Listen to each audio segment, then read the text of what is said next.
music. Good morning, ladies and gentlemen, and a very warm welcome to the third edition of BrandWagon Conclave 2023. Hosted by the Financial Express Online, BrandWagon Conclave has been designed on the theme of creating a timeless marketing strategy. Before we start, we would like to thank our presenting partner, Infobip, part by partner, Deloitte, co-part by partner, Colors Marathi, bronze partner, Rebid, and celebration partner, Radico Khatan. We request you to please remain connected with us throughout the course of the day via social media led by hashtag BWC2023. I now request Sanjay Sindhwani, Chief Executive Officer, the Indian Express Online Media, to please come up on the stage and share a few words with us. Please join me in welcoming him up on the stage.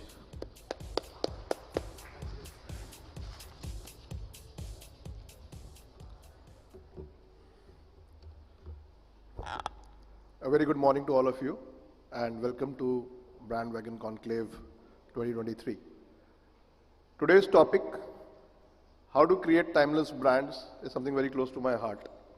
Two organizations which I have worked for, ET I worked for almost 24 years, and Indian Express Group, which I work for today, both have timeless brands in their portfolio. One almost over 100 years, and second almost over 70 years. And I have been kind of leveraging the power of these brands which has been built over a period of time to grow the business. And I can tell you the amount of effort it takes to leverage an established brand and grow something is so much simpler than trying to create a new brand. I've done both.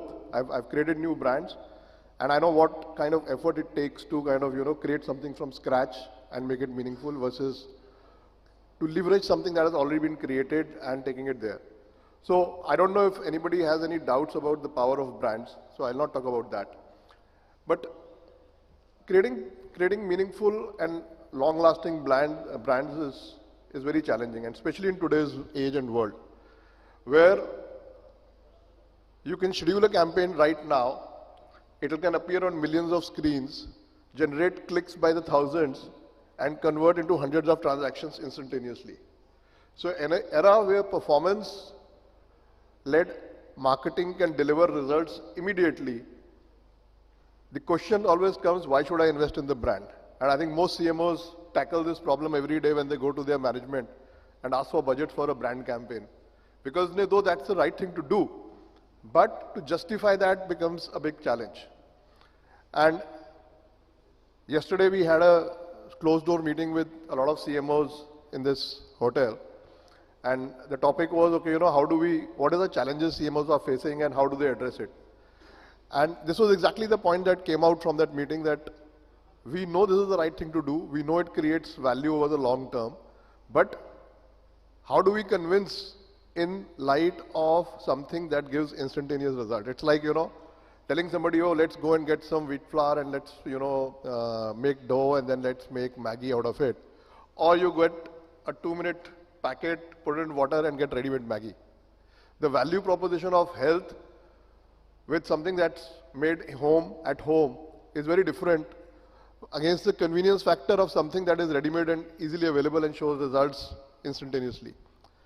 So, as a media house, and I'm slightly digressing from what I started to just give you a little context.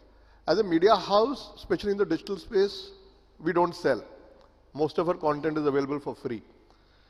And therefore, for us, it was pretty easy that, grow your customers, create a platform where advertisers can come in, let them write the engagement you create, and create a connect with consumers. But about 4 years ago, in Indian Express, when I joined, one of the reasons for me coming on board was to take Indian Express behind subscription. Because I had done similar thing in economic times, where I launched ET Prime. And the idea was, if news is free across the board, how do you create a paywalled product in that same space? And a lot of news is commodity. So one thing that Anant, who's the executive director, told me, look, we are a brand. We stand for something different in the world of news. So he was very convinced that Indian Express is perhaps the best brand poised in the general news category to go behind a paywall, because their journalism makes them stand apart. And that was the power of the brand that he could see. And I realized it much later. I've largely operated on the business side of things. For me, the value proposition of putting a business content piece behind a paywall was very simple. I help you make money, whether you are a businessman, whether you are an investor, whether you are a SME, and therefore what content I create adds value, and therefore I can put a price on it. Somebody steals somebody's mobile, in Parel and runs away. How does that add value? I don't know. And how do I charge for that value? I was never very clear. But anyways, when we started selling, we realized we don't know who our consumers are. Print has never known its consumers because the print distribution system is such that the vendor, the last mile delivery guy, knows who the customer is. The media companies don't know who their customers are, who their readers are. And digital somehow kind of, grew in a similar way. We never felt the need to know our customers. We knew our customers by GA analytics in terms of, broad demographics. We knew the page views, we knew the engagement time, we knew all the matrices, which were ready-made, delivered to us like a 2-minute noodle packet. But we never really felt the need to go beyond that. And when we tried to sell, we realized how little we know about our consumers. And then we started building our data stacks. And in the last 4 years, it's been an enlightening journey for me because we realized that a very small percentage of our users are really very loyal to us, right? It's around 1 to 2% across all media digital websites. A large part of the people come and go away, which means, and then I started looking at user behavior. So a lot of these people come via search or Facebook or WhatsApp link or some forward or whatever it is, link distribution. And they are actually not looking at the brand. It is the individual piece of content that triggered their interest, whether it was discovery by intent or discovery by distribution, it didn't matter. But my brand was irrelevant to them. The number of people to whom the brand was relevant was around 25 to 30%, of which about 2 to 3% were very loyal. The rest were decently engaged. The good thing was the 70% who were not really engaged with your brand were giving you a very small percent of your total traffic. So at least from an advertising business model perspective, I was covered. But from a subscription business model perspective, if I took 100 as my base and said, okay, I'll be able to convert 20% of these or 30% of these, that arithmetic went for a toss. And that's when we said, look, we need to know our customers. We need to figure out and get the brand into their conscious as important as the content that we do. And last week we were finalizing the agency for a creative brief. And I'm working on the metrics that I need to define for them. So I'm starting with real-time metrics, which is like, okay, how many impressions, what reach, what clicks are happening immediately. These are early indicators. These are not the core matrices. We've found from our research, it takes us 8 to 9 months of regular engagement to convert a new user into a subscriber. So it is not like it's an overnight journey, I'll show a banner, I'll get a click and the conversion will happen. No, it doesn't happen like that. So while, we get excited by clicks and CTRs and, when I engage with a lot of people in the advertising fraternity and, about campaigns, they'll always talk about CTRs. And boss, CTRs don't matter. They matter, you should know why you're doing a campaign. If it's a brand campaign and your messaging doesn't talk about a call to action, why should a click happen? And if a click is, the ad is not created with the intent to drive a click, why are you measuring CTR? But we all get carried away because CTR is the measure. For a success of a campaign, people start looking at it. So when we started looking at the data and we started working on the campaigns, we said, okay, we need to look at early indicators to see, are we spreading our wings enough? Are we reaching out to the right audiences? So early indicators. Then we said, we need to re-engage with this audience. So I have to figure out what content did they engage with, right? But as media, we've been saying, look, Facebook and Twitter and all these social media platforms are creating echo chambers. So do I show you what you saw earlier and keep repeating that? I don't think that's how we want to build the news media ecosystem. So we said, okay, I have to figure out what you like, but I also have to figure out what you should know, because that is where I stand apart from a Facebook or a Twitter. Because there it becomes an echo chamber where they keep repeating and showing you what you have shown interest and intended. But as a newspaper, I need to show you what you're interested in along with what is of importance. And sometimes in our algos, we are now building rules and saying, this content, this person probably is least likely to see, and show it to him.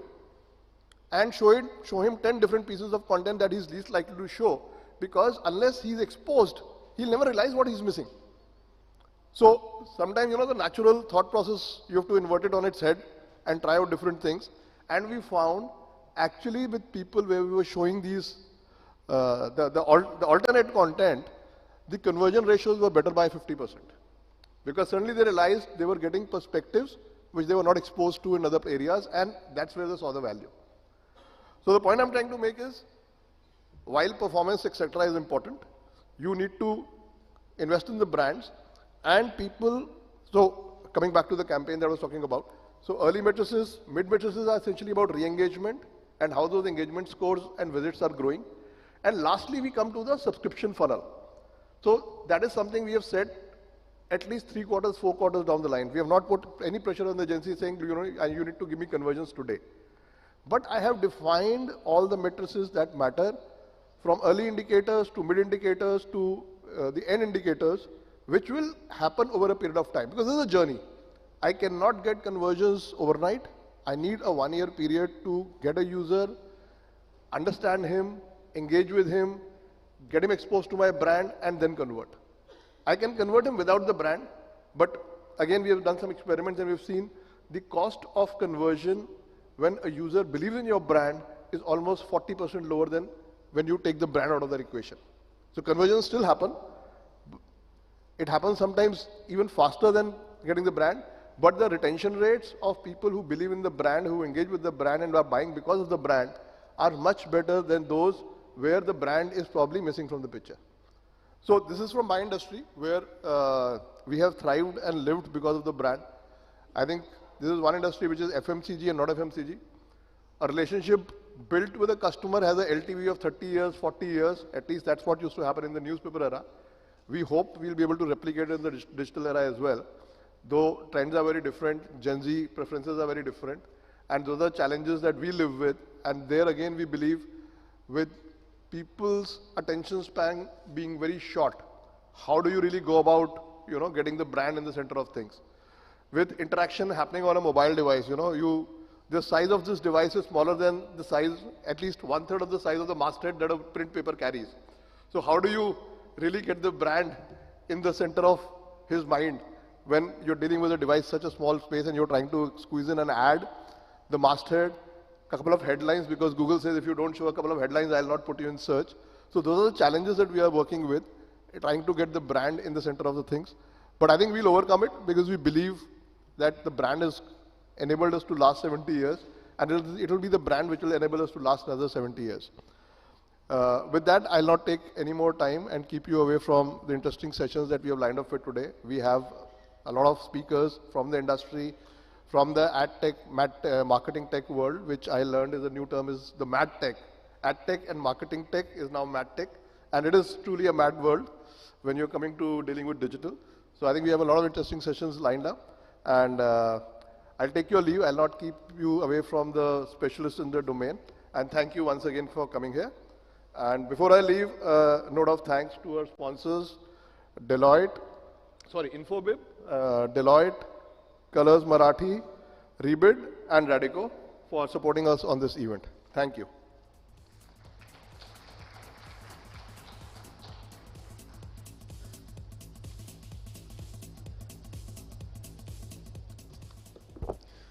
Thank you so much, sir. That was indeed an interesting and insightful session. We now move on to the keynote address of the day, titled Kal Aaj Kal, Creating Eternal Brands. In this session, the speaker will discuss how new age brands can be made in this modern world and sustained. For this session, we would like to invite Sanjay Singhal, Chief Operating Officer, Dairy and Beverages Business, ITC. Please join me in welcoming him up on the stage.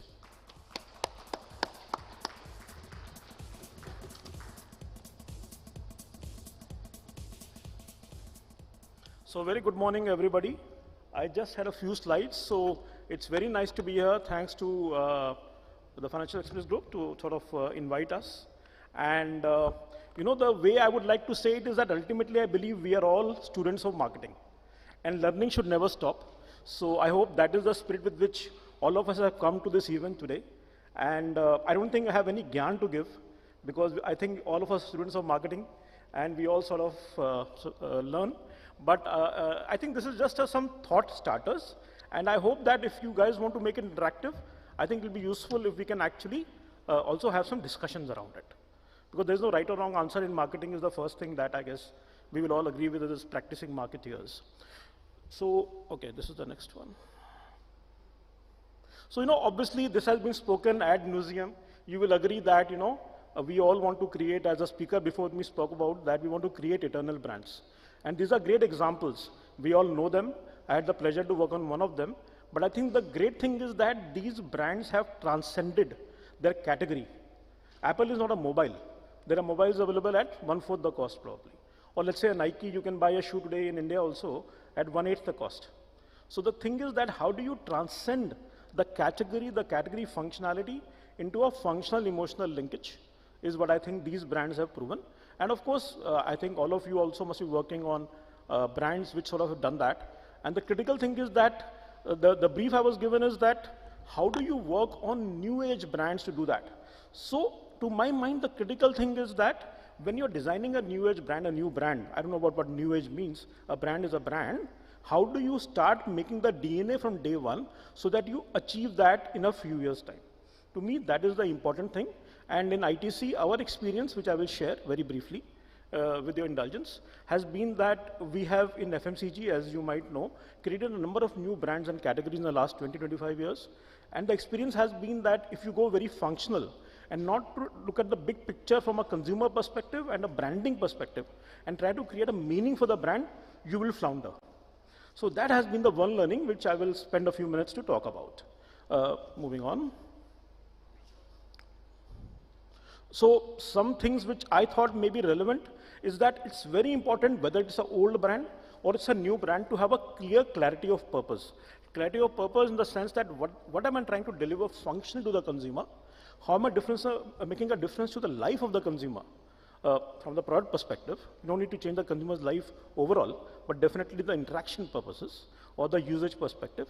And third, I think, is that have a slightly higher order emotional benefit to the consumer in the space where the consumer interacts with your category. Number two, I thought was that basically the setting is very important.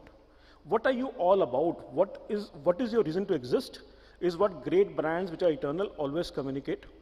The very interesting thing is that, once when I was in Unilever, someone told me, very senior person, that it is always better to appeal to 50-30% of your TG than try to appeal to everybody.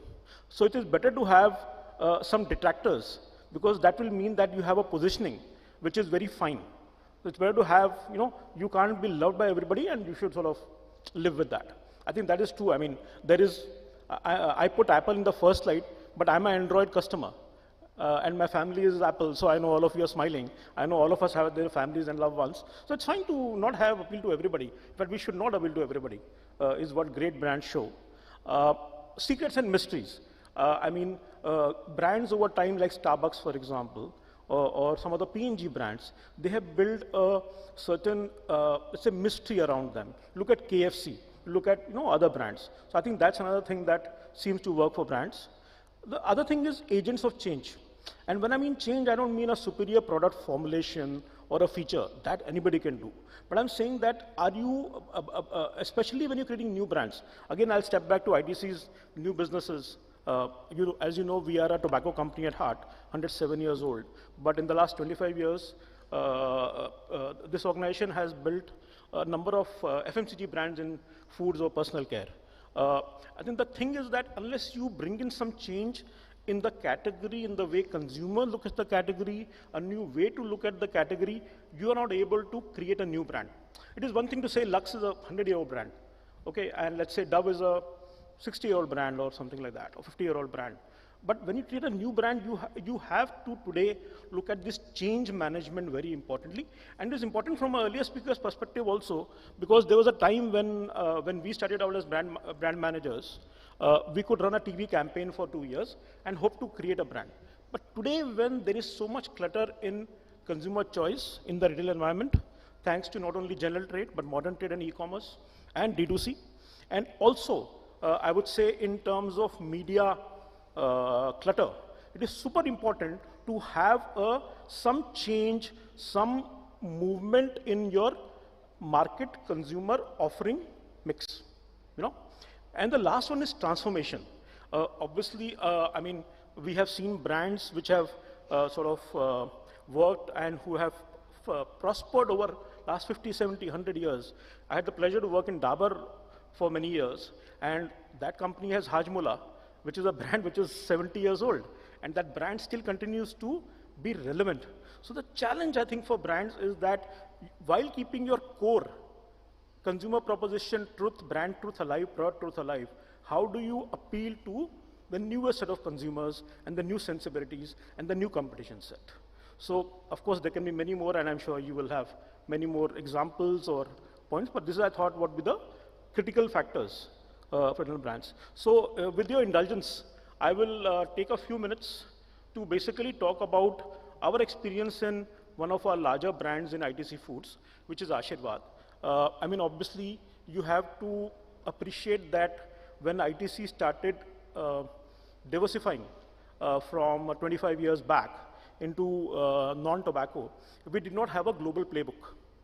Like, I've worked in a Unilever for many years, and there are companies where you have a global playbook, you know how to do, what to do when you enter a new category. But our learning, very honestly, I'll be very honest with you, is that whenever we enter a new category, in the last 7 years, we've entered multiple categories because the brief I was given by Financial Express was talk about new age brands and new brands. So I'm taking the liberty, sir, of taking that new age to new brands. Okay? So, because I want to be in the larger branding perspective, has been that when you craft a new category entry through a brand, you always more than ever make a mistake. Because you will do all the research you want, you will meet all the consumers you want, you will create all the best products you can ever do with your R&D folks. But when the rubber hits the road, for example, you will always discover that go-to-market strategy may could change hai. And that is always there. So I think it is better rather than sitting in the drawing room of a boardroom and thinking of 5 years in launching a new category brand to bet your feet after doing some basic research. That is learning. I mean, that's gone through juices, dairy, coffee, chocolates, frozen. Everything we have discovered that it's better to learn with the consumer rather than create a perfect thing. Having said that, I think here is an example of a brand which we are very proud of, and I do hope that all of you at your homes also have using some of these products from this brand. I see a lady smiling there, so I'm very happy to hear that. So I'm going to talk about a case study of Ashirwad, which is our gem of a brand in our foods business, which is the #1 branded atta, which has been launched 26 years back now. And it has been the market leader in the category for the last 15 years. It is a large brand. It's a 6,000-7,000 crore brand per se for us. And of course, it's a trusted brand, like all other big brands I'm sure a lot of you represent are. And it also reaches a large household because atta is a daily product. India is a large part of India. And also, the critical thing I want to tell you about is that the story of Ashirwad is actually not a branding story. It is not an atta consumer story. It is a back-end sourcing story. Because the funda is that if you are a large brand of an agricultural produce, like a milk or a atta or a spices or a rice, you will get different types of wheats, different quality of wheats in every district of India in different months or different seasons. The trick is how to get your sourcing in food products right, so that you can achieve that same roti color, roti taste, moisture in the roti every day for the household. So that is a critical part. To me, it is more a supply chain story than a branding story. So that's the other part, I think, of eternal brands, that the brand promise of Apple is the same, right? I buy an Apple phone, I buy an Apple iPod, let's say a earplug. The quality will be the same. And that, I think, is very, very important because often, and sir, you talked about performance marketing.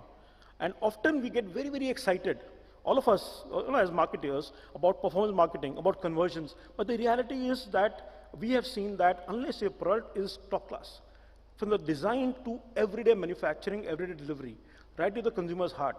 And in FMCG, it's even more difficult because an atta, for example, or a biscuit of Sunfeast may be sold through 4 million outlets. So how do you ensure all the 4 million outlets are delivering a certain way, a good quality, without, for example, the rat biting the, this is India, right? Without the rat biting the sack in the outlet. So these are all things I think that are critical when you look at eternal brands. It is not only about a TV campaign or a digital campaign, it's also about living that promise day in and day out. So, I mean, just very quickly, just to take you through the case study in a manner of speaking to trigger some thoughts. I think obviously this brand was born 26 years back as an atta brand. Then the brand has gone into salt, spices, like a household brand. It's gone into ghee. We have a ghee under Ashirwad. Then it's gone into dairy, it's gone to, but the important thing is that we have tried to, like all brands, the brand has tried to be relevant. So an atta is an atta, but the brand today has a multigrain atta. It has a sugar release control atta for diabetics. So what does it do? When you have food, you know if you have diabetes, then your GI, it immediately jumps up post-consumption. So this regulates the GI blip that you get, and hence it helps the diabetics, for example. So these are the various ways that the brand would have has grown.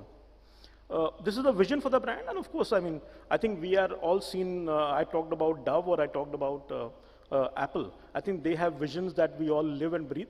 And similarly, I think Ashirwad also has a vision, which is eternal in a manner of speaking. Now, the other thing I want to talk about is that as things change, I mean, a lot of you would be like by now sick of it, of hearing how companies and brands interacted with consumers and changed their strategies on COVID, right? We've all been through it. Hopefully, thankfully, it's behind us. But again, I think that in Ashirwad, we again saw that the brand really tried to become the partner for the consumer during COVID. So that's the other thing which I think is very important, that you have to not only sit on a golden perch, but you also have to hear your consumer and be as relevant as you can be with the, as much as you can be with the mindset of the consumer. The other part is that, you know, it will be surprising for you guys that in our small ITC foods business, we have multiple brands and categories, right?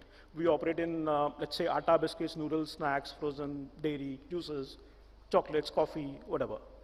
But the most digital brand of ITC foods is actually Ashirwad Atta. They do the best work. They, of course, have large budgets, but they do best work within our own set. Of course, other companies also do very good work and better work. And that is very important for us, I think, all, because if the consumer is digital, then you have to even take a atta category. Let me give you an example. So one is digital marketing. Other is creating cohorts. Third is helping mothers. A lot of atta we sell is South India. And that is completely contra what you would think, because South mein to chawal khate hai. But basically what we have done, or ITC has done much rather, is that basically converted from a health perspective, there is a perception in the consumer that wheat is, or atta, is healthier than rice. So that has been used to use digital for, let's say, we started by first educating 20 years back a woman in TN how to make roti in the first place. Then it went into how to make wonderful dishes for your child, for a lunchbox. That's how digital is being used, for example, to a household where atta is not the, or wheat is not the natural source of, let's say, palate or a consumption. The other way we are using digital is that to customize. Customization is new, right? It's the big buzzword. D2C is the big buzzword, and rightly so. So in Ashirwad today, if you are in Delhi NCR, you can actually go to something called ITC eStore, which is our very small ITC e-commerce venture. And you can actually customize your atta, saying that I want so much atta, I want so much gram, I want so much multigrain to be put in, and it will deliver to you in 24 hours or something like that. So it's another way that a brand which is so old has been trying to become relevant to current health sensibilities, customization sensibilities, or whatever you think would be the relevant parameters. Sorry. The other thing about eternal brands is that the customer, thanks to the equity the brand has had over the years, does give you, as an owner of an eternal brand, basically the right to transcend categories around you, right? Think Tata, think Reliance, for example. So, given Ashirwad had built up so much equity, today Ashirwad also sells a very, very premium ghee in parts of the country, which is much loved by the consumer. So the same equity allows, and we've seen Apple, transcend from various devices. So same thing, I think, happened in this case also. And and then organic, so we also have organic products in Atta and stuff like that. And the more important one which we have experienced in Ashirvad is because the predecessors, marketeers, company within our organization, they were able to create a wonderful equity. We were able to also launch 4 years back, a completely new fresh dairy business under Ashirvad. Because the problem was the same. I mean, there is a thing ki if I go to a local chakki, that's how atta is made. The category is still 75%, 70% unorganized. You go to a chakki and you buy atta, you give wheat to him or you buy his wheat itself. So the problem was the same that if you ask an Indian mother that what do you think of the quality of the milk that you are feeding your children, the typical answer you'll get is इसमें कुछ मिलावट है, इसे पानी मिला दिया है. That is the typical thing. Hence, Ashirvad's core equity of trust, of consistency of delivering a kitchen experience, be it through a salt or a let's say frozen product, really came in here also. And that is why you can see that ITC in a very small way in East India, you won't see it here, has been able to get in all these very basic categories, but very high turnover categories like milk, curd, paneer, sweets, peda, etc., etc. So the point I'm not trying to say is that Ashirvad has done it. I'm trying to say that once you establish that, you can go into a number of categories, but yes, there is a limit. We have tried our hands and burnt our hands at putting Ashirvad into so-called indulgence categories versus kitchen ingredients. These are kitchen ingredients, atta, milk, paneer, etc. The moment you do that, the consumer will say, "No, let me please step back. I will not give you the right to go into Ashirvad, into confectionery, or into, let us say, a ready-to-eat product." Because that is slightly indulgent codes. And we've done that, and we made a mistake, and we have learned from that. So that's the other way that, while you may think you have a $1 billion brand, there's a limit to what the brand can get into even within a food category. And that's been one learning which I wanted to share with you guys. So that's all, guys. I mean, I hope it was, useful, but I think basically, it's easy, as I said, to talk about a Dove or a Pond's brands I've worked on, or Fair and Lovely, which I've worked on, and say that these brands are transcendental and eternal. The challenge is that as we are creating new brands or new businesses, how do we think from the design stage of the product, delivery, supply chain, and the marketing and the brand truth, so that the money you spend from day one or day two is taking you down that path of creating an eternal brand. That is, I think, the key thing which marketers struggle with. I have not seen many examples because, as I said, that you always learn, but maybe there are principles of, sitting down, figuring out what I want to create. I think that is what plays out. So as I mentioned, the principles could be clarity of purpose, setting and context, secrets of the mysteries, being an agent of change in that entire ecosystem you're trying to create. So I thought these are probably some of the things that we could talk about. That's all I had. Thank you very much for your patient listening. Thank you very much.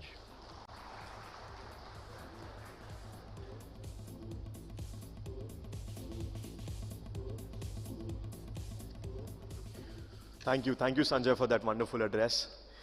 We now move on to our first panel discussion of the day, titled Digital Advertising 2.0 is equal to Commerce Marketing. In this session, panelists will discuss the exponential growth of advertising opportunities with the increase in e-commerce platforms.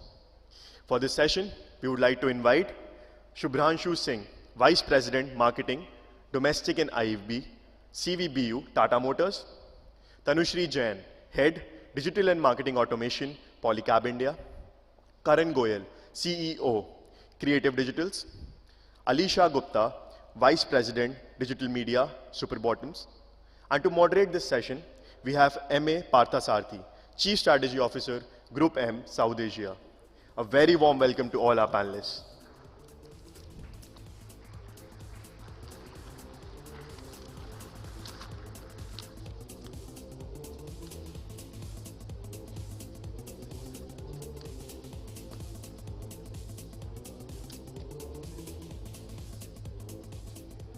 Over to you, Parthasarthi. Good morning, everyone. I hope I'm audible. Thank you to the Financial Express. I think and a very interesting kickoff session, so I think it set the stage very well. When we were given this topic to kind of discuss, and looking at the diversity of the panel which we have here, so we have Shubhranshu from Tata Motors, we have Tanushree from Polycab, two real heritage industries which are now undergoing digital transformation and trying to address consumers in a very different way. And then we have some people who are more from a digital native sense, whether it's Alicia with Super Bottoms, which is a D2C and e-com led brand, and Karan, who's a performance marketing and content expert. So I thought we could expand this a little more beyond just advertising on e-commerce to something which is of interest to all of us, which is the growth of full funnel digital advertising and how e-commerce as a part of that full funnel digital marketing approach plays a part in actually driving influence and driving conversion. So with your permission, I think we'll go that way. And also I think it's become a bit of a cliche to say that the path to purchase has transformed, right? I mean, it is non-linear. The opportunities to connect and influence consumers has just gone exponentially high, and it's complicated, but it's still very exciting because of the opportunities that it gives.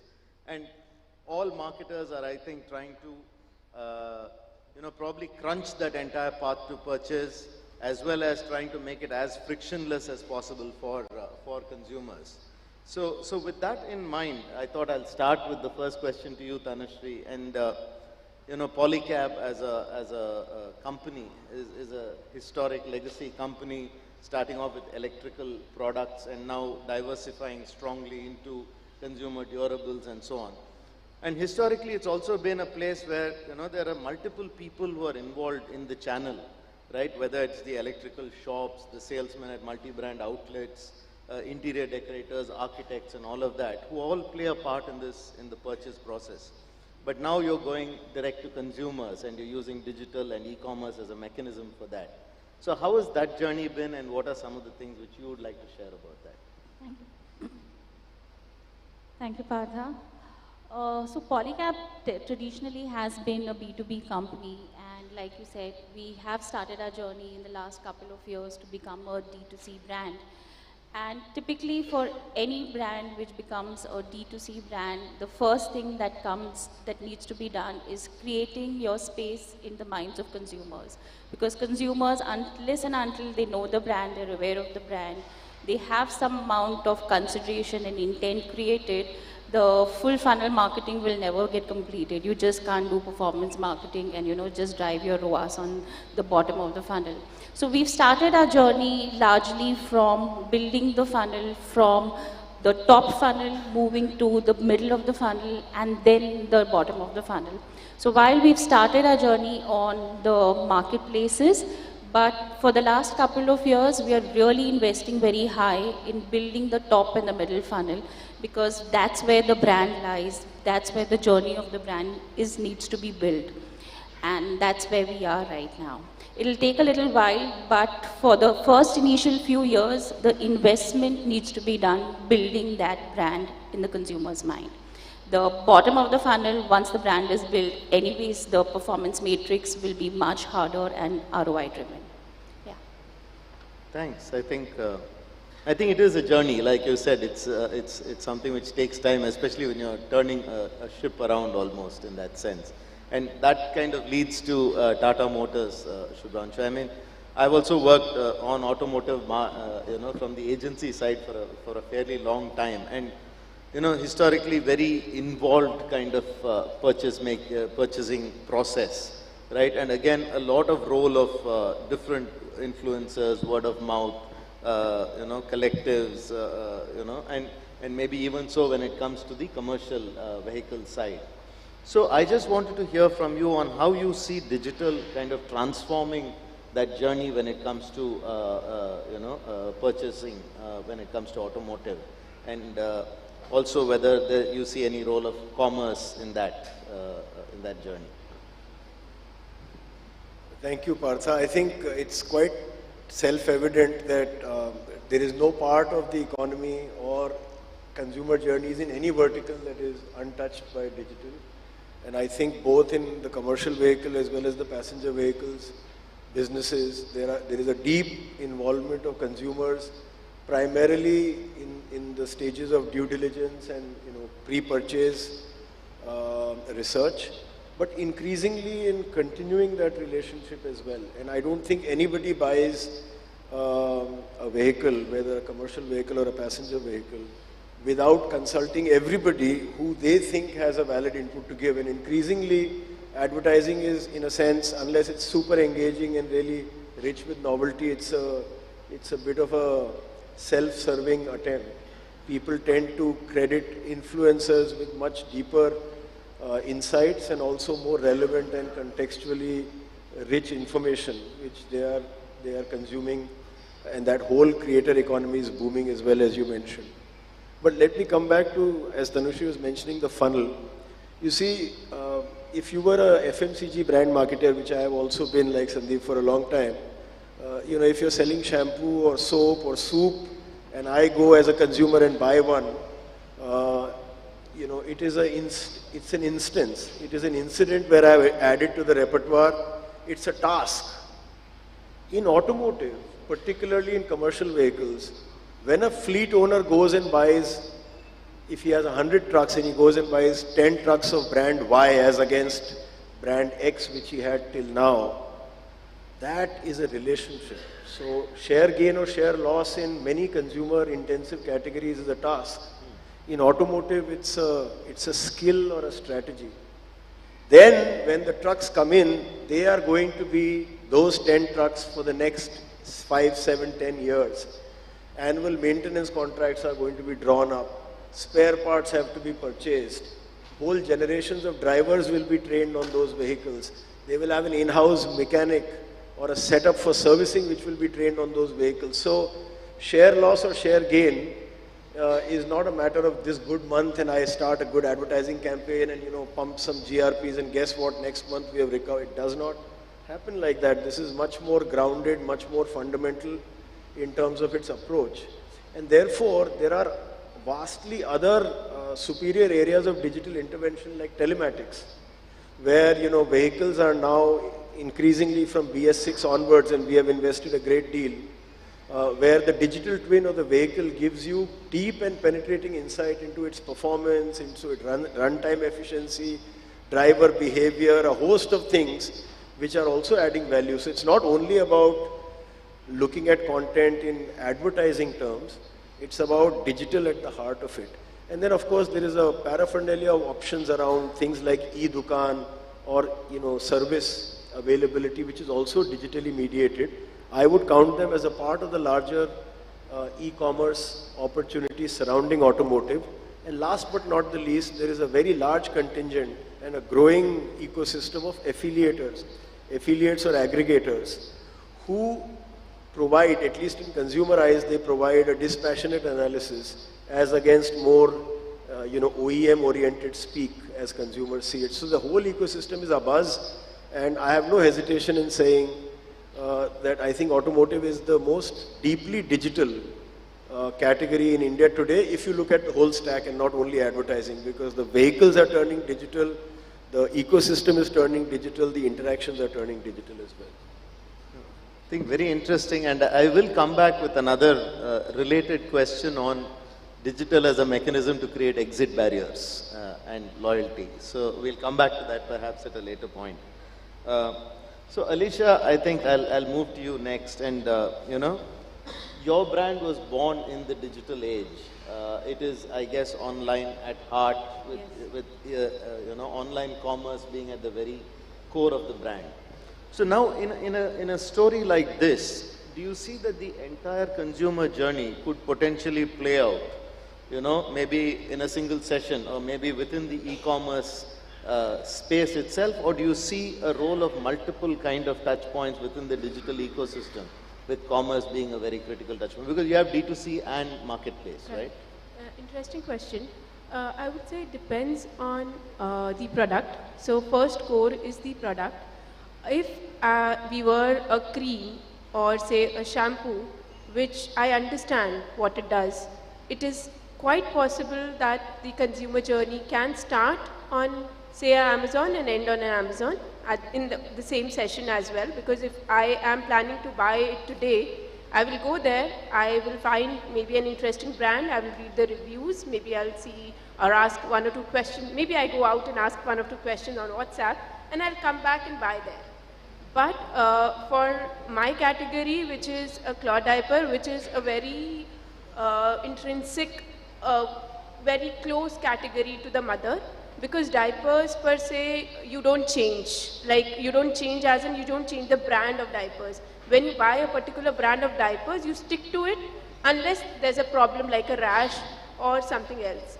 Otherwise, diapers is something you don't change over the time because your baby is comfortable with it and you don't want to trouble your baby at all. For us, the challenge here is that we are category creators. We have entered into a diapering market, and diapers, when I say, I am sure 90% of the people here will say diapers are disposable or diapers is equal to use and throw.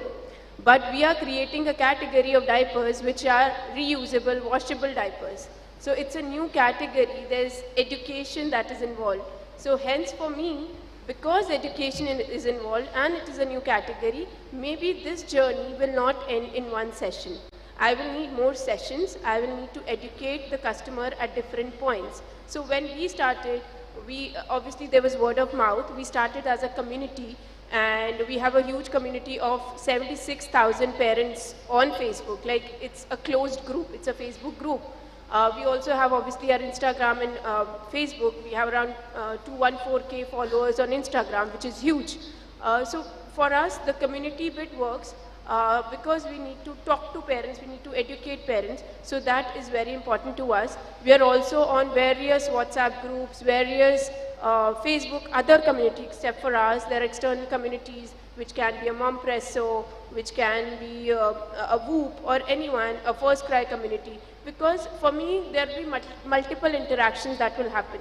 I used to say that discovery happens on Facebook, which I will kind of not say now, because discovery can happen on an Amazon too, because people have moved from discovering and then buying. People are also discovering on Amazon or e-commerce. So earlier I would say the discovery happened on social media, and then the person searched for it, hence my Google came into picture. They searched for it, and then I was there, people came, I could be on Amazon, they could find me on my own website, and they could buy super bottoms. But now it can happen on Amazon itself, where they are reading reviews and then they move out of the e-commerce and then search for it. But surely it is not one step for most categories. For some, yes, it is one step. Big basket is one step. But yes, for categories where you need to think, where there's a change in a habit that you are doing in and out, there you will need to interact more, you will need to communicate more. Influencers, communities, all these come into picture, they become very important.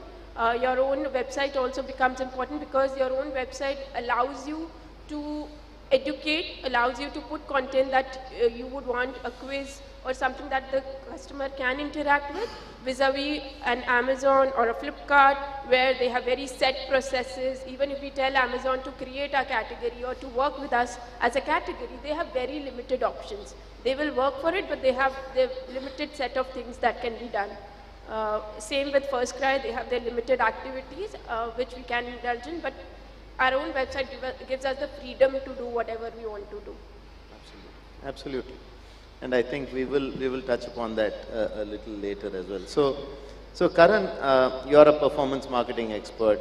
You run an agency which helps a lot of brands grow their business. Now, when we look at it in the context of this topic, right? I mean, the nature of content which you create for top of the funnel to mid funnel to bottom of the funnel to what goes on e-commerce, marketplaces, platforms, aggregators. How do you see that kind of changing? What are the kind of roles and different types of content which you see which have worked for your own clients in that sense? See, it completely depends upon the industry, I would say, but talking about the funnels, I think it starts with researching about your audience on a very deeper level. so that you can come up with a story which relates with your audience on a very personal level, so that they can connect with your brand and with your product, followed by a very good offer. You know, people in the Indian market actually want an offer. No, doesn't matter if your product is product market fit, or your product is priced at a very good medium, but if you don't give them an offer, they are not going to push the pay button. So your offer should be very creative, I would say. It should be something that people should take their credit card out and pay, because unless and until you give them a creative offer, they are not going to feel very important to you. And 1 plus 1, 2 plus 2 is what every brand does, but for the Indian market, it's not exciting enough, I feel. So it followed by is, I think, retargeting. And one of the main channels that every brand should do is, WhatsApp retargeting, because if you do WhatsApp retargeting through your abandoned cart prospects and other prospects, you can see your conversion rate jump up. Because that's what I've been doing for Netflix, Adani, Lodha, and in the last 9 months, I think we were speaking about yesterday, we have generated more than 350 crores of revenue for them just through performance marketing, producing a ROAS of 5+. That's all these, like, we were just following these steps to make that happen. Thanks. I think linked to that is perhaps the entire discussion that today all marketers also want to capture a wealth of first-party data, right? You want to know more about your consumers so that you can segment them, you can do differentiated targeting, you can do very personalized kind of messaging and all of that. So some of you have D2C as well as marketplace, and when I say marketplace, Shubhranshu, like you discussed, right? It's not just the Amazons and the Facebooks, but also the aggregators and who you go through. How do you see this trade-off? I mean, obviously, marketplaces are where there is existing traffic, and you don't have to really struggle to drive people there, and you need to be present and have a strong play. But at the same time, there's limited kind of data pass back, if I can call it that. But at the other hand, if you have a D2C, then you really get to understand the consumers who come to your owned assets. How do you see kind of the role? And I'm throwing it open, so whoever wants to start can kind of start on this. So I think data is very, very important. Because see, we started as a D2C first. The e-commerce part or the marketplaces were very small part of us, and because we started as a D2C first, we were able to understand our customers, we were able to understand what pain points are there. So because I said that we are creating a category, people have a lot of questions, especially mothers, they have a lot of questions, and our team, I'm also a mother, and when I joined Super Bottoms, I was a customer first. So we know what kind of questions come up and why they are coming up. So we have a team which is a team of moms which is answering these questions as well. This we could have never done with Amazon. We have retention journeys. We funnel our customers, what they have bought now, after how many months they will need what, when we can push them another product. And we have 40% repeat rate. That means that people are coming and buying different products from us. And when I speak to customers, they tell me, okay, we have used this also, this also, this also. So it's a very lovely feeling that they trust you so much as a brand that they have completely taken your whole portfolio. So we cannot do that much on a marketplace, because there we can just push one ASIN, and to push another ASIN, there are 100 other things you have to do. It's very difficult to then correlate all of them, though we are trying different ways to do it. There's A+ and other things. But of course, on your own website, you can do much, much more than e-commerce. But of course, we don't get that much traffic, and you have to spend to get that much traffic. You have to build the top funnel. You need to have, okay, how much I want to build for awareness. Should it be 70% of my budget? Should it be 50% of my budget? So you need to have those demarcations, because at any point your top funnel needs to be there. You have to have a nice middle funnel which you can extract, and then bottom you can do via your retention. You don't need to spend money there. That is one thing I will share, that for bottom, please don't spend money. Do it via cheaper sources, which is retention. And use the social media and the places where you're spending to get your top funnel audience, because there is where you need new audience to come in. I agree with what Alicia has to say. I have a point over here that in the next couple of years, as digital advertising is going to move to cookie-less advertising, so all the more reason why we need to start building our own customer base and have people come to your own website where you're able to capture your first party data, and that's where you build your brand, you build your engagement, you build your loyalty. And Amazon and all your third party obviously will coexist because that's where the base lies. And that's going to be a hard-working, sales-driven, revenue-driven model.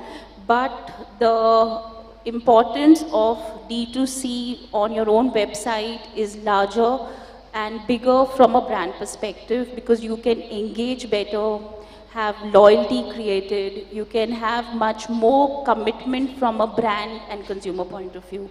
So I think both will coexist, and it's important to invest a lot even in building your omni-channel on D2C. I don't see a huge trade-off, as you mentioned. What I do see is a growing awareness, and I'll only speak about the CV business, that every bit of that data is important for us. You see, traditionally, because you were leaning into a sales discussion, only account knowledge, prior history, history of vehicles, all of that kind of information was priori information with which you went into a negotiation. It depends who you're talking to, whether you're talking to a state transport corporation or a fleet owner or a single mini truck buyer. They're all the same, where the need for having complete information is concerned. But as things turn digital, naturally as you go up the portfolio, more and more of that modality is a CRM-oriented modality. So you are automating that conversation. They have a sense of a peer-to-peer kind of a corporate-to-corporate relationship. You don't need to go and tell them every feature and facet of the brochure because they have 100 vehicles in the park right outside. However, there are several other facets which come into play, which may or may not be first person or first, zero party data oriented. But on the other hand, I do agree with both the ladies. I think it's important that the conservation of, a data sensibility needs to develop, because our business is done through dealers, through distributors, service centers and so on. There are lots of data points which exist in silos. And it's one thing to have a massive exercise with IT to stitch up all the data, but for that data to start getting initiated into action. When I was in Hindustan Lever, one of my bosses, I won't name him now, said every category does market research, but very few categories take decisions based on market research. You see, market research is used, per his words, like an advocate uses evidence in a court case. If it's good, then it's brought up. So if I ask, as a trial attorney, if I ask you, on the day of the murder, where were you on the 40th? It's not like the attorney or the advocate genuinely wants to know. He knows where he was, that's why the question is being asked. Now, data also operates a bit in a similar sense, in the sense that those things that you know that are in your favor, naturally advertising, relationship, everything should build on it. Those things where you obviously see a gap, where you're coming short, the organization has to pull through to cover those gaps. And so I think data sensibility is more important. And if I'm not mistaken, it was General Eisenhower who said, plans are useless, but planning is very important. You see, it's like that. Data by itself won't do much, but if there is an initiation of conserving that data, using that data, actioning basis that data, then it becomes critically important. And the last thing is, partners are very important. I was having a conversation with Ashish. There is a media agency typically in the mix. There are other parties. There may be CRM interfaces. And again, that data is lying all over. And I was interested to see what Rebid is, for example, saying, which is how can you stitch it all together? How can you have a more integrated view of what your performance is? That is also a critical data. How you're performing is also a critical data. So that's my view. Karan, any point of view from your side? I think I agree with Alicia, even she said that she has 40% repeat rate customers, and I think that's because she has been taking regular feedback from the clients. One of the main things that is very important for a D2C brand is to be connected with your customers and get proper feedback from them so that you get to know what are your areas of improvement. Even in the early stages of Nika, Falguni and I used to go through every order and see who ordered it, from which city, what was the average order value, which city, tier 1, tier 2, tier 3, what is the category they are focusing on. So it helps you build a better brand online. You get to know your target audience very well so that you can come up with more such things so that you can scale up your brand. That's what I think. You know, Shubhranshu, when you talked about your quotations, I was reminded of the other one on research, which is people using research like a drunkard uses a light pole for support rather than illumination. So I was reminded of that one. I think moving, our topic was about the opportunities on e-com platforms for advertising, and I think we should touch upon that. Now, there are endemic brands which are selling on the e-commerce platform, and then there are non-endemic brands like, say, Tata Motors, which may not complete a transaction on a platform, but for whom, again, the platforms are important. So I just wanted to get your perspective of everyone in this group on how do you see a slightly different strategy for advertising on e-commerce platforms if you are going to complete the entire purchase process on the platform versus you're using it more for, let's say, specific cohort targeting or you know, going after a really high potential audience base. Can I say my bit now because I have the least skin in the game? I don't sell a truck or a bus on Amazon. But it is a fact, and this past week's Economist reports that Amazon's global digital revenues from advertising are more than that of Disney. So obviously trade marketing spends are ballooning. They're also learning a huge number of new tricks in record time, you see. When Coda won the Best Movie Award 2021, Apple had started making movies only for 3 years. You know, and there are, you know, the Hollywood studios of the world who have been at it for 100 years plus. 3 years, and it's an additional expense. They're just trying things out. So I think one of the important things from addressing the universe perspective is that they will invest top dollar in content because it is an engagement glue for them, it is a retention plank for them, and our interested parties will be there, whether they're transacting there or not. And so from an advertising point of view, it's a more deterministic consumer subset as against, you know, spreading it far and wide.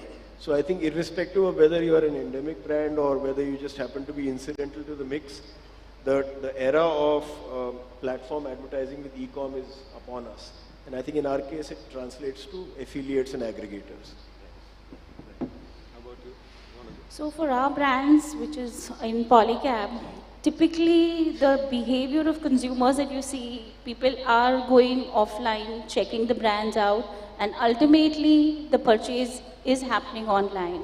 So you go to a store, you check out, and immediately you kind of come check out what the price is online, on Amazon and the marketplaces. We've seen that happen even on a category like wires. So it's not very far away that, you know, we've already got into the journey of buying online.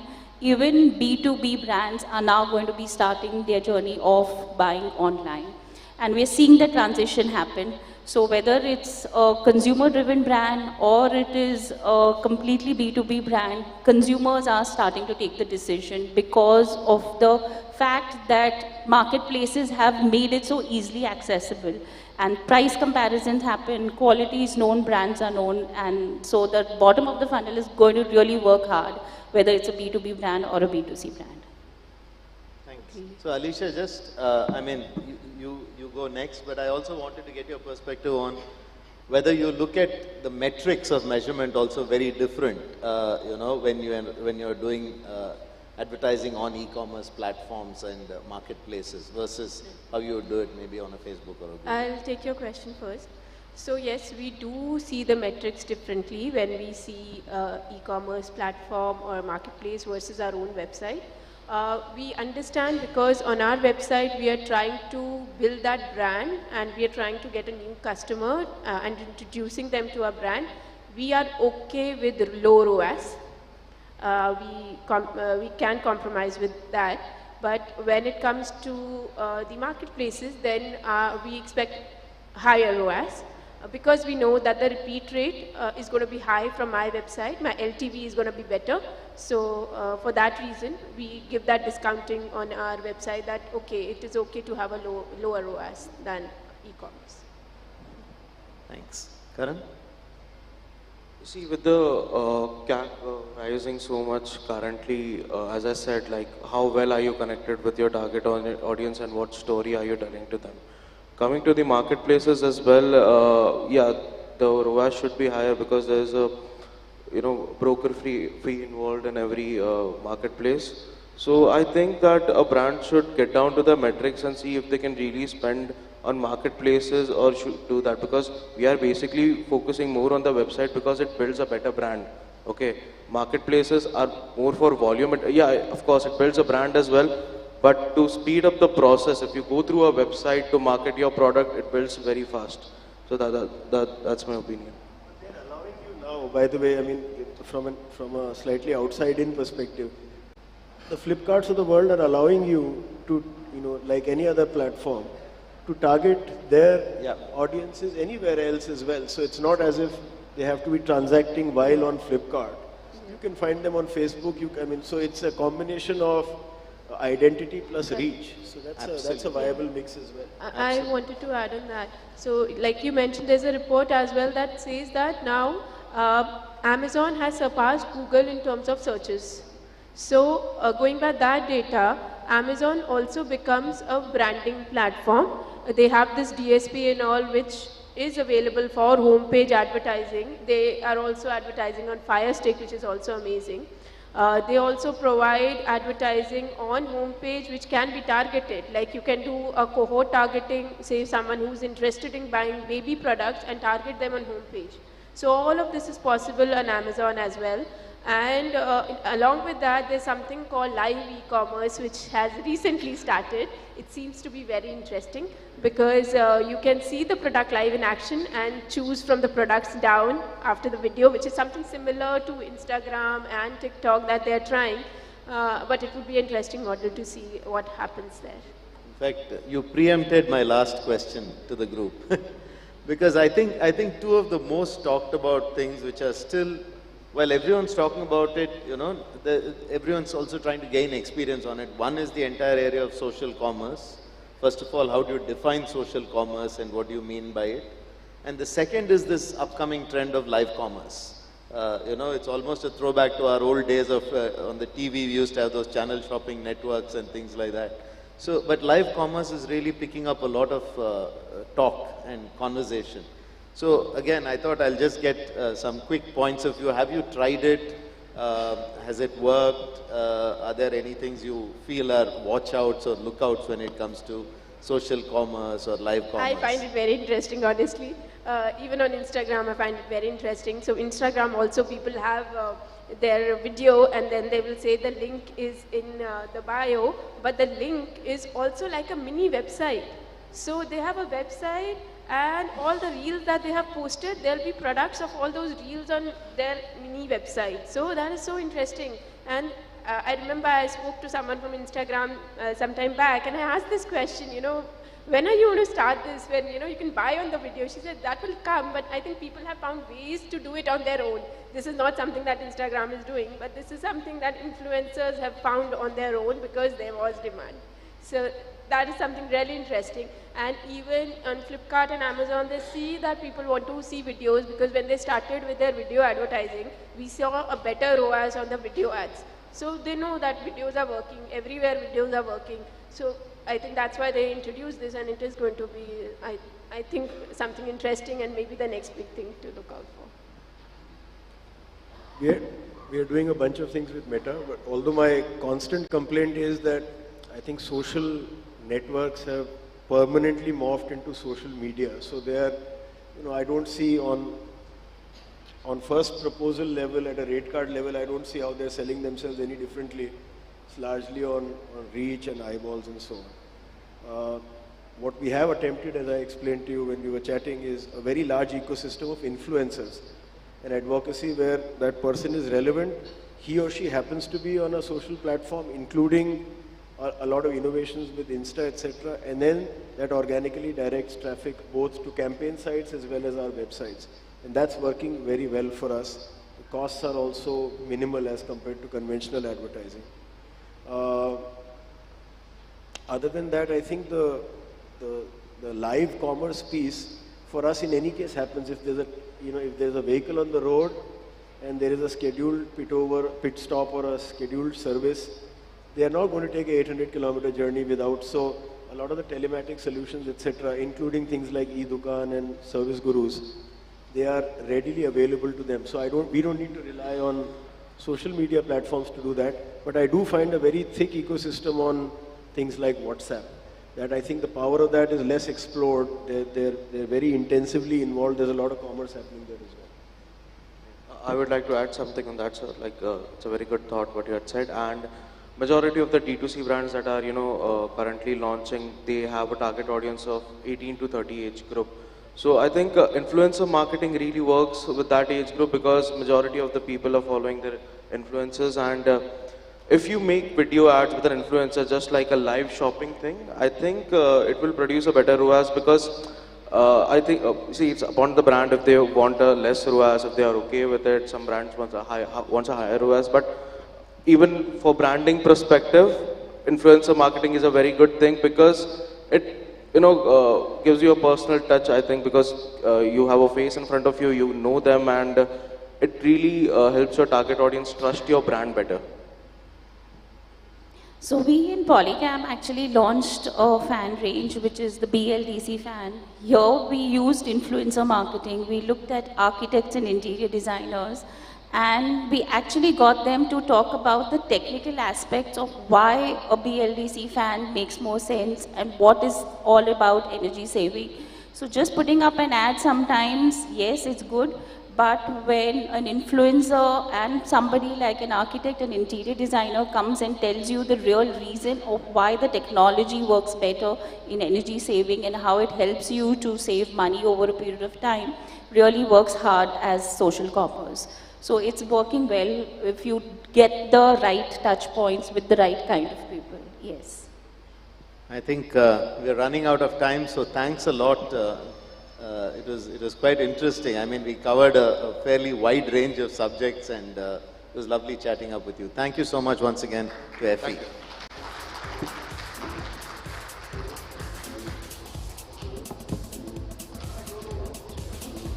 That was indeed a thought-provoking session. Thank you to all our panelists. Thank you so much.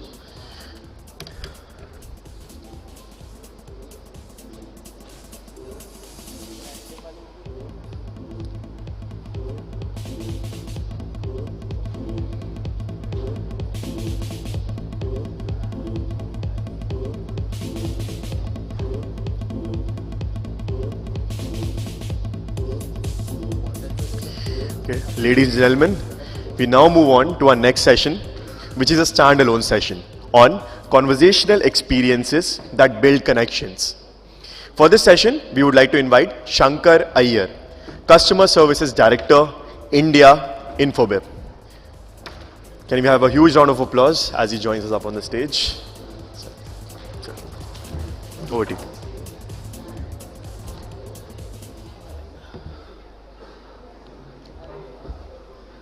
Good morning, ladies and gentlemen. I think we heard from the distinguished marketers here about how the modern way of marketing is evolving. I'm going to talk about conversational experience. And let me first tell you that, probably you'll be wondering among this great group of marketers what a customer services guy is standing here and doing. So, I belong to Infobip, and people who have not Googled Infobip yet, I just want to tell you what we do. So Infobip is a mobile communication marketplace, if you can call it that way. And basically we deal with mobile communication platform as a service. And along with that, we also build mobile communication software as a service. We're globally present, and that's what we are into. Coming back to why am I here, I'm going to talk about conversational experience. And in last 5 years, primarily my role has been to talking to customers. I heard one of the panelists saying, you need to have the feedback from your customers, right? So, and I think that's what I was doing for the last 5 years. I've been just trying to talk to some of our marketer friends and customers. And what I realized is that the initiatives, the budgets, the focus on marketing, communication, and promotion is taking a paradigm shift from what traditional marketers used to do to what we go into modern marketing. And I'm not going to touch upon all that aspect of modern marketing, but I'm just going to take a slice of it and talk about only the conversational commerce, which is my domain today. On that note, I also have some slides, and the idea of putting those slides up was to highlight the areas where the conversational commerce has a great potential for every marketer here, because we are entering into the customer experience economy, and it is no more about just positioning your brand, but trying to really understand the pulse of the customer, right? So on that note, I hope I'm pressing the right button. Yes. Okay, so how do we build connections over conversations?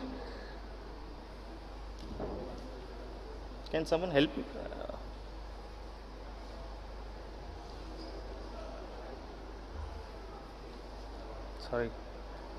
Sorry for this, I don't know.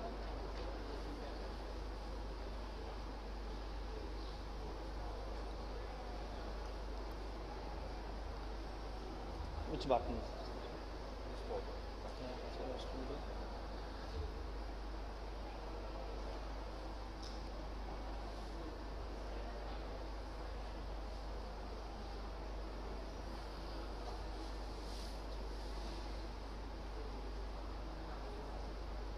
Users appreciate more than a memorable customer experience. Okay. But winning their hearts and minds means being present on all their channels, all across the globe, while meeting all local regulations. It is complex, but there is a simple solution. Infobip's cloud communication platform provides one seamless connection to the world's most popular communication channels.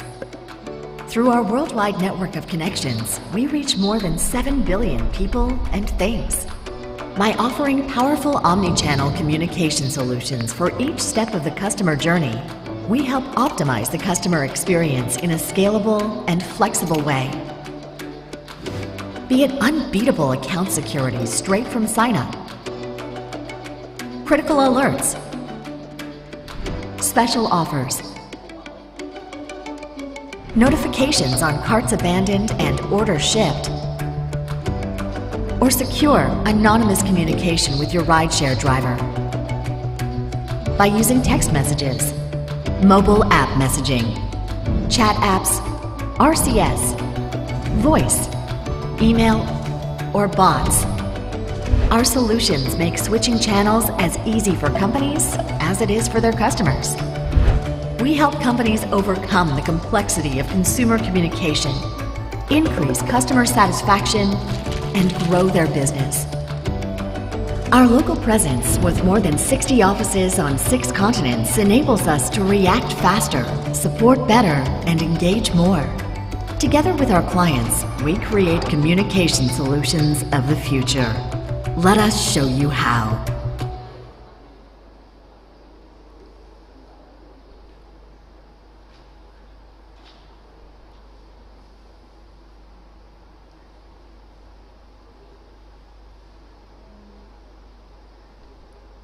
Okay, finally I got my slide. So it seems that my marketing folks had inserted a video which I was not aware of, so I'm so sorry about that.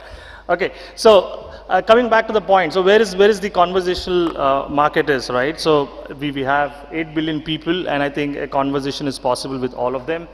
But the addressable potential is about 5 billion people, right? I mean, they have internet, and I think roughly about 15% of them exist in India who have internet on their mobile phones. And the interesting point is this: how much time do they spend, right?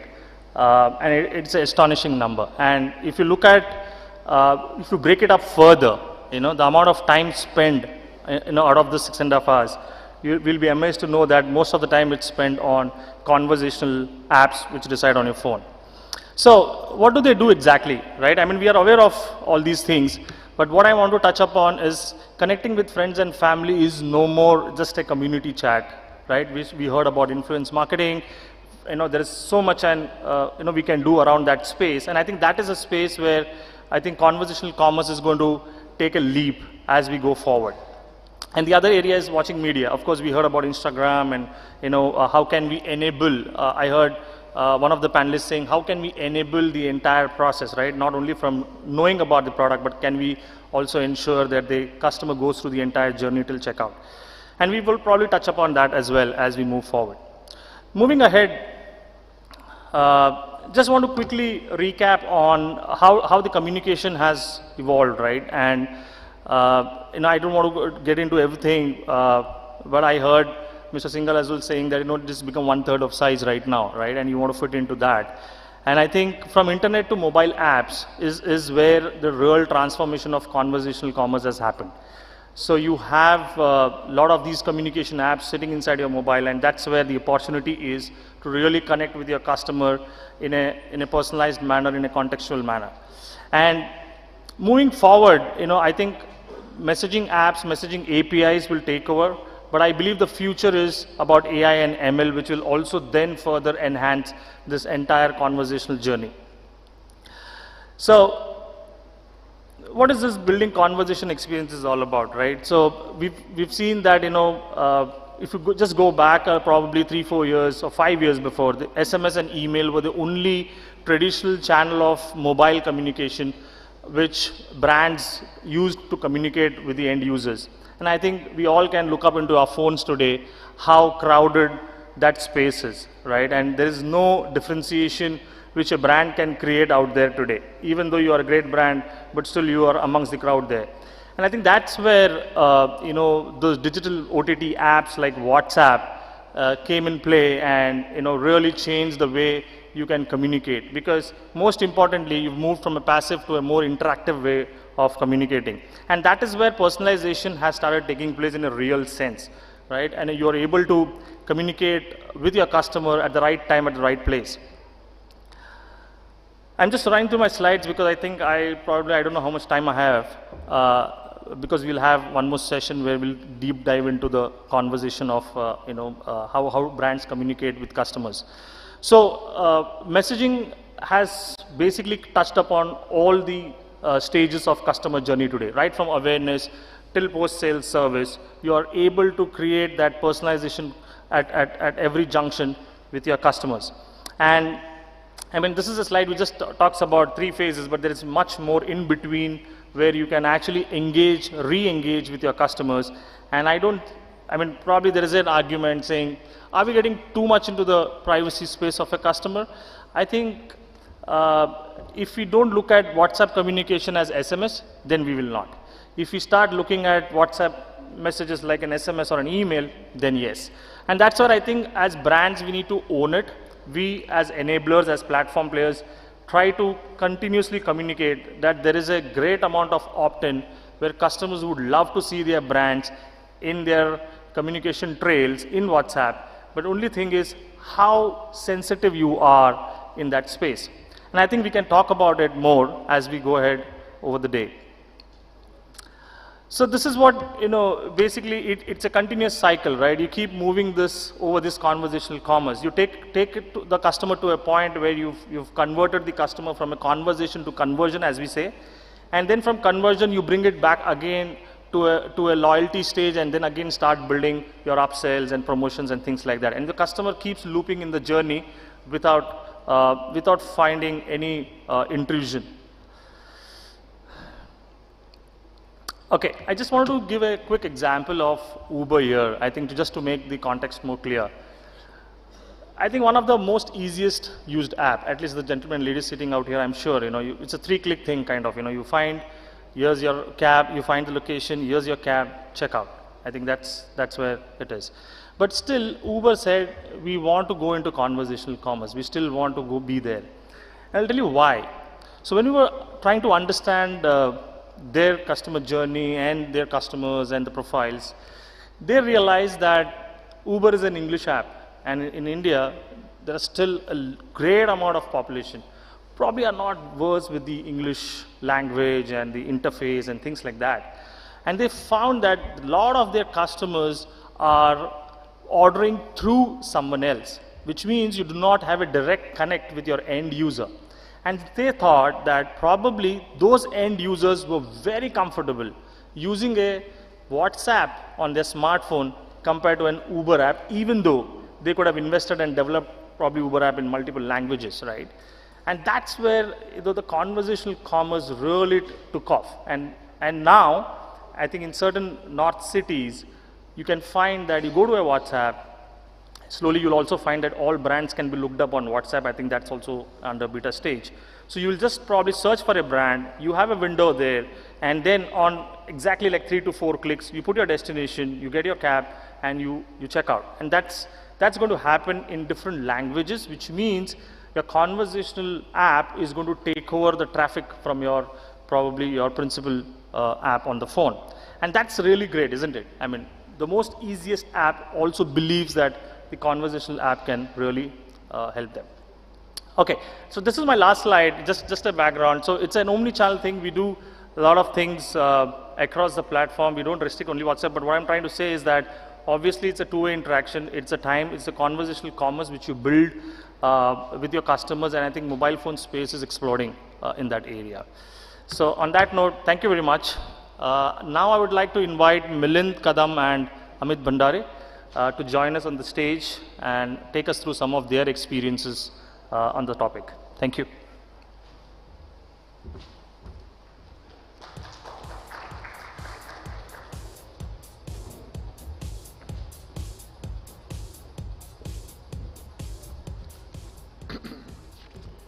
Thank you.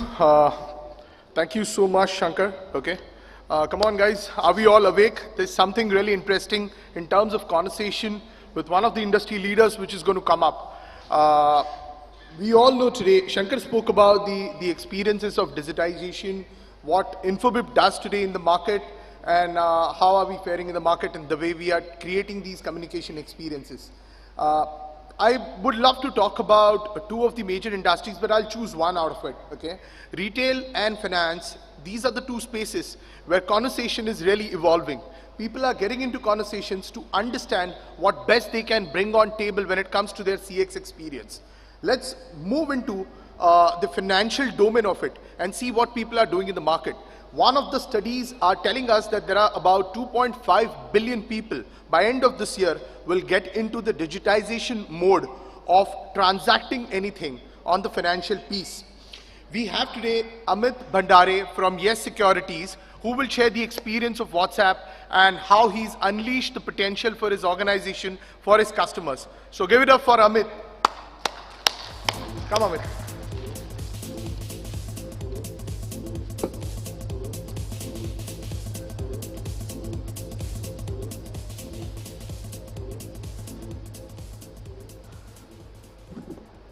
Hello. Hello. First of all, thank you, Amit, for joining us here. We really wanted to understand that how initially, okay, I know that it was a tough decision a couple of years back when the journey started with the most revolving app, which is revolving around all of us. I mean, that has become the center of gravity, WhatsApp, okay? But before getting into there, I wanted to understand which are those specific pillars of digitization for your organization, okay, while taking this step that you managed for them. So good afternoon, everyone, and thanks, Milind, for having me here. So according to me, digital transformation is not a standalone process, okay? So it's inherently holistic in both essence and significance. So why I would say it's a multifaceted journey where you try to achieve different goals and different objectives, and it also depends on the industry that you operate in, plus the digital maturity of your organization. So because as a digital, it means different things for different departments and various functions across an organization. So for me, a digital transformation should ideally start with upgradation of your IT infrastructure. So IT upliftment, or you call it upgradation of your IT infrastructure, should be a first step of any digital transformation. By that, I mean you need to have an up-to-date platforms with effective tools wherein you can interact with your customers and serve your customers at a very economical cost of maintenance. So that's the first step of any digital transformation is what I feel. The second one would be your optimization of your operational things. So use digital to optimize your operational processes, rationalize and simplify your operational processes, basically business re-engineering you'll have to do. So that would be the third step, and second step rather. And the third would be to find innovative, innovative marketing. So here you focus on digital tools where you can interact with customers, understand them, and then provide an omni-channel experience in a very creative manner. So that, according to me, are basically the three pillars of any digital transformation any organization can go through. Amit, that's really fantastic. Before we move to the second question, I would like to bring in a small cookie for all the people here. While I was checking the invitee list, there were many of them who've come from large digital marketing organizations here. I wanted to really put this question across to each one of you. Are we really going back and educating the enterprises about the right set of communication channel they would be using? And you are the people in the market who've got that reach. I would suggest that you should be talking about this openly and telling them what could be the right adaptation of the channel which is required in order to communicate with their customers. And that brings me to the second question of this session. When it comes to investments, I mean, there is a lot of data which needs to go right, Amit. And how do you think WhatsApp has been the right messaging channel which has really made a difference to your organization? Because it's been a time you've been using it, right? So, if I have to tell you on a lighter note, so a drafting a WhatsApp message is much simpler than composing an email. So, so that's one part of it. But honestly, WhatsApp generally ticks all the boxes, be it a personal message, easy access, you can send rich media, quick replies, automated, branded, verified accounts and all that. So WhatsApp ticks all boxes. Plus your open rates for WhatsApp is much higher. Yeah, it's almost upwards of 90% for in most of our cases. Plus your click-through rates in on WhatsApp is also 8x or 10x time of any other communication channel. So that's precisely the reason WhatsApp has been the most preferred channel for all our communication, of most of our important communication that we do with our client.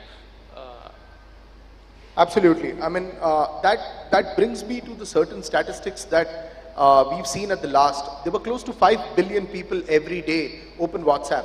And you would be surprised to know that every 5 minutes you actually get into the WhatsApp. The number of phone calls we receive and we make today, okay, if you take the total count of it, you open WhatsApp at least 3 times more than that count. I mean, that's the kind of center of gravity WhatsApp has created in our life, which we use for the personal use as well as, I mean, for the official use when it comes. But Amit, that brings me to the other question and talk about the use cases, how WhatsApp has made a difference and what specific way. I know there are multiple use cases.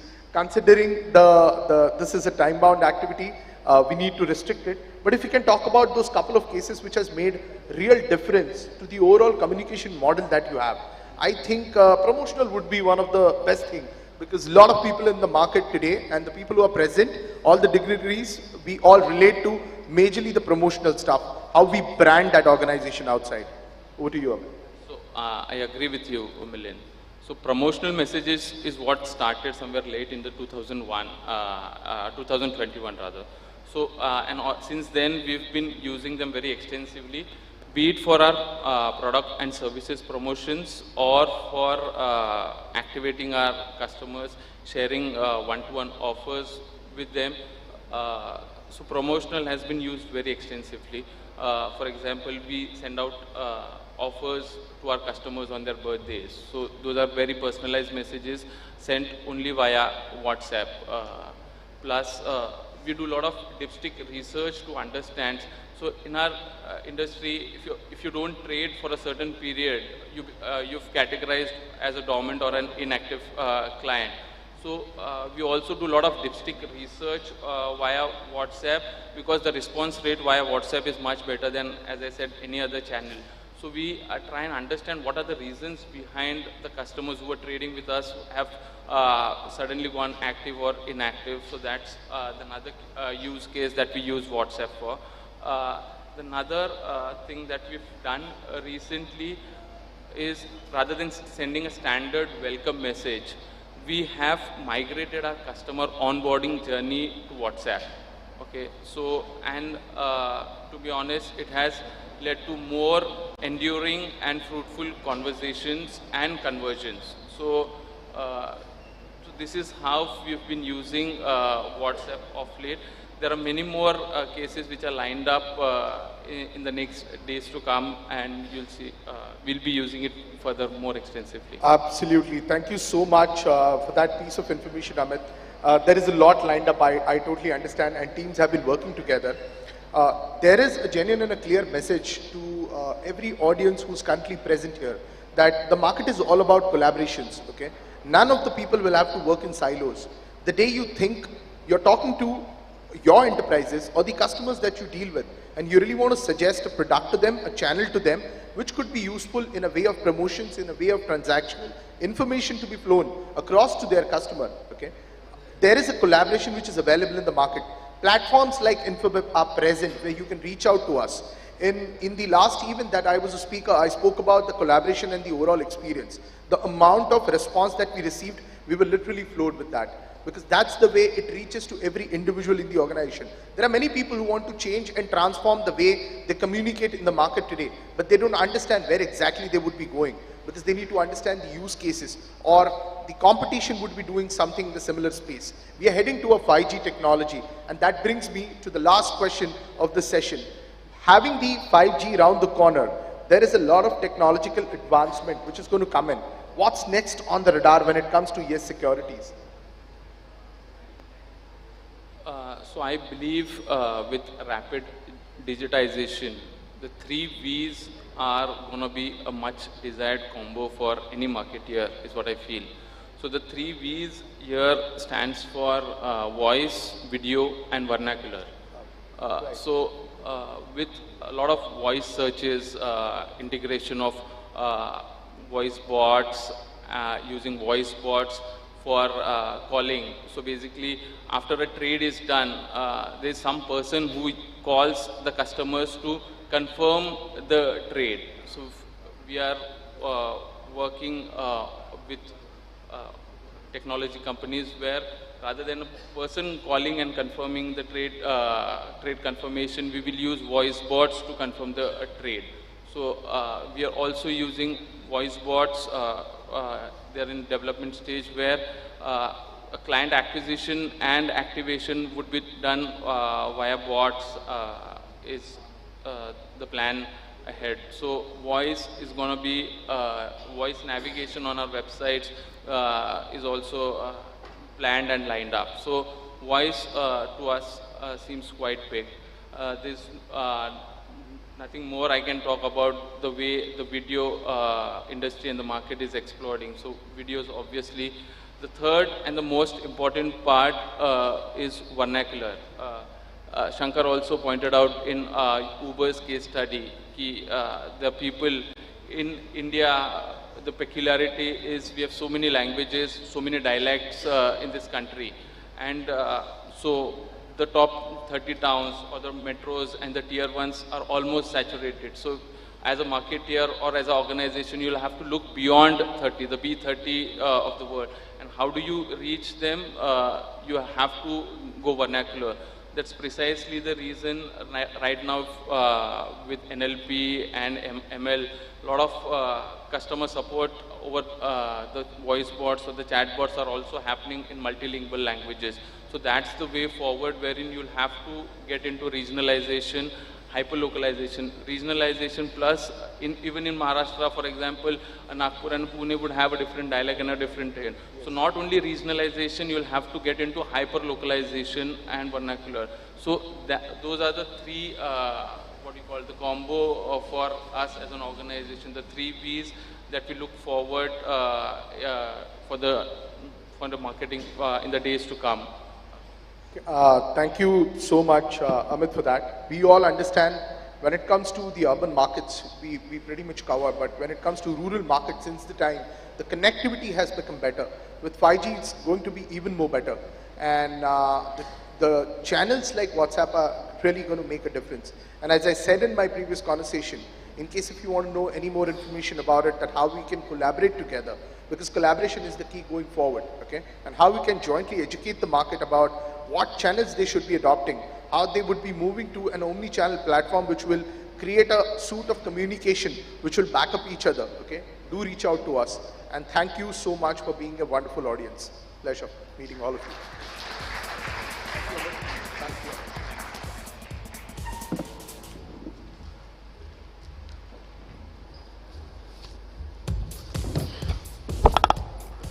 Thank you, gentlemen, for that insightful session. Thank you so much. Now we move on to our first fireside chat of the day, titled Finding a Purpose. The panelists will discuss in depth about how brands can reach the customers through purpose.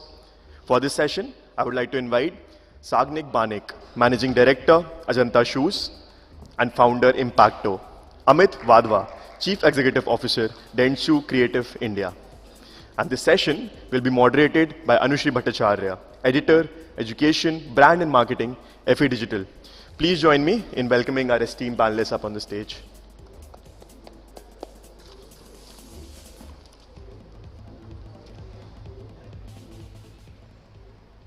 So no, we are not selling the shoes, but it calls finding a purpose, and we have often talked about how you find a purpose. Does it go beyond pricing? Of course. And we have Ajanta, which is a legacy player for 66 years.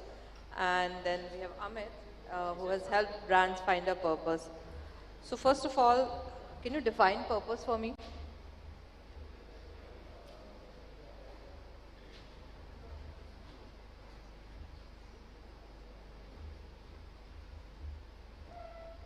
Yeah. So purpose, purpose is simple. I guess it stands true for people as well as brands. There is a reason for being. There is a core that I believe in, and I think it is the most essential part of a brand's existence. I think we sometimes disregard it. We sometimes feel go on the fly and figure out what happens and how things evolve. But I think purpose is something that should stay there forever, unless until there's a huge need of change. We sometimes keep changing purpose with campaigns. That's not the way it should be. Purpose should be inbuilt, and everything needs to emanate through purpose. So that to me is purpose and the importance of purpose. Thank you.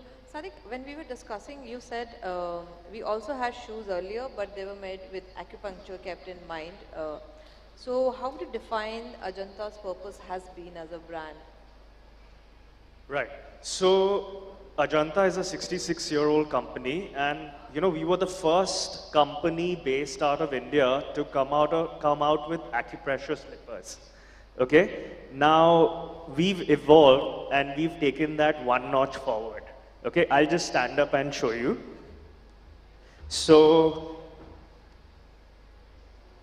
we've come up with an acupressure slipper where like each point has a air bubble where each of it puts pressure in your pressure points in your feet, and this has been our forte in like mold making, R&D, and since day one in Ajanta, innovation has been the biggest thing. And we are not just any other brand that just imports things from China and just puts our branding and then gets it over with. We go far beyond that. Amit, we were also discussing about the fact that during COVID, a lot of brands got confused between CSR and purpose, and a lot of that chatter has died down.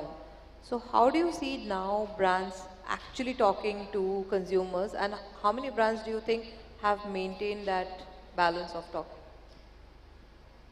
Thank you for constantly lending me your mic, Anushri.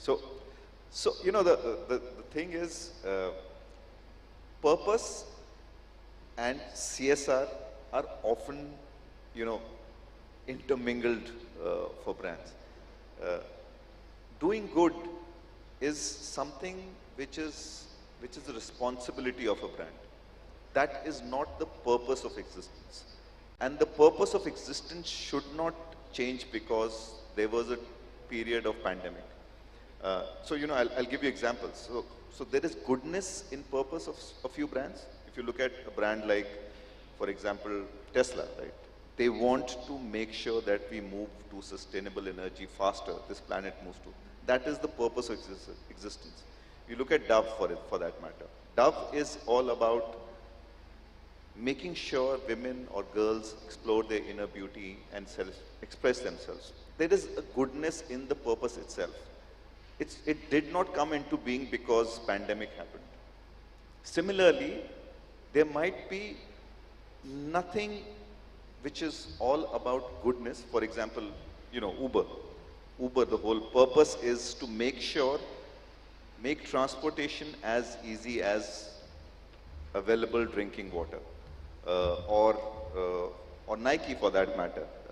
You know, Nike believes that every body, if there's a body, it could be an athlete too. So, you know, that is the purpose. There is no inherent goodness in it, if you say. There is no CSR-ish point of view about it. But that is the purpose. And I think it's important to differentiate purpose from doing good. Doing good is one part of it. I think it got accentuated during pandemic, and rightly so. At that point of time, it wasn't about, here is my product and buy it. I think the world was going through a lot of turmoil, a lot of uncertainty. And I think we had to put out the right messages, and I think there were a lot of goodness, so to say, messages which were being put out. We are back to our level playing field and saying, okay, come buy me. Having said that, I think pandemic has brought in the self-conscience far more strongly amongst brands. And once again, I say the purpose remains the same for all the brands as it was pre-pandemic. And what changes now is possibly making sure that you do good a little more than what you used to earlier is what I would say. Interesting. So, Sadik, the question is, you said you have evolved with time. There are two things to this. While brands have to evolve with time, how do you ensure that you continue to find a purpose in a consumer's life and stay true to your brand value? For example, you said your shoes are shoes plus something always, right? So how has that evolved with time? Right. So here I would like to, talk about how Ikigai says the same thing. All right. Ikigai is this Japanese book. All right, where it's all about finding the purpose, and literally that's been the driving force with Impacto. So the purpose and the vision of Impacto is to inspire the common to be an athlete. All right. Now, in terms of how in today's world we make a difference, all right, is the biggest key. So, in the last 5 years, this has been my college project, and now it's come to life. All right, I'm wearing these smart tech shoes, all right, which has the ability to understand what you're doing. It has an AI understanding where you're going, how you're going, okay? So how are we different from a smartwatch, okay? A smartwatch will just take your step counts with the hand movement, okay? Whereas here, as soon as I take a step, it moves. But if I just ramble my feet while sitting, it wouldn't change any of the steps. It takes actual steps to understand how you're going about. All right? Now, there are many fun features as well as essential features, like you put where you have to go in Google Maps. If you have to take a left, your left shoe vibrates. if you have to take a right, your right shoe vibrates. Okay? Then, just to show some of the features, show off rather, all right? So, while you're sitting, okay, you hold your shoe out like this, okay? What it does is it just generates a call. It's like a favorite call, okay? With the right foot, if I hold it out like that, what happens is, so your favorite playlist or your favorite video, any Spotify playlist will just come through, okay? I don't have internet is why it's not playing, but you guys can see the screens come in of Spotify, okay?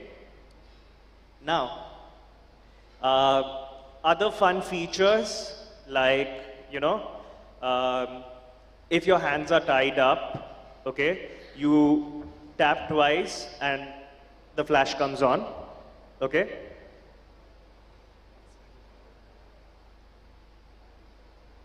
It has fall detect, okay? So imagine you go through an accident and you just fall. A usual fall is like, you know, you'll have your both feet up, all right?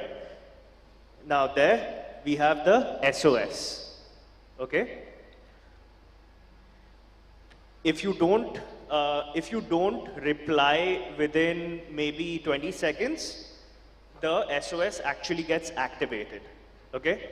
Okay, but now, last but not the least, okay, this is my favorite one. Now say you're at a very boring meeting, okay, and you want to get out, okay? So what you do is, you put your shoe like this, all right, tap twice, you generate a fake call, all right, and any awkward situations you can get out of, okay? So, right now, I have Mukesh Ambani calling me, all right? So, anytime, all right, tap,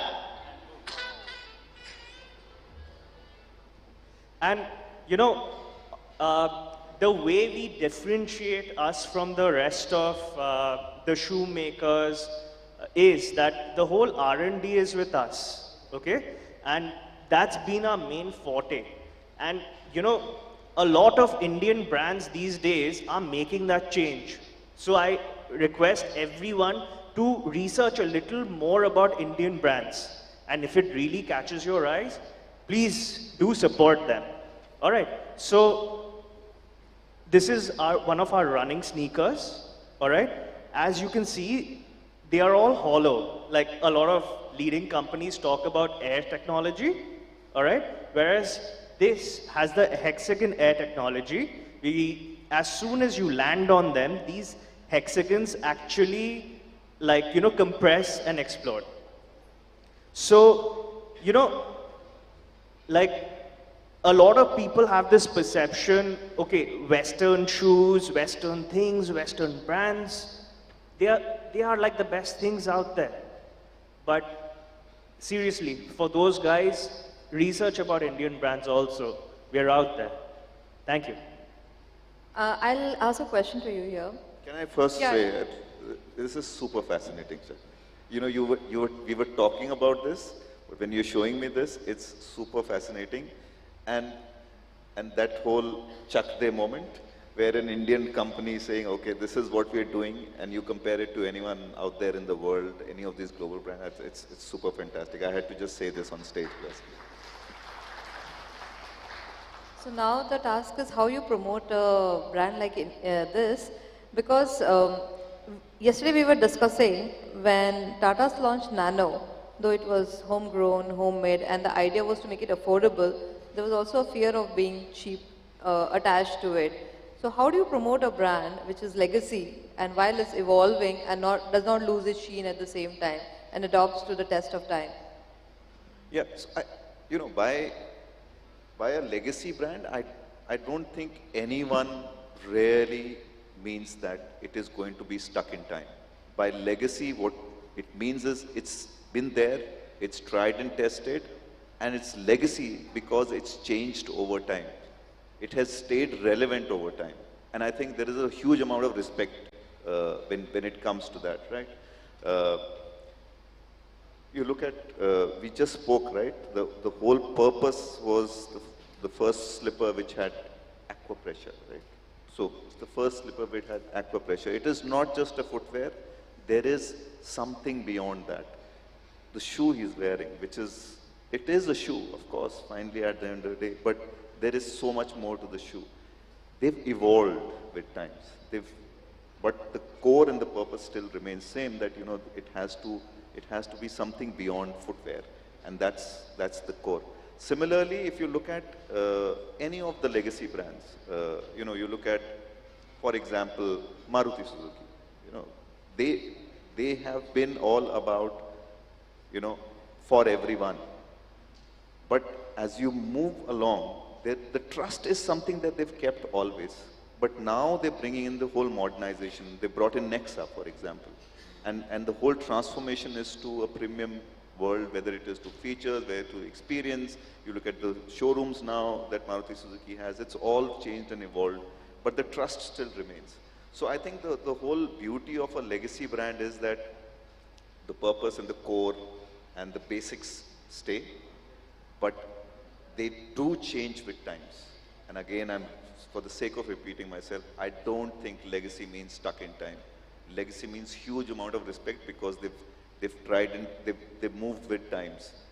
And I think, you know, they're not just a flash in the pan, and I guess they know much more than most of the new age brands probably would. I think that's why you have been able to optimize your cost and create something like that, which costs about 12,000. It does, and in fact, this is our first tech project, so like, you know, we are going to evolve and get into better costing. But you know, one of the best things about this project is all the sourcing of the components to everything is Indian sourced. All right, nothing has come out of China or any of the outside countries. So how many more such shoes or new such shoes that you will create with technology? How many more such shoes you will create? And what is the next step forward? Well, you know, if you compare us to what is out there, all right, self-tying shoelaces, I mean, this is much more, okay? There's no comparison.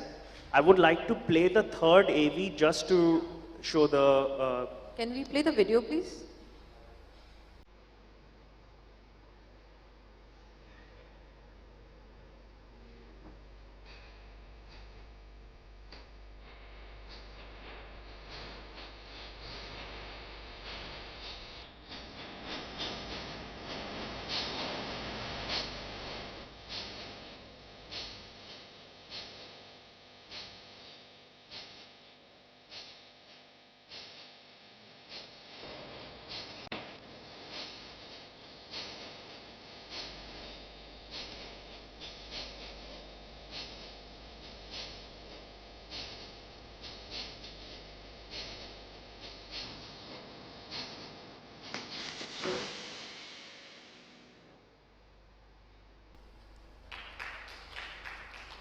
So yeah, this is just the start.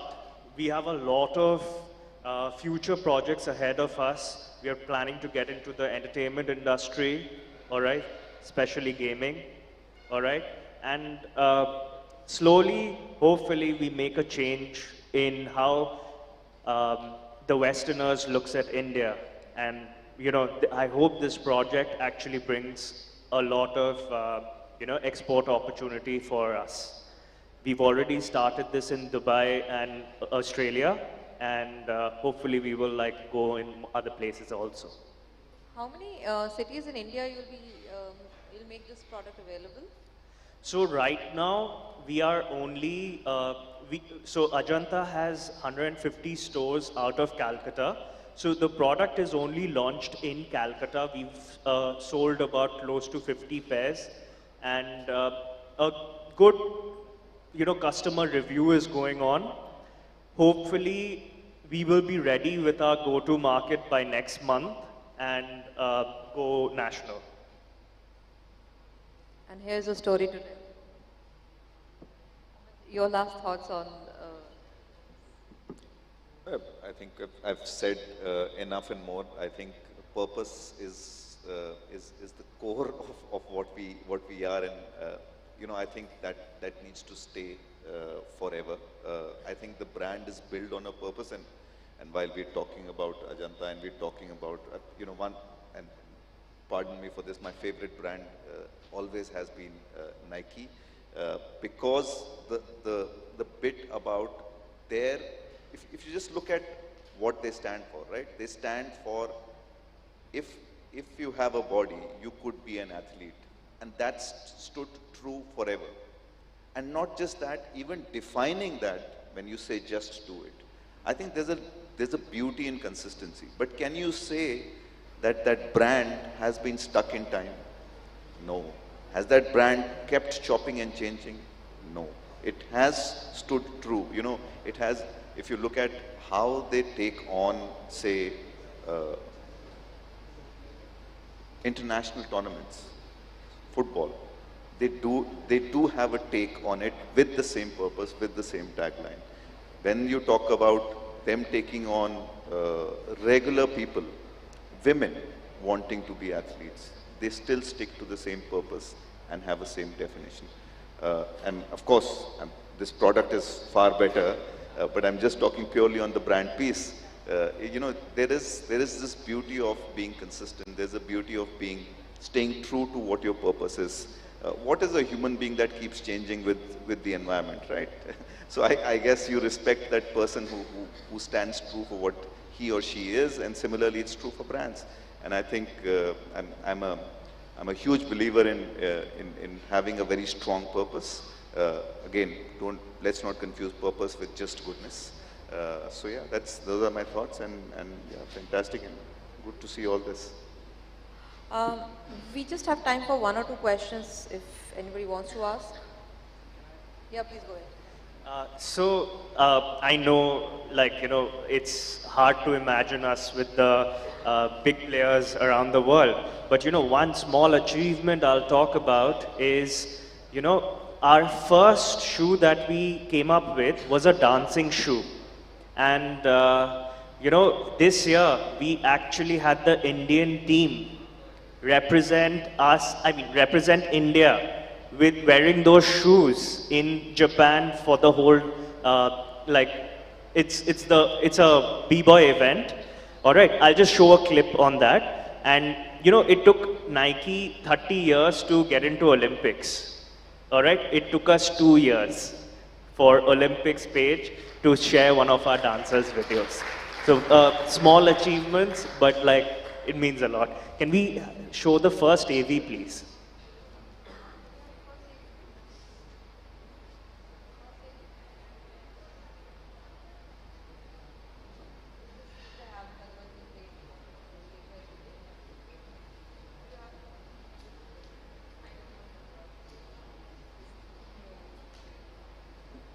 Okay, any questions for us? Yes, please. Just ask the question because we have a paucity of time. No comment, please.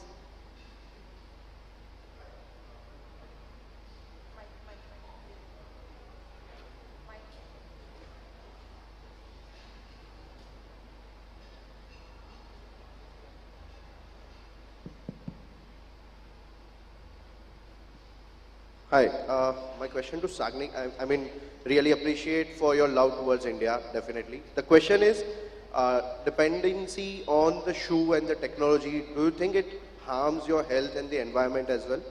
Like, so much of dependency for the right leg to the directions, the geographical movement and the music and all of the dependency on the technology, your app and the shoe are synced. So, do you think the environment and health, you are making something harmful? No, not at all. We've in fact sourced the top-notch things, all right? We give this, our charging is with C-type, okay? We are using Bluetooth connectivity, Bluetooth 5.0, which is the latest, all right? The same module goes into earphones, all right? So there is no electromagnetic wave here. It's only Bluetooth, so there's no health hazards. Any other questions? Yes. Can you please introduce yourself and stick to the questions only?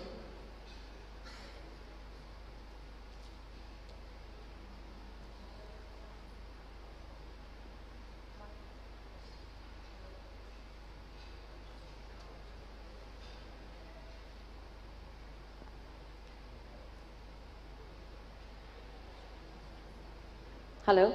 Yeah, hi. Hi, I'm Neha Kapoor, and I'm head of marketing at Idabridge.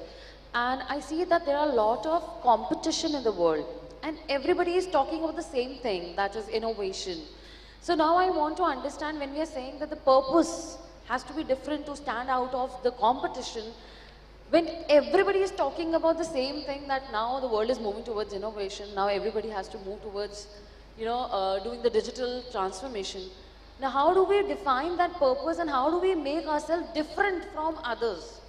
Where everybody is talking, the competition is talking about the same thing that you are talking. How to make that difference? That's my question. Yeah. Yeah, so a relevant question. I feel the differentiation does not mean defer your purpose. I think the purpose is about what the brand stands for. But the differentiation can come in various ways. Differentiation can come in the target audience that you talk to. The differentiation can come through product variations. The differentiation could come in how you market them. The differentiation, for example, in marketing would come from how innovative you are in talking about your product and your offering. I'll give you an example. Apple always stood for innovation, right? It's always stood for being different. Now, that hasn't changed. While the world is innovating, the innovation core DNA hasn't changed. But you look at every time there is something new, even in the way they launch, even in the way they talk. They are broadening their target audience. Earlier, if you thought you would see Apple in 30% of the audience sitting over here in the room, you would never imagine that. They broadened their horizon there. So I think the key is not chopping and changing what you stand for. The key is figuring out where the world's moving and what else can you do to make yourself relevant there. And that is the point I was making when I was speaking about saying purpose should stay there. But I think there's a lot more you can do and keep innovating as we move along. For example, Apple laid huge bets on the iPod, but they never stuck around with it because they realized it was dying. Music was sitting somewhere else. So they took that call and moved on, rather than saying, let me try something else over here. So of course, not everything would work, but I think you need to walk with the times, with standing true for what you are. Is the point I would make. Thank you, that's a nice answer. And I want to just add on here. Can you just catch him offline because we are running short of time, please? Just 1 second more. Okay, fine. I just heard from you that COVID time, many businesses have evolved during the COVID time and started actually in COVID time. And when you were saying that the purpose should not be because of this pandemic that had come. So many businesses, say for example, I'm not able to relate right now, but for example, there were like chicken curry businesses. And they have started only during COVID time to help the artisans of Lucknow art, right? Now when we are coming back and now that COVID time has ended up, now the purpose will stay the same as COVID, relevant to COVID, or will it be different now? The purpose will be same or the different? That's my only question. It could very well stay the same if the purpose is strong enough and make sure. For example, healthcare is far more important now. It's not going away anywhere, it's far more important. So I guess it depends on how strong your purpose was. If you think the reason for you coming into being is only COVID, then it was opportunism, not purpose. I think the purpose comes from a core inherent desire saying, I am not going to serve the need only for this 1 year or 2 years or till this pandemic stays. I think the purpose needs to be a long run vision that what I want to be. And it's not opportunism, that's the difference for me. Thank you so much. Thank you guys. Now you're good. Thank you so much. That was an extremely intriguing session indeed. Thank you so much to our speakers.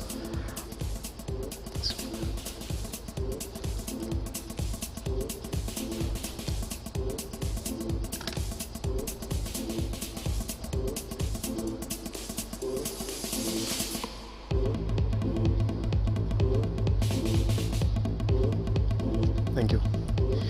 Moving forward to our next standalone session of the day, titled How to Future-Proof Your Digital Marketing Spends.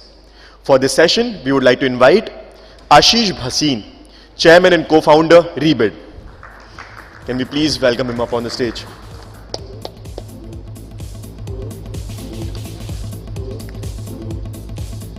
Over to you, Ashish.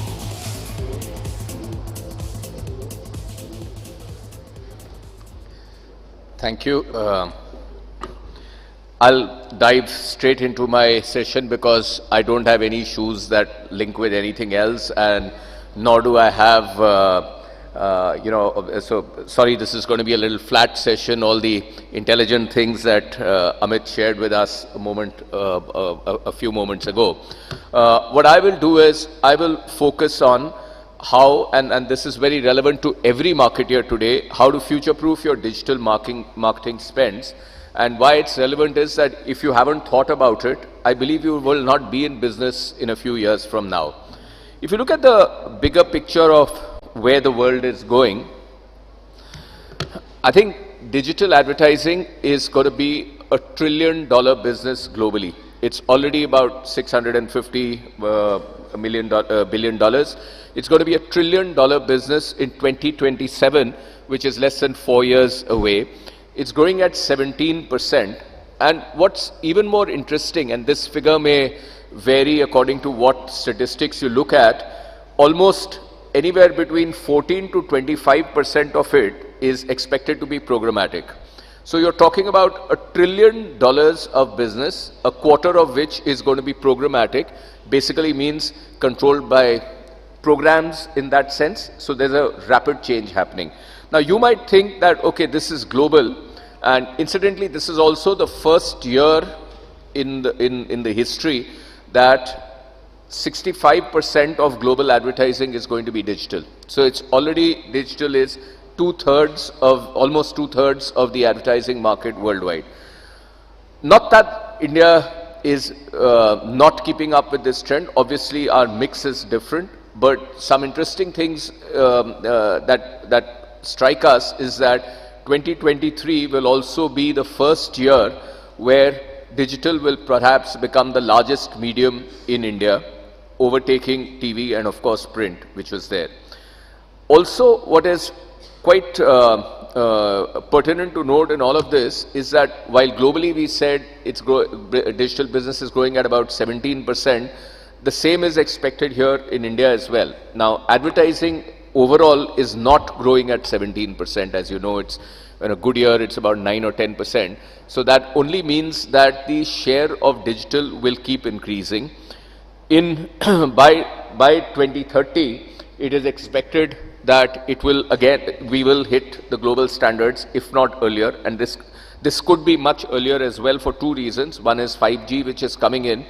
The other bit is that it is anticipated that in the next 2 or 3 years, as much as 250 to 300 million new internet users are going to come into the Indian landscape. And where are they going to come from? This is not happening from Mumbai or Delhi or Calcutta or Chennai or Bangalore, because there the the penetration levels of internet are already very good.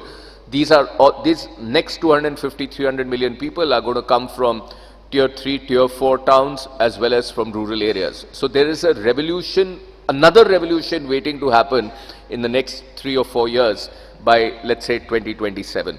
So at the cusp of this, a marketeer can ill afford to, not think of how they're going to future-proof their digital marketing spends, because there is a jungle that you're facing. And when you look at it, and there are several global surveys that have been done, what are the biggest problems that marketeers face?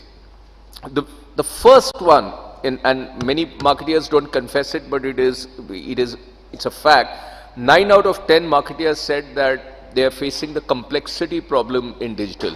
Now, I would like to find that one guy who said that he isn't facing it. Because if you look at digital, why is this happening? If you look at digital in India, let's say, a few years ago, if you wanted to do a digital campaign, it was all about taking Google and Facebook, the two walled gardens. Between them, that accounted for whatever, 80, 85, 90% of the market, and there was nothing else that you had to do. Now, fast forward a few years later, from those two walled gardens, you probably have 22 walled gardens today. You've got, somebody spoke about how Amazon was growing. You've got Amazon, you've got Twitter, you've got LinkedIn, you've got Flipkart, etc., etc.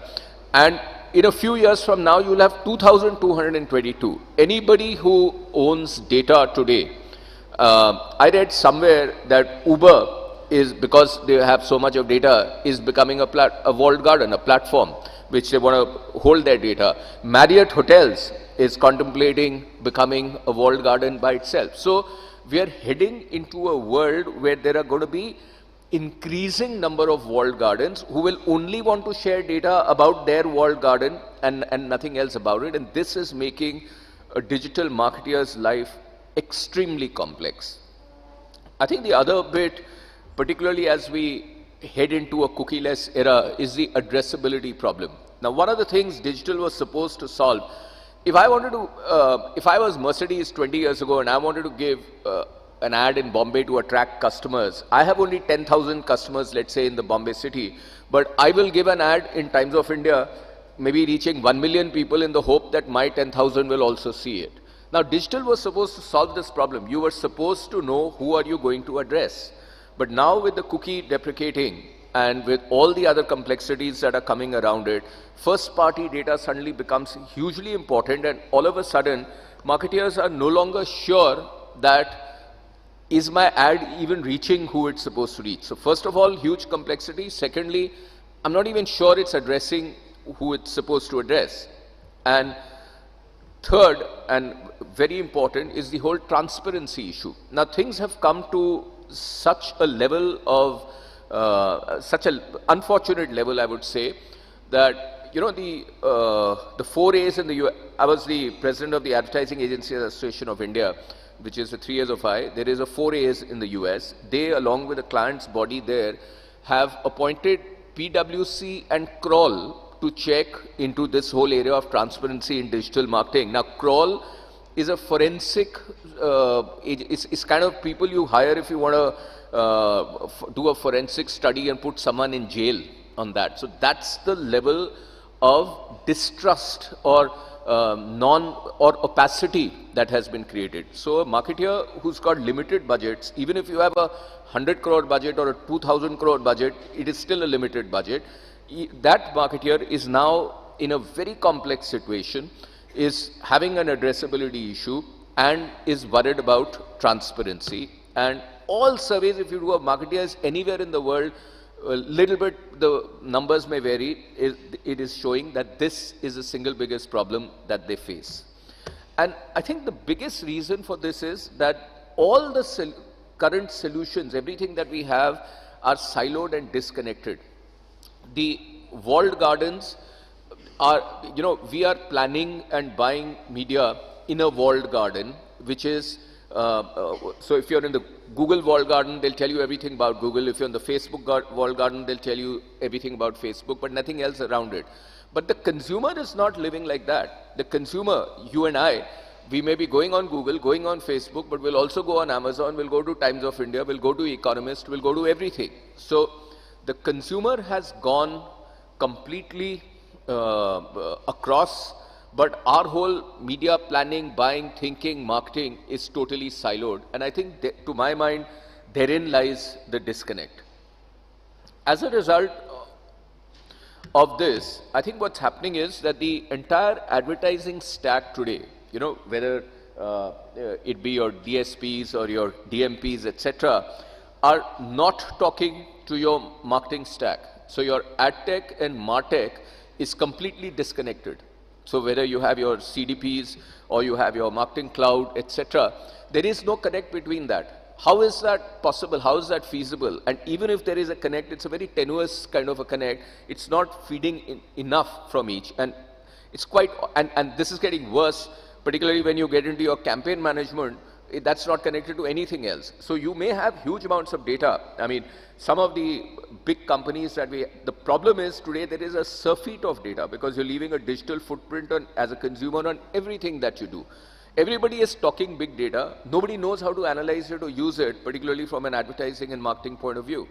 Now the solution is obvious. It's staring you in your eyes that this is something that's going to be doing. And the consequence of this is that there is no real-timeness in availability of data. I'll give you one or two real-life examples. You know, when I was the Asia-Pacific CEO, one of the clients at my previous company, one of the clients, very large automobile manufacturer, asked a very simple question to us, to the agency. And he said that, look, I'm running a very important campaign for a product launch. A car launch is a big deal for an automobile maker. I'm in 17 of your 18 APAC markets. Can you tell me, I'm not sure whether this campaign is working very well or not. Can you tell me how much money have I spent in the last 2 weeks, let's say on, I'm just making this up now, for Facebook, Instagram and Google, and which of them are working and which of them are not, because I need to, you know, take rectificatory action on this. Now, what will any agency person do? There's a very standard agency response we have. First is that whether the client asks a simple question or a complex question, the first thing is, sir, it is very difficult, but for you we will do it. Nobody else can do it, but we will do it. And the second thing is, ho jayega, sir. Now, whether aapko pata hai wo hoga ya nahi hoga, we are trained, you know, to say ki ho jayega, and then you come back and you figure out how. And that's exactly what I did. So, and I came back and I called up 17 of my country CEOs. I said, boss, it's a very important client, you got to fix this. Who then in turn, I'm sure, called 17 media heads, who called 170 poor people working down the line whose weekends must have got ruined, etc. And all that data was put together, compared, this, that, checked. And, you know, the client had asked, can this happen in 2 or 3 days? Of course, I said, of course it can happen in 2 or 3 days. And very quickly we realized it's not possible. And then we said, no, sir, it's a little more complex. So maybe it'll take a little more time. And finally, after a week or 10 days or whatever, we were able to get that back to them.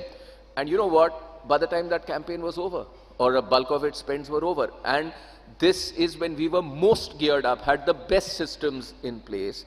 And the reason is because AdTech, MarTech reporting is not talking. You need something that can put it together.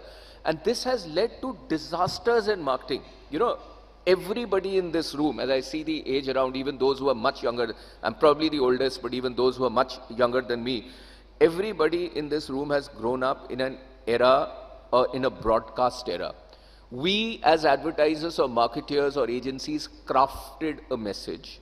We then researched it nicely, we then made something, and then we spoke to the consumer. That era is gone. No longer is brand communication in your hands. It's in the hands of the consumer, and therefore the need for real-timeness. Real life example, if those of you who were around maybe 10, 15 years ago in marketing will probably remember it. Sachin Tendulkar, when he had just retired, a little after he had retired, was transiting through Heathrow. Now, British Airways has been traditionally advertising in India for many, many years. It's a good sector, you know, India, UK, and it's a very respected brand on that. Every year they probably, let's say in 10 years, they must have spent 200, 300, 400 crores in advertising. So, Sachin Tendulkar lands at Heathrow and tweets, ki, my bags haven't come and I'm going somewhere and, you know, my kit is in that and the bags haven't come. And what happens after that? Of course, Sachin Tendulkar followers to the tweet starts putting. One standard bot or some poor sort sitting somewhere responds that, please give us your name, profession, who are you, what do you do, etc. And Sachin retweeted that as well. There's almost like asking God, where do you stay, or who are you, what do you do, right? And he retweeted that. And within minutes or hours, I think there were something like 3-4 million hits, likes, retweets, whatever of it. And 20 years of work that British Airways must have done, spending hundreds, if not thousands of crores on advertising, just went down the tube. So I think the important lesson in this is, if you don't have enough real-time data to immediately respond, and if you don't have a view of what is happening very quickly, you're in trouble. There's no question of whether you're future-proofing or whatever, you won't even exist. And I think therein comes the thing that, therefore, how do I future-proof my digital spends, my marketing, my advertising? And the answer lies is that you've got to find a way to unify this. You cannot go into 2025 with your ad stack, your marketing stack, and your campaign management, etc., not talking to each other. And this is a problem every major company has. The bigger the company, the more the silos, the more the scale, the bigger the problem. Okay, nobody in the world can claim that they have sorted it out.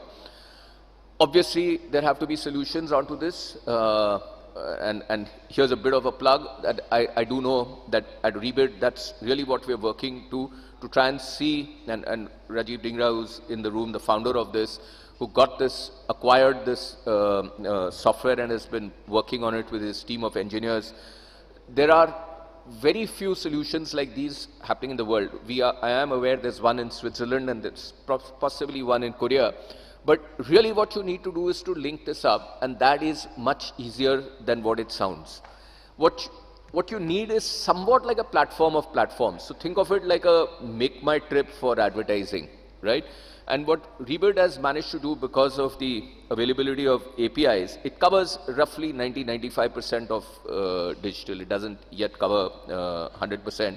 It's got more than 100 MarTech, in fact now several hundred MarTech and AdTech integrations in one platform.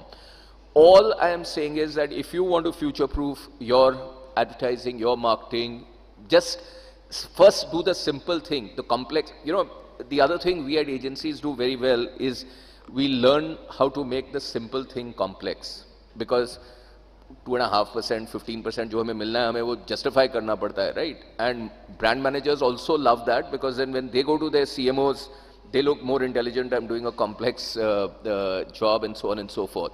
I think the world now needs to go the other. Can we just go back to the previous? I'll just show you a small film which will show, which will just give you a sense of what I'm doing, just about a minute's clip, and then just talk about 2 or 3 real cases where I've seen this work and how this has happened. Can we go back? 76% of global CMOs believe that siloed marketing infrastructure is a major barrier to achieving their marketing goals. Silos are everywhere in marketing and advertising, leading to inefficient and ineffective campaigns. Introducing Rebid, a unified MadTech intelligence platform that reimagines advertising and marketing without silos. Rebid eliminates platform, data, reporting, optimization, and automation silos, providing you with a single, powerful stack for marketing intelligence across your organization. With Rebid's activation integrations, you can manage digital advertising without switching between multiple platforms. Our reporting integrations create a one-stop solution for all your reporting needs, and our customer data integrations build a unified customer journey, enriched in real time. With Rebid's optimization tools, you can find and fix inefficiencies and wastage with a single click. And our automation tools connect over 100 marketing and advertising integrations, allowing you to automate any personalized customer workflow. Say goodbye to silos and hello to a unified, simplified, and automated way of functioning. Book a demo with Rebid and experience true MadTech intelligence in action. So basically what I'm suggesting is just forget all the complexities, all the lingo, all the jargon thrown at it. Just try to integrate everything and see it in one view, and you yourself will find the solutions. For example, and these are early days, as you can see, one of our clients, Travco, they've had 8.5 times increase. It's a large travel company. I think it's Egypt's largest travel company. They've had an 8.5 times increase in the ROAS just by introducing this. It's their data. They're doing what they're doing. The platform is only helping them get a single view and just help have a better look at it. ADDX, which is a large fintech company, Singapore-based Southeast Asia company, they were able to, through Rebid, activate all their campaigns from a single dashboard, including Adjust, which is a mobile-based thing. So because that's also now integrated into Rebid. And for their performance, they saw a 2x improvement. There's nothing anybody has done. It's just your own data seen by you on one place and activated one, and that in itself is eliminating this. One of our clients, Malabar, has a very unique situation. So it's not one client, it's almost like 200, 250 clients or whatever, because every retailer, and some of the retailers are really big guys, is like an account by itself, and each one of them has a Facebook account and a Google account and so on. It is impossible for the CMO of Malabar to just even get a view of what is happening. Forget real time. The person cannot just get a view of what is happening for a long time. And just by, putting this, and this is very early sort of work in this thing, for the first time the CMO is able to see what their campaign is doing across various bits. So these are just, some snippets. You yourself can imagine what are the benefits of it. So when somebody asks me the question, what can I do to future-proof my marketing spends, my answer is very simple. It is that first make the complex simple, right? Don't try to make the simple complex. Just make something which is complex simple, and just unify your silos. Now, I know this is very hard to do. I know it's very easy to put it up on a PowerPoint slide, but I'm afraid if you're not able to achieve this, there is no other way that you're going to be able to future-proof your marketing and your advertising bit. So my advice, my single bit to everybody who's looking at future-proofing their marketing, digital marketing spends, break the silos, make it as simple as you possibly can, and before you know it, you yourself will start seeing the results that will amaze you. Thank you for listening to me.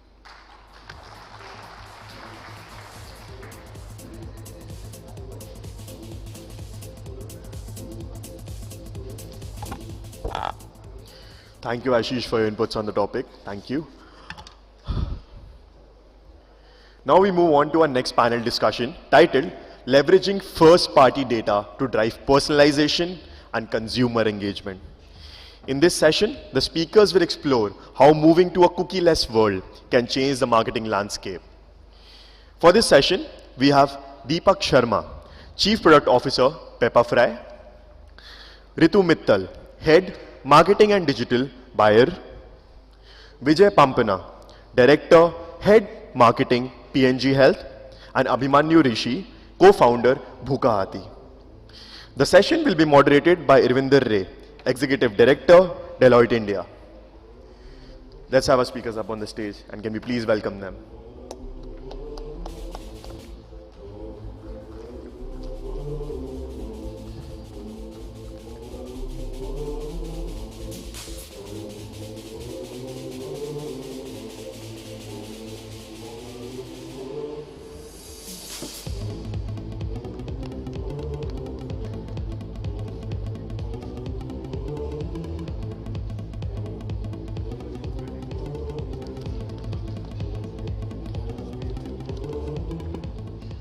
Over to you, Irvinder. Hi, good afternoon, everyone. And thank you to my panel members for joining me here. The topic is very interesting today. Since morning, we've been speaking about this, personalization in consumer engagement, and how is first-party data going to be helpful in doing so. We all know that large part of marketing is moving towards personalization. We need to know our consumers much more. We've been hearing since morning about this. And the cookie-less world is going to make this more and more challenging. We have to build relationship with our consumers. And for that, we need to know our consumers better, much beyond demographics. We need to know them in terms of what their interests are, what they like, what they dislike. So how do you do that? How do you collect the data for knowing your consumers better? So this you have to acquire directly by speaking to your consumers And if the company is actually directly getting this or acquiring this data from the consumers to engage with their consumers, it's called the first party data. Now, on top of it, we have challenges like data security, data privacy. We've been discussing a lot of challenges that the team here is facing. So this actually is pushing us to use the data responsibly, acquire this data much more responsibly. So let me open this session with my team members here, or the panel members here, in terms of what are they facing in terms of the challenges when they are building the first party data. How are you addressing these challenges when you are collecting the data? We've spoken some of those real life cases, so I would like you to talk about those real life challenges, and if there are any watch outs that you want to call out. So maybe Ritu, we can start with you because you're just starting this journey in your organization. Thank you, Arvinder. First party data, I think today is become very, very crucial for any organization to build on. And recently, I think I would like to share an example with the audience here, which was a live example of the kind of challenges that you face in collecting first party data. So we recently launched a digital platform which helps users find solutions for their headaches with a pill and beyond a pill with Saridon. And so this is a digital platform, it's a mobile-based platform, it's AI-driven. And we thought, okay, why not leverage this platform to also collect some first-party data as we are beginning our journey and in the process of collecting this data. So there was an entire monologue built which told the consumer about what this platform will give you in terms of the engagement, the solution with pill for with Saridon, and a solution beyond pill in terms of stress relieving entertainment content and financial content. And then it said that we would want you to give a consent if you want to progress. And this was launched in a small town of Aligarh in UP to a small town consumer. When we started getting the data in terms of the interaction and the engagement that consumers were having, the startling fact that we saw was most of them said no to the consent. They said, we don't want to progress with this, we don't want to share our phone number. And this was startling also because we usually think that a semi-urban consumer, a smaller town consumer probably is not as bombarded with information. It is more willing to share their data or information. But, and we immediately had to make a choice, okay, what is more important at this stage? What is the primary intent? It is consumer engagement or is it first party data?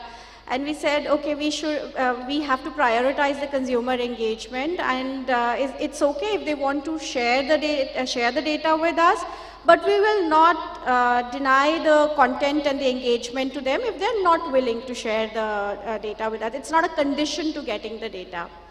And we immediately saw a change in the response.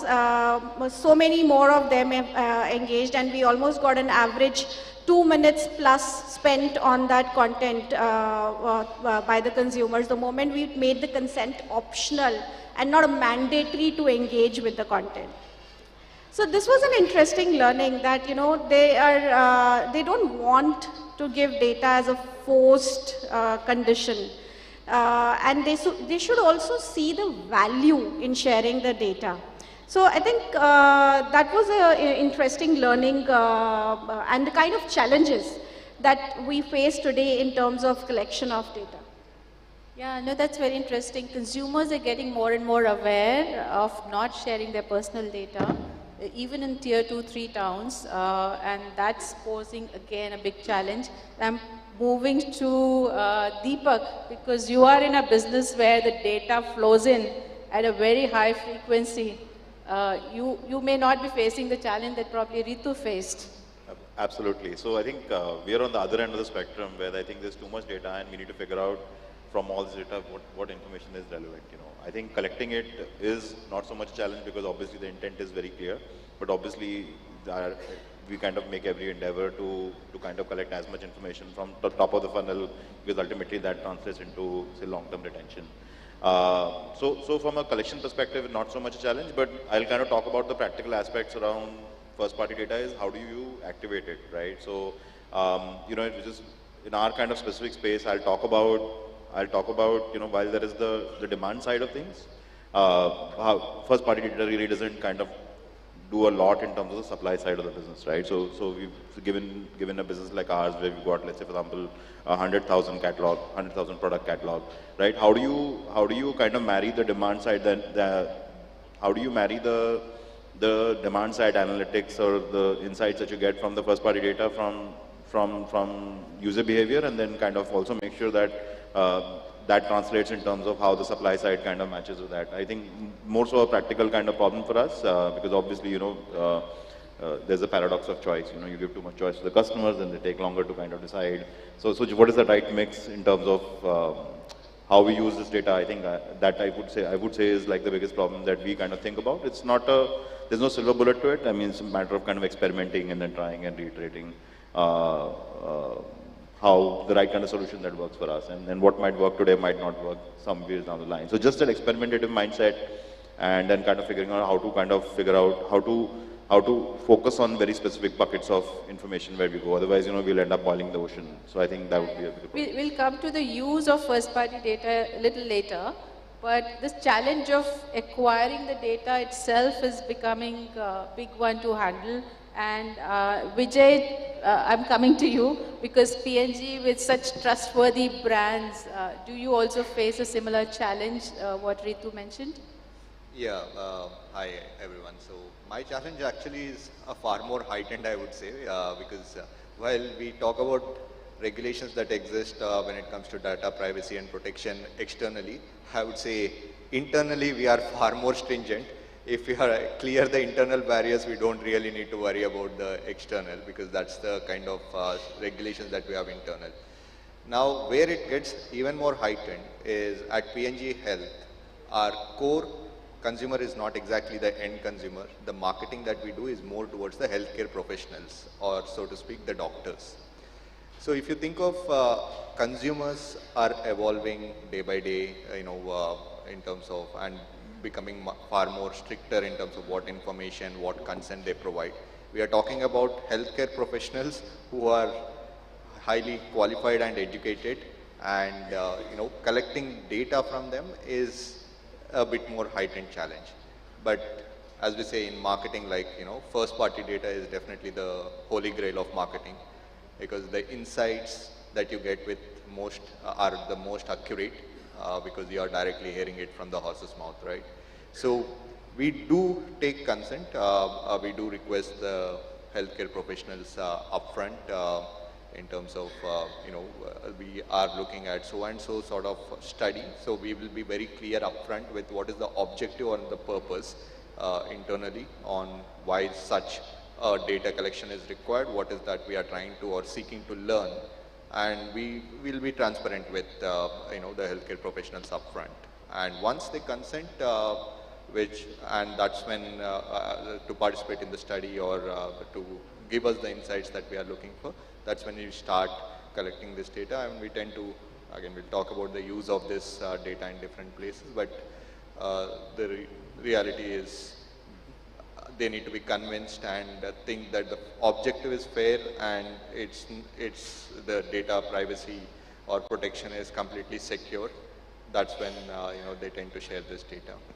Yeah, I think the trust and the transparency is a key factor, and we have Abhimanyu here who comes from a very different industry, and consumer data is used in a very different way in his context. So Abhimanyu, do you want to talk about how are you collecting this information?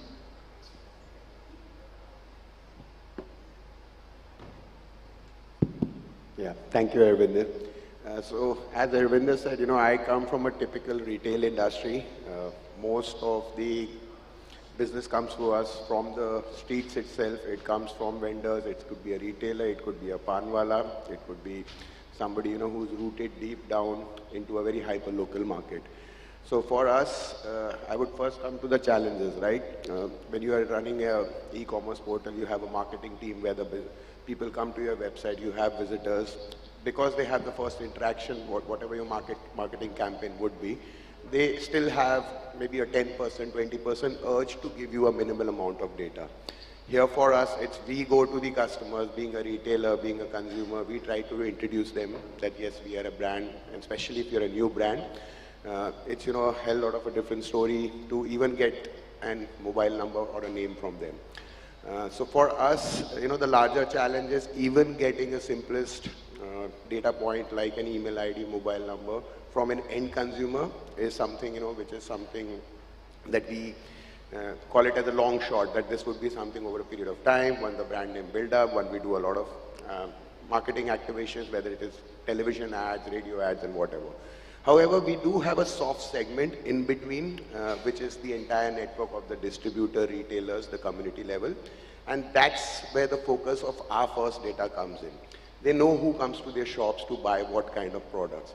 So we rather focus on this kind of a community who is more involved with the customer at their end. However, because we are in a B2B business, we directly deal with them.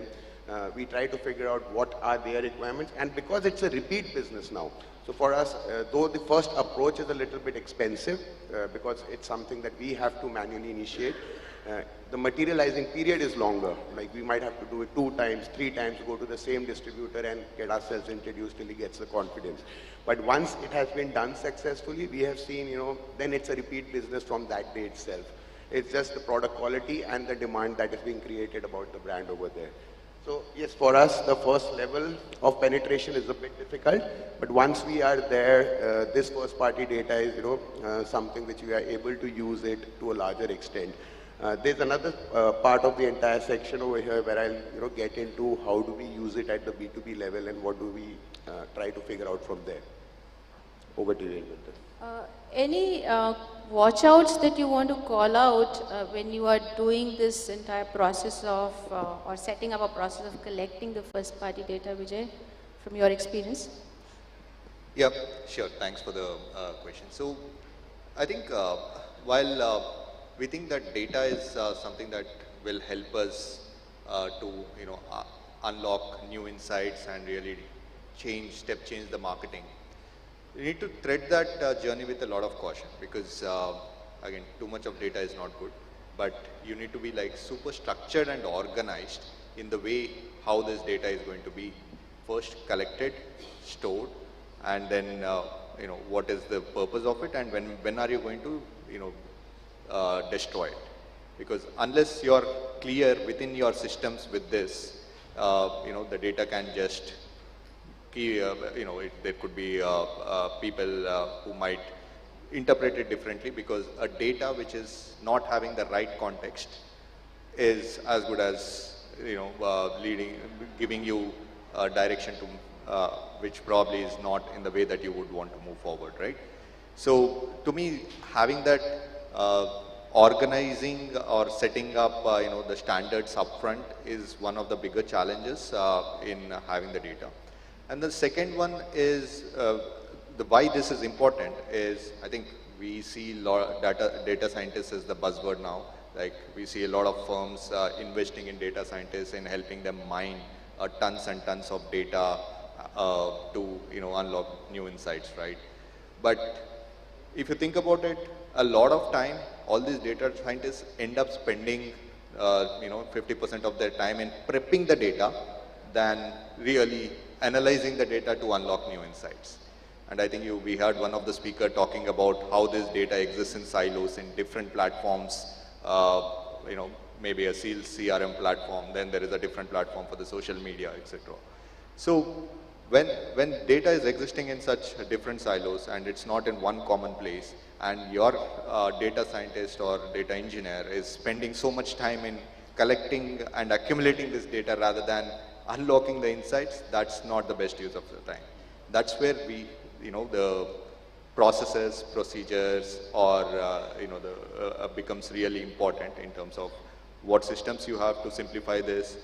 Do you have a dashboard, which probably accumulates all data in one place, which simplifies life so that the people who are there for the right purpose are able to spend, their time and energy on that. So, yeah. No, I think the standardization of the data collection format itself is a big task to do when we are starting this journey. Anything you want to add, Ritu? Yeah, I think there are two things which are very important to me in this journey. One, and I think Vijay touched upon a little bit of that, it has to be about your overall first-party data strategy. It is not just about collecting data. So the entire journey, so you need to start with what do you need this for, what are you going to do with this, which brands of yours are going to leverage it, is it flexible enough to add in future any dimensions of the data, the replenishment of the data, the opt-ins and the information. When you think about that ahead of collecting data, you're able to structure the collection itself a lot better and utilize the data a lot better for the organization. The second part, I think, which is very important, is that are we collecting this data with full trust and transparency with the consumers? It should not try at all, at any cost, to go in circles to get that opt-in from the consumer, because what is even more precious and important than the data is the credibility of the brand that you have. The trust that the consumer puts in the brand is of the utmost importance. And I think a very simple way to achieve this aspect of trust and transparency and be able to get that opt-in is to ask the question that what is in it for the consumer to give this information to you. If we are able to solve for that question, it becomes a lot easier to get the opt-in. The first example I quoted earlier, if I think in hindsight, when we thought about it, there wasn't much that the consumer was going to gain, at least as a first-time experience of the platform when they're not aware of what is in store, by giving the consent. However, if I take a very different example, in healthcare, there is a huge importance of data and being able to provide healthcare solutions to consumers if you have the right data about them. A simple example, we could think of nutrition as a category. We have identified by working through the doctors and nutritionists that 70%, so most Indians get only 70% of their daily nutrition need from their daily diet. However, many a times, each one of us in our individual capacity would think, no, I am eating perfect, I do everything that I can to get the right nutrition, this is not for me. What if there was a personalized nutrition solution? And personalized nutrition is becoming a reality. Bayer, in fact, has acquired a major stake in a personal nutrition startup company called Care Of. Because personalized nutrition is becoming a reality in the developed world, consumers are asking for it. Now, of course, if a consumer is asking for a personalized nutrition solution, it is not possible till you have their data, what they are eating, what are their health concerns. A lot of health information would be required by a company if they're able, if they have to develop a personalized nutrition solution. Now, this is a case where a consumer might be more willing to share that data because there is a lot in store for them in terms of a personalized nutrition solution that they are going to get by sharing that information. So asking the question, what is in it for them, will make it a lot easier to get that consent. Yeah, no, I think where the consumers are getting some benefit, they will be readily sharing the data.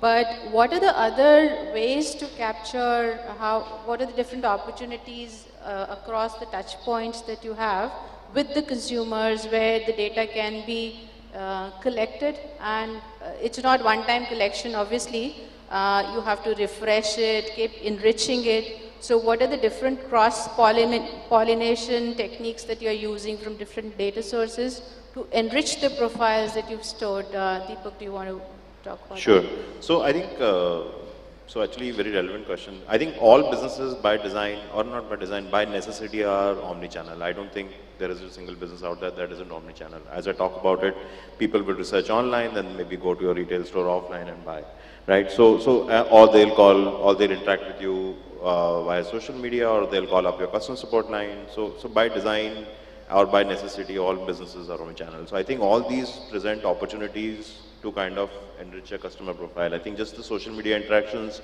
just the customer support interactions, in addition to any behavioral analytics that you're getting, both probabilistic and deterministic.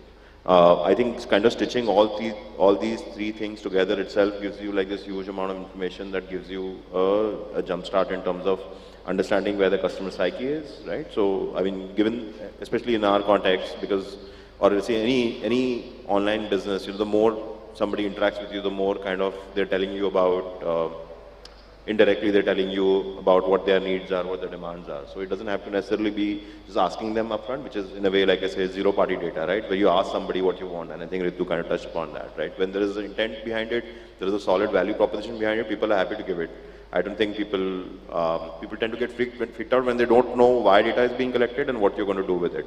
But if you have like a valid use case, then it's not so much a challenge. But on the other end, there are all these channels, every avenue, when they interact with your brand is an opportunity for you to kind of take that and then stitch it all together in terms of like a centralized profile to act on. We'll quickly come to the core topic of leveraging this data. Just before that, Vijay, we talked about cross-pollination of data sources to enrich the profiles. Do you want to just quickly talk about that? Yeah, sure. See, I think at P&G we do have a tool which will enable us to do a lookalike sort of a mapping, right? So basically the intent of any data collection is to mine insights from that, but then what is the learning that you could put it into a different platform when you retarget them and stuff, right? So that's a tool that's available to us. When it comes to healthcare professionals per se that I talked about at P&G Health, right? So there, what we tend to do is we have this concept of omni-channel communication, where you, once you collect the data with the consent, you're basically asking them to sign up that, we will be reaching out to you probably through different other platforms or different other forums where we definitely want to, communicate to you. And that leads to, again, a network of different individuals that we can connect with in those forums as such. So that's another example when it comes to specifically to, the healthcare professional world on how this cross-pollination works. But largely the lookalike mapping, be it from a consumer standpoint or HCP standpoint, is something that mostly helps our marketing. Okay. Coming back to the core question that how are we leveraging this first-party data to engage with consumers more in a personal aspect, personal manner? What are the techniques that we are using to retarget? Maybe Deepak, I can start with you because you're flooded with the first-party data and you're doing lots of things with that data. Sure, I think the really simple ones are everything around personalization. I think which is unfortunately a catch-all, right? I think starting from recommendations, segmentations, the right kind of marketing interventions through the customer journey. I think these are really kind of core use cases that we kind of look to do. Other than that, how do you use this? How do you make this data work a little bit harder for you in our context? I think Vijay kind of talked about lookalike audiences, kind of drawing broad cohorts of users who are very similar in terms of demographics, and then kind of drawing parallels. I think those are like some of the really simple use cases which I think most e-commerce companies tend to kind of utilize them for. Other than that, the thing I spoke about earlier, which is just kind of building sort of an empathy map or like a customer mindset in terms of like seeing how they're interacting with your brand, seeing how they're interacting with your social media, your customer support, etc. Taking that data in terms of and building some sort of like a an affinity sort of index to see, you know, the likelihood of the consumer, how likely are they to kind of transact, and then I think at the core of it also whether they're getting value out of this, you know, so that ultimately the ultimate goal being retention.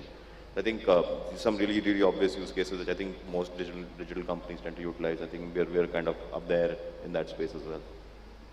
Yeah, and Abhimanyu, in your case, how are you using this data? So as I, in continuation to before, since we are into the B2B environment, right? So let's say for us, retailer is Facebook or a distributor is Facebook, and then there are consumers ahead of that. Practically, I know Mark Zuckerberg because I know the distributor by his name.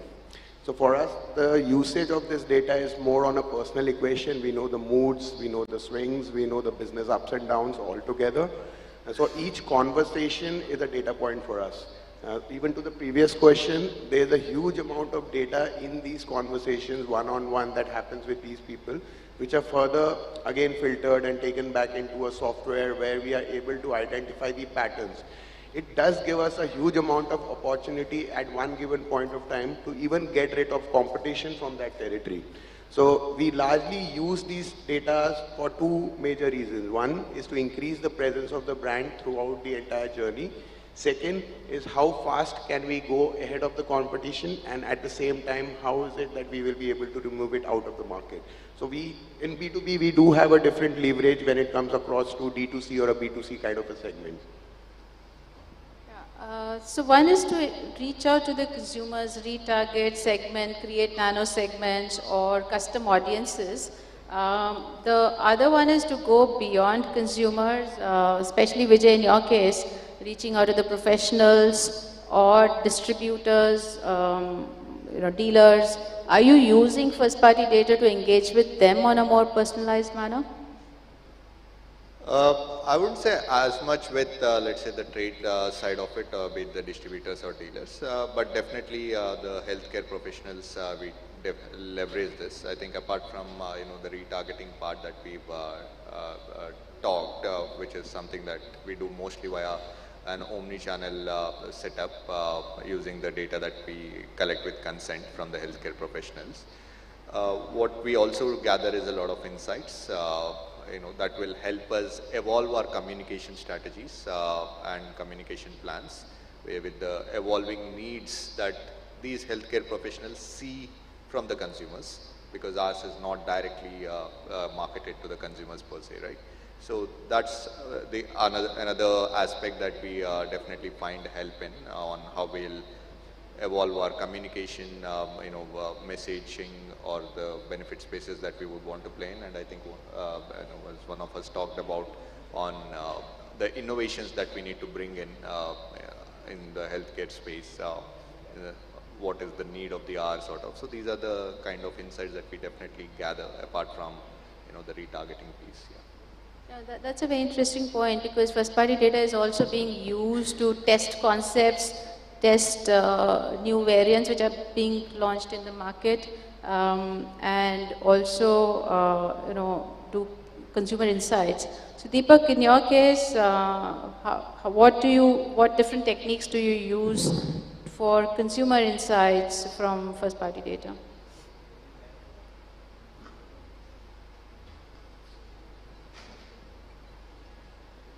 Sorry, could you repeat the question? I've been thinking about. How are you using your first party data for consumer insights and probably using them to launch new products, new categories?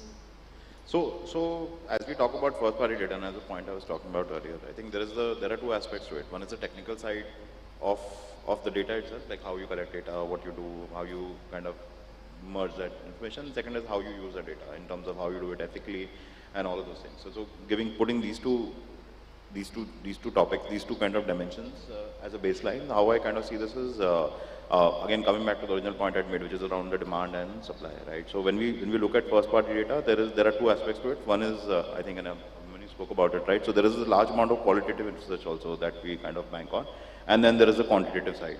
So the way I kind of look at it is the art and science behind data, right? So the science is more about frameworks, etc.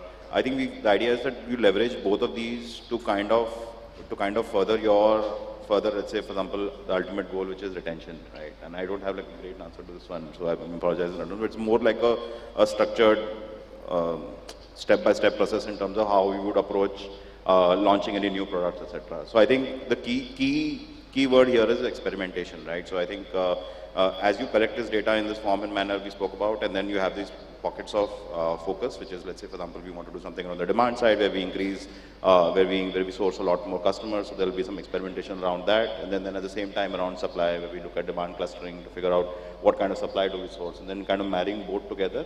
I think a lot of that is how we, through that is how we guide, look, what is the kind of customers that we want to bring in, and then what is the kind of supply we want to bring into the market. So I think that would be like, in the simplest sense, how we leverage what we collect today. Ritu, do you want to add anything to that? Yes, sure. So you talked about consumer insights specifically. So we have a nutrition brand called Supradin, and when we were looking at a new innovation idea, product innovation idea for Supradin, we connected with a lot of Supradin users and non-users, and one of the things that they said, which was very startling, was they want a solution which has more natural ingredients in it, because there aren't too many available which have nature plus science in them. And that became a very important insight as we developed the product innovation.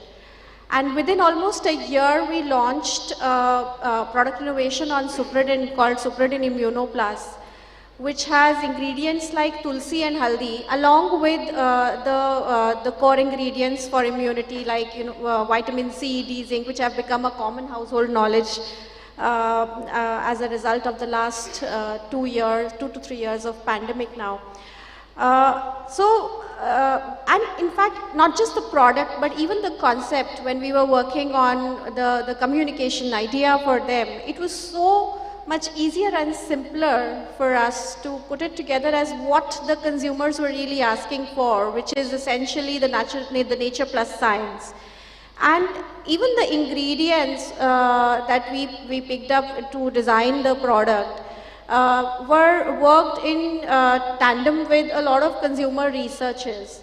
So what are they looking for? And tulsi and haldi, of course, are ingredients that are known to every Indian kitchen as the ones that really boost immunity. So I think first party data to me has got 3 uses really.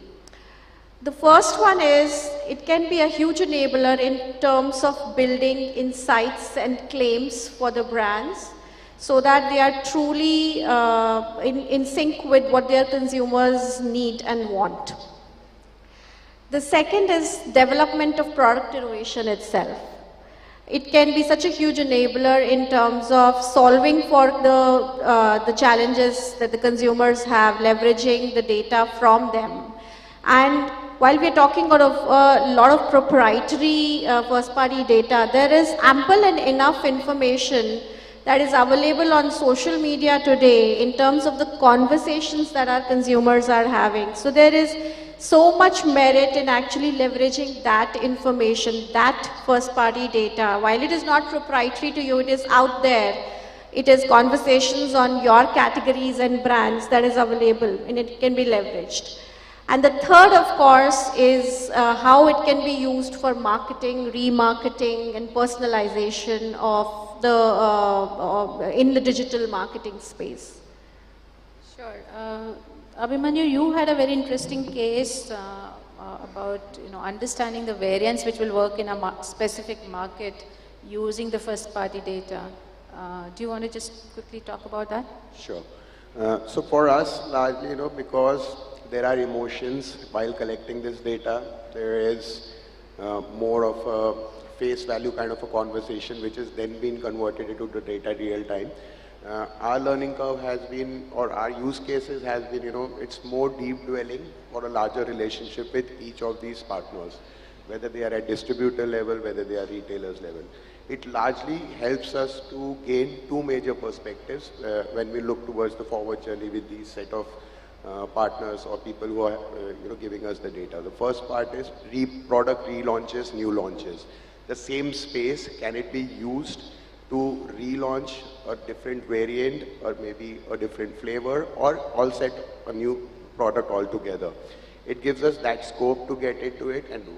And again, the last part, when we talk about retail, it's always sales, sales, sales. So what is it that we can do with this data that we have compiled at a very hyper-local level? So let's say there's an area which is mapped for around 5 lakh of people, and we are doing a data collection activity at the first level itself for 2,000 people. Can we understand from these 2,000 people what is the demography of this area? What is the exact need requirement of this area in particular? So for us, the insight goes more to a very hyper-local at the same as very macro level, where we can get into the habits, the culture of a particular area at the same shot.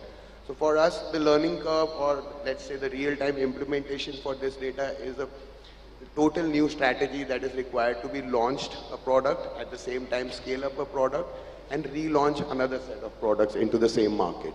So it's the same platform, reutilized multiple times over the journey of the brand and the products.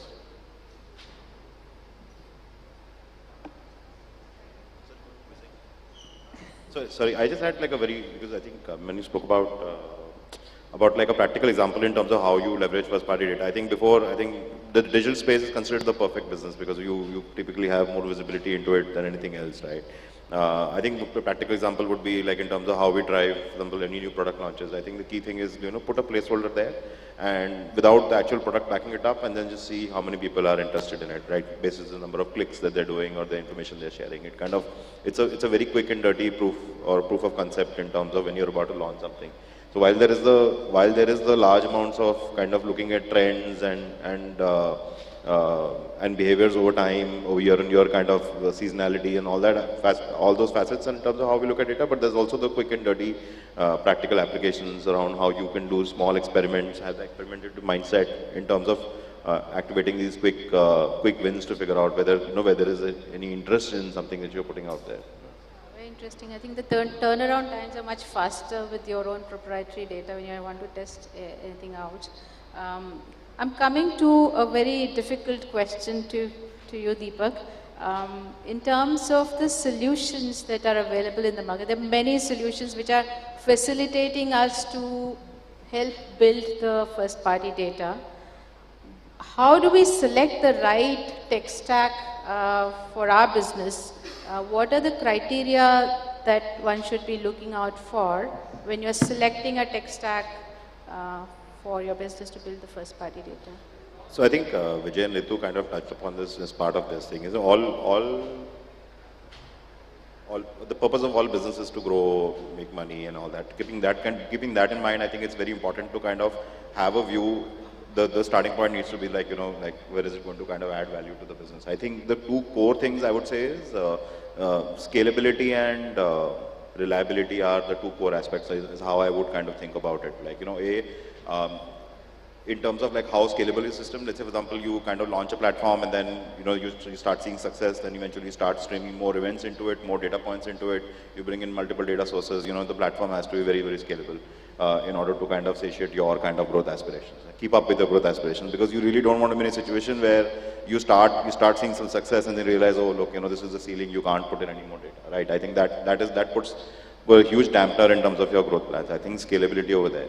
And then reliability in terms of, just your own processes in terms of whether or not, whether your capability in terms of utilizing that platform, the kind of information you are sending, the governance processes you have in place, right? So those, I think these are the two core things that I would look for if I were to kind of go for a platform that kind of enables me to kind of do this. Because I think one is that what does the platform bring to the table and what do I bring to the table in terms of capabilities. I think these are the two core facets I would look at. Then obviously cost is a huge factor because you really can boil the ocean when it comes to data. You could collect on which page, on which scroll somebody's clicking, and then that's great, but I don't know what you will do with that information, right? I mean, some people might, but it's a long shot. So just I think I would dimension these three core facets, these three core dimensions on which I would kind of judge any platform we would bring in, because that's when you start realizing the value and the investment that you're putting in terms of this platform that you're putting. This could be a very costly mistake. And Ritu, I know we are up on the time, but very quickly, since you are getting onto this journey, what are the things that you are evaluating in your mind when you're looking at different solutions?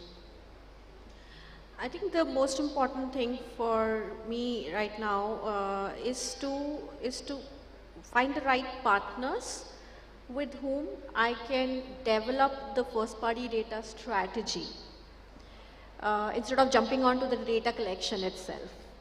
So find the right partners who will help you, or you can co-create your first party data strategy with them, and that's what I would take as my most important mission this year when it comes to the whole conversation on first party data. And probably, while this is a fresh space for most people and most companies, connect with people who can give a lot of learnings of do's and don'ts, so that I am not making the mistakes that somebody has already learned with, which could be internally in the other markets for buyer, or it could be externally with people who are currently working on this. Thank you. With that, sorry for infringing into the lunchtime, but I think we've got good inputs from the team members here. Thank you so much. Thank you. Thank you. Thank you so much to our panelists for that extremely intriguing session. Thank you.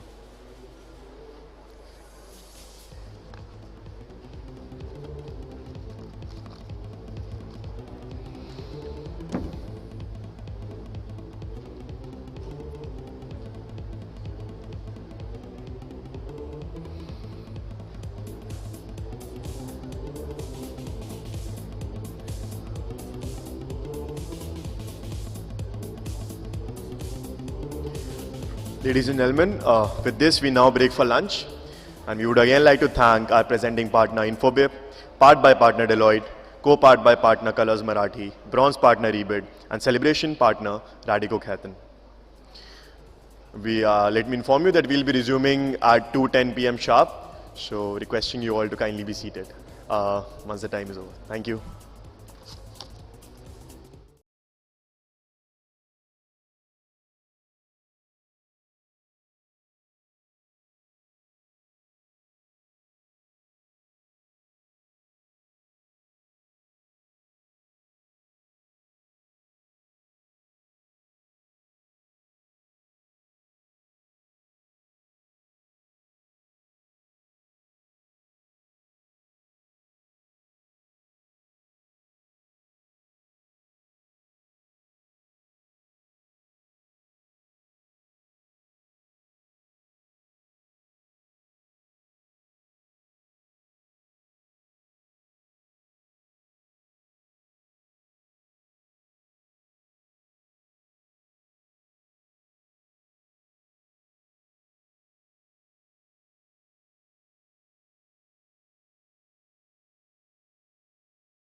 Side chat of the day, titled Brands Creating Value in Consumers' Lives. The panelists will discuss how brands today are not just focusing on selling a product, but creating value in customers' life. For this, we have Supratik Sengupta, Head Marketing Consumer Health, Lupin. Anita Nair, COO Media, Branding and Communications, Patanjali Ayurved. And the session will be moderated by Anushri Bhattacharya, Editor, Education, Brand and Marketing, FE Digital. Please join me in welcoming our panelists up on the stage.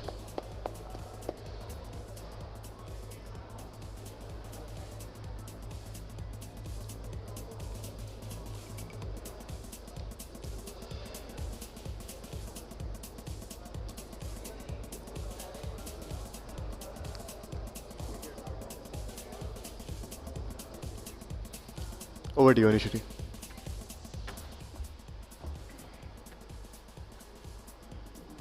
I think many people are still having their food, but it's a request if the team can start ask people to move in.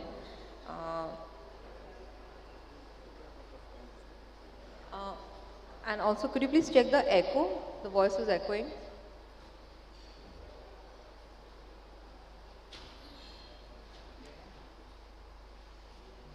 Yeah, so we'll start, I think. Yeah. For a healthcare brand, finding a value is never difficult, right? Because it's healthcare after all. But how do you create a value? Your products are there in our lives because we need them, but essentially, how do you tell a customer that there is value in the product besides the healthcare part of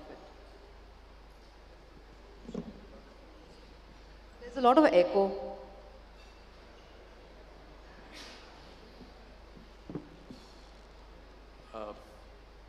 Thank you, Anusri, and good afternoon, everybody.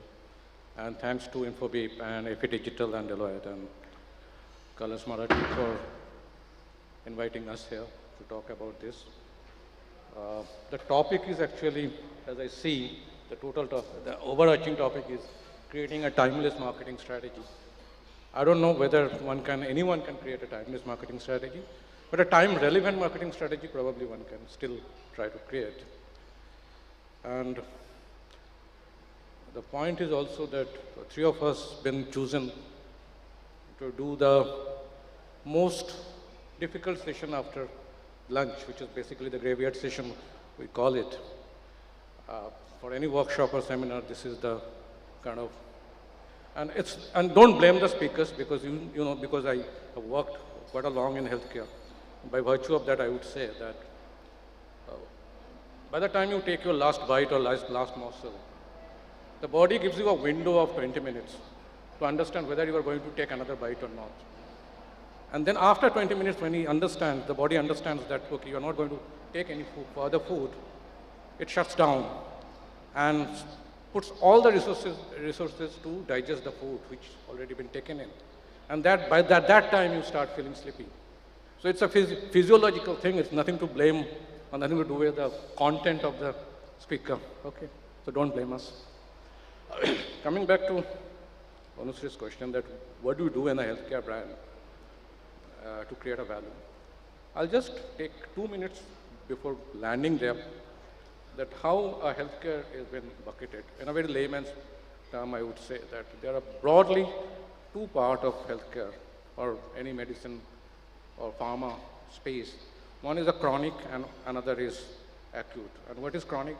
Chronic is something which you need to take medicine to stay healthy, like a cardiac issue, like a chronic COPD, which is chronic obstructive pulmonary disease or kind of breathing trouble issue, or diabetes. These are the kind of things where you need to take medicine continuously to stay healthy.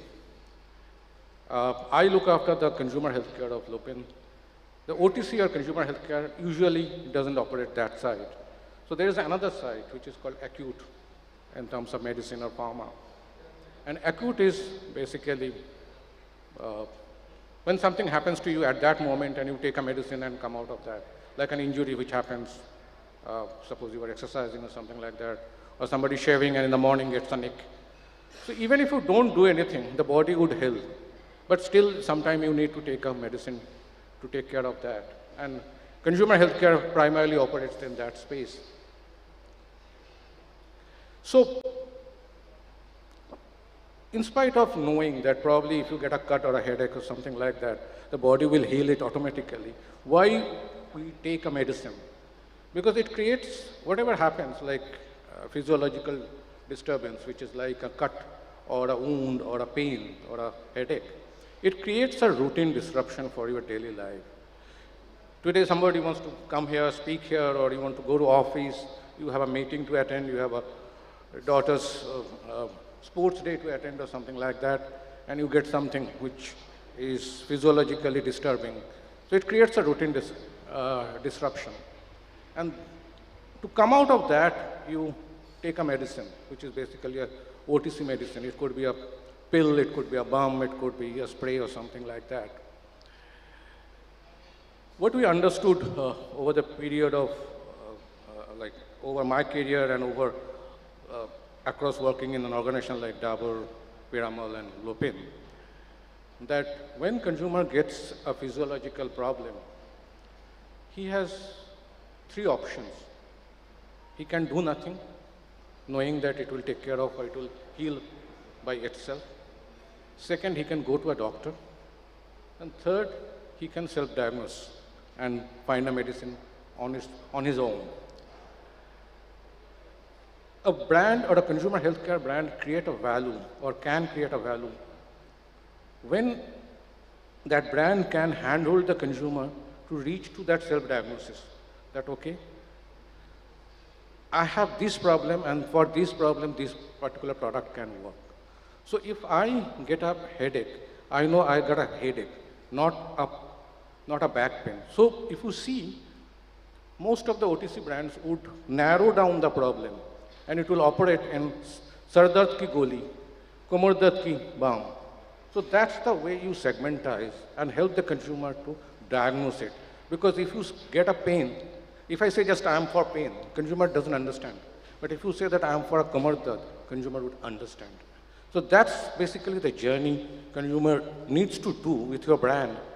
And the brand which does it best to handle the consumer from the point of disturbance, which is basically any physiological disturbance, to a solution that, okay, I understand what is the problem is. It's just a headache, or it's just a kamar ki dard, or it's just a dry cough or a wet cough. And accordingly, somebody is helping me to take a medicine or decide on a medicine. Consumer would stay with that brand. Consumer would get a credence, give a great credence to that particular brand because that journey for consumer is easy. For whatever that matter, any consumer chooses a brand to short-circuit his decision-making process. And in order to do so, if you can handle the consumer saying that, okay, don't worry, you have this problem and I have this solution. So the problem to solution connection, one-to-one, the brand which can does it best is creating the most value. Interesting. In your case, Anita, Patanjali, when it started, the first positioning was homegrown, you know, we are a FMCG company. But FMCG is one of the, it has the fiercest competition. You name a company which is not present in the category. And there are big MNCs also. While the proposition of being homegrown stuck, how do you ensure that you go beyond that as a brand, you know? At the same time, keeping cost as a very important factor of running a business. Good afternoon, everyone. I hope Supratik has been able to nudge you guys to be a little more attentive after the heavy lunch. But just touching upon, you know, brand values, before I hit to Patanjali, is the fact that, you know, for example, we're sitting here now and BrandWagon is trying to create value for all learnings across various topics where people are speaking. So, you know, that is a takeaway for all of us from here, and hence BrandWagon is kind of, you know, creating that brand value for its consumers or customers out here. Similarly, as far as Patanjali is concerned, I think we are a very different kind of an FMCG. I'm sure everybody, you know, relates to it, that it is not only an FMCG company. Because as the mother brand Patanjali, you know, while it started from yoga to Ayurveda, to FMCG, to wellness, to research, to, you know, Ayurveda universities, curriculums, You name it and they are there in, I think, each and every sector. So every sector, when it kind of goes up to the mother brand Patanjali, that is where people are driving their value from, because it is not one of those brands which, you know, only is, interested in selling a toothpaste or interested in selling a hair oil. I think the toothpaste that comes with, loaded with herbal and Ayurveda, products or herbs or whatever. And then you find loyal customers, of Patanjali here. I was just having a discussion with somebody outside and he said, whenever I travel, I'm a hardcore Patanjali user, Dantkanti user. Whenever I travel, I carry my own toothpaste. I don't use the toothpaste in the hotel. So clearly, there are these loyal customers who are driving some value from these brands. And as far as business is concerned, when you mentioned, Anushri, that, cost and, how are we able to sustain the business, our business model seems to be a little different. I think people come first to us and profits come a little later. So both are two P's, but, one follows the other. So whatever is made out of, the business goes back to the consumer. So we've started, for example, just to give you, a heads up, we've started a 4,000 room wellness center. Earlier we had a 1,000 room wellness center and it used to be booked, 4 months waiting. Now we have almost added 3,000 to 4,000 more rooms. And in the last 6 months, it's again booked for 15 days. So it is a value that it is giving to the customer where it's not very expensive, but what it is taking care of is the various problems that you have or whatever you want to get into a wellness center for, whether it is, detox or whether it is curative and stuff like that.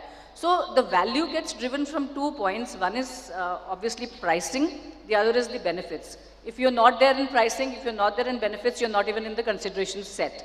And then of course, when you engage with your customers and you take care of them without being, really thinking about the fact that, you need to make money all the time. Yeah, that is when the value just gets accentuated, and that is how, a brand like ours operates, where we are not, our pricing is very, very, affordable. So people really go all out and buy the Patanjali brands. The products itself in various categories that we operate are, are Ayurveda based. And that is what really is, especially post-pandemic, apart from insurance, Ayurveda has also become very, very important. So people are lapping up to it. So that's what I mean by saying that it's an overall, appeal of the brand, overall benefits of the mother brand, which then trickle down into the various categories through which the consumers obviously see benefits coming their way. Interesting. So Pratik, you mentioned this point which is very interesting, that you have to handhold a customer in terms of, in that journey. But how do you ensure that at every step you are there as a brand? Because you can only handhold, and also in this age when the span of attention is a huge problem, right? Most of the time, there are so many choices and most of the time I may not recall what I saw on TV or what I saw on YouTube.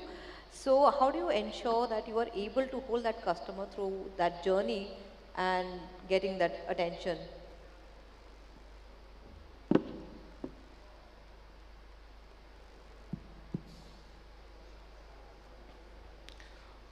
See, I think if you, for any brand, and I will come to healthcare shortly, consumer definitely has a journey from see, when there is a need which happens for a consumer, then consumer starts looking around for the solution of that.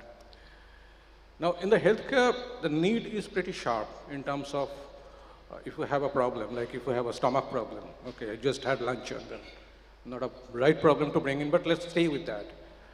And then you start looking around that if you are having problem or having certain kind of problem every day after eating food. And then you start looking around. At some point of time, maybe 15 years back, people used to ask around. Today, people just go to internet and search around that, okay, what is that? And I would say for a marketer, digital or the World Wide Web is a boon if you can use it right. Because the moment consumer goes there, you can actually start tracking him. You can basically follow him in terms of what he or she is doing, what he or she is searching, from where she is accessing the data, from where she is getting or buying it also. So entire journey map, you can follow him or her. And that is where I think that using digital marketing, and which actually maybe 10 years back as a marketer, we did not have that luxury to chase consumer like that. But today from search to purchase to repurchase, everything you can track. And I was reading somewhere that globally there are 7 billion people out there. 4 billion people have toothpaste and toothbrush in their house, primarily toothbrush. But 5 billion people have mobile phone. So what is happening? People are actually checking mobile phone before even going for a toothbrush. Now 10 years back, if you ask somebody that what do you do first thing when you wake up, people would say that I freshen up. But today the first thing which you are doing is checking your mobile phone. And probably the last thing which you are also doing before going to sleep is checking your mobile phone. Now these changes, so fundamentals of marketing remain same, but these changes can create huge difference in your marketing strategy. And this is where actually you can catch consumer. Today some consumer, if he's having a overnight hangover or something like that, and you at that moment you catch him or her, and on a glance or somewhere you get a message that, okay, if you are having a hangover, use this. That's a very right moment to get a consumer. So you can actually handle more accurately and more continuously in an era of digital than what used to happen. I'll draw a thread from his and I'll deviate from the questions that I'd sent you.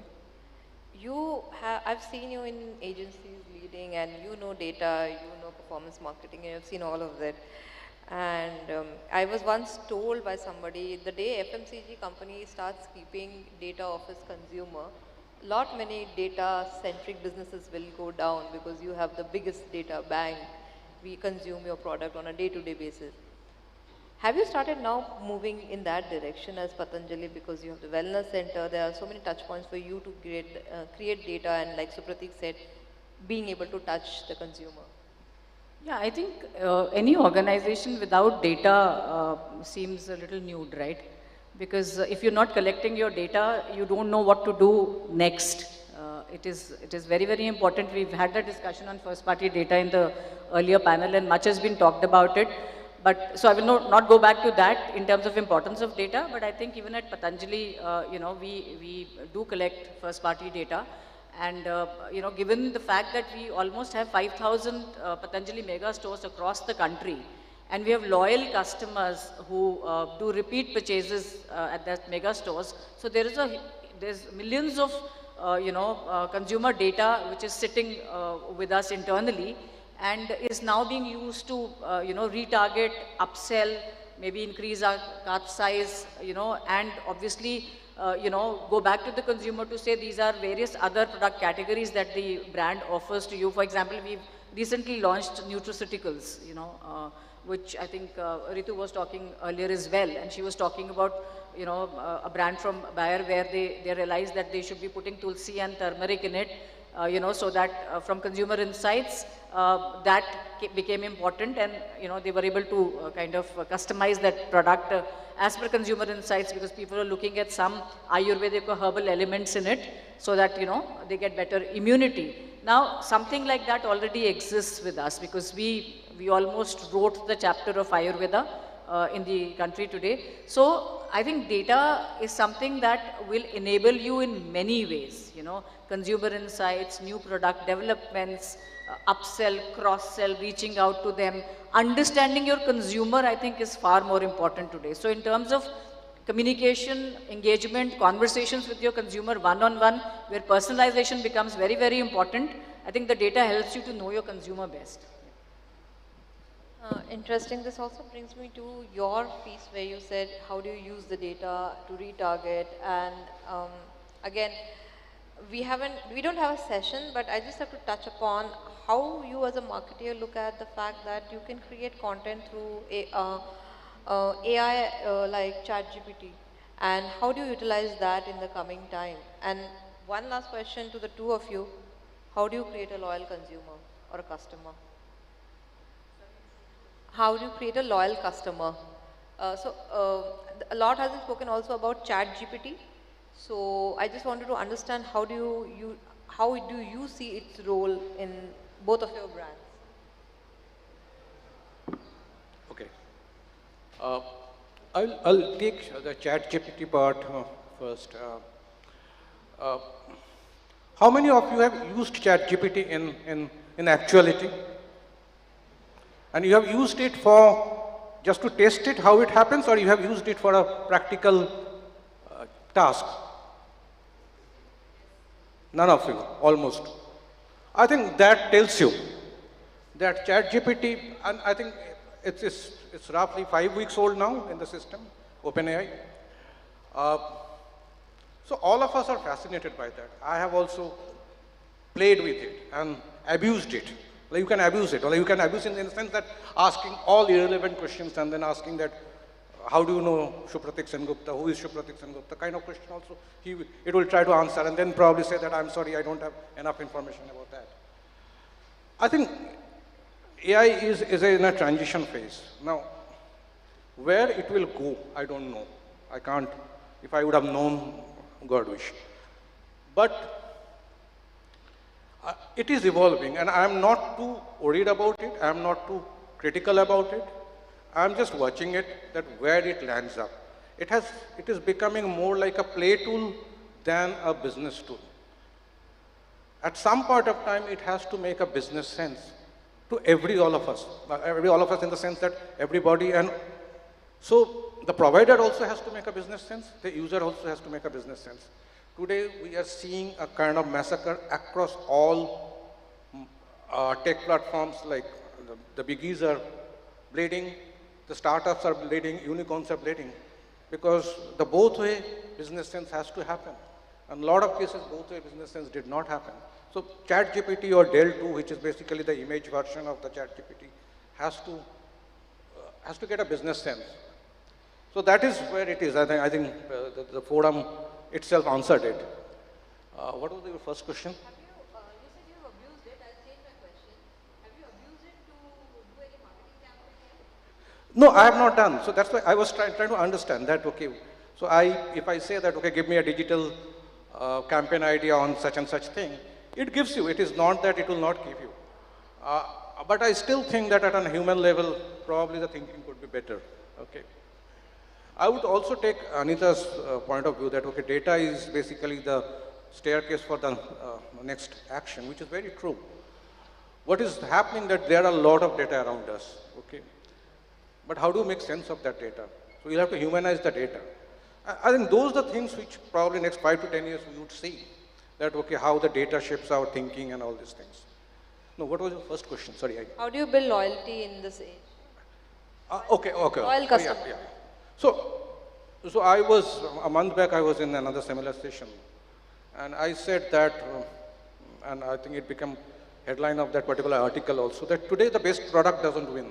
You may or may not have a best product, but the best product doesn't necessarily win. The best known product wins, okay? And the difference between best product and the best known product is that, okay, what is the kind of interface or what the kind of intervention you are doing around that brand to bring it closer to the consumer. Because at the end of the day, there are a lot of, the entire Gen G, and then even the Gen Alpha we are talking about, they are brand nomads. They don't have brand loyalty. They would not have loyalty. The loyalty loop is shortening like anything. So they will switch brands. The only best thing probably as a brand marketer you can attempt is to be on the top of the mind, to be within the consideration set. But to kind of loyalty which we used to see in the good old days of marketing, probably we would not see because of multiple factors. Because there are choices, because there are easy accessibility. Today, at some point of time, we all read about Kotler's 4 Ps like product, price, promotion, placement. Today, he himself is talking about 4C, which is basically the concept, cost, convenience, and communication. And even in the cost, so initially there was only, so when we used to understand what is the cost of this particular bottle, it's just a transaction value of this.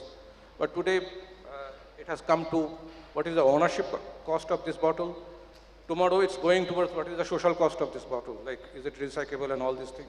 So the entire dimension of the marketing is changing. So the loyalty would not come from what you do in terms of building just a brand proposition. Loyalty would come how you were giving back to the society, how you were engaging with the consumers. And I think the metrics are changing to some extent. Not the fundamentals are not changing, but the metrics are changing. Does it answer? Yes, to a certain extent. Anita, your take on it? Yeah, so quickly on the fact of loyalty, I kind of agree with you and I kind of disagree with you, yeah. I agree with him because the loyalty, the life cycle of loyalty is kind of shortening because we are all spoiled for choices. There are far too many options. But then it is the onus is on the brand, right? The customer will always stay the king, was always the king, will continue to be the king, right? And they are the ones who decides. For brands who've been speaking so much in the past, today they have to speak to each customer, personalize everything, engage with him, converse with him, understand the consumer, and then take it from there. So as the topic goes, we need to create that value for the customer, for the loyalty of the customer to come to us. As far as Patanjali is concerned, I mean, Swamiji is responsible for creating yoga as a household brand, and that is where the loyalty stems from. So everything that he possibly develops or everything that he brings to the table in terms of an offering to the consumer has an inbuilt loyalty because people they have a following of him because of yoga, because of Ayurveda. So today the FMCG category that Patanjali is working on is where obviously it's got, it's far more inexpensive as compared to the other brands in the same category. I think a lot of that is stemming from that overall loyalty to the mother brand. So I think it's how you engage with your consumer and what kind of value you create for the consumer, which actually defines loyalty for you, irrespective whether the loyalty life cycle has gone down or not. But if as brands we are not able to build loyalty with our consumers, then I think we need to rethink our marketing strategies. Thank you so much. I think on that note, we will end this session, and if anybody has any question, they can take it offline. Thank you so much.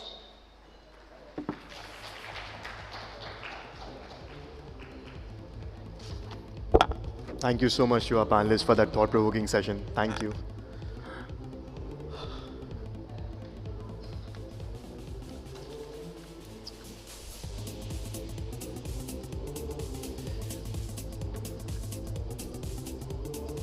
We now move to our next fireside chat of the day, titled, Why It's All About the Experience. In this session, the panelists will discuss in depth about the customer's journey from marketing to customer service. For this discussion, we have Deepa Krishnan, Director, Marketing, Category, Loyalty and Digital, Tata Starbucks. Anand Tuli, Vice President, Customer Experience and Analytics, Vedantu. Medha Tavade, CMO and Head Digital Transformation, Praxis Home Retail. And to moderate this session, we have Deepti Sagar, Partner, Deloitte India. Let's welcome them up on the stage.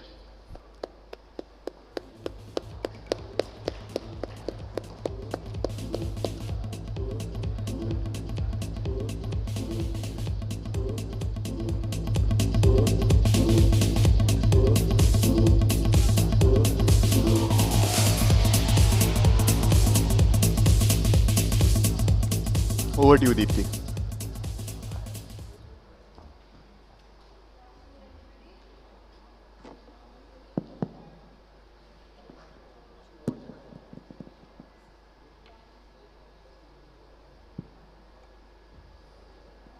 Good afternoon, everybody. It's a pleasure to be here today. And right deep in the afternoon, this session is here, so we'll try to keep it light and conversational as we discuss about customer experience and what it means for the organizations today. Experience definitely has, is the new strategic lever in building brands, in building differentiation in the market. I don't know how many of you have actually seen some of the latest Spotify ads. It shows people in shopping malls and others with their headphones on, dancing to the tune, right?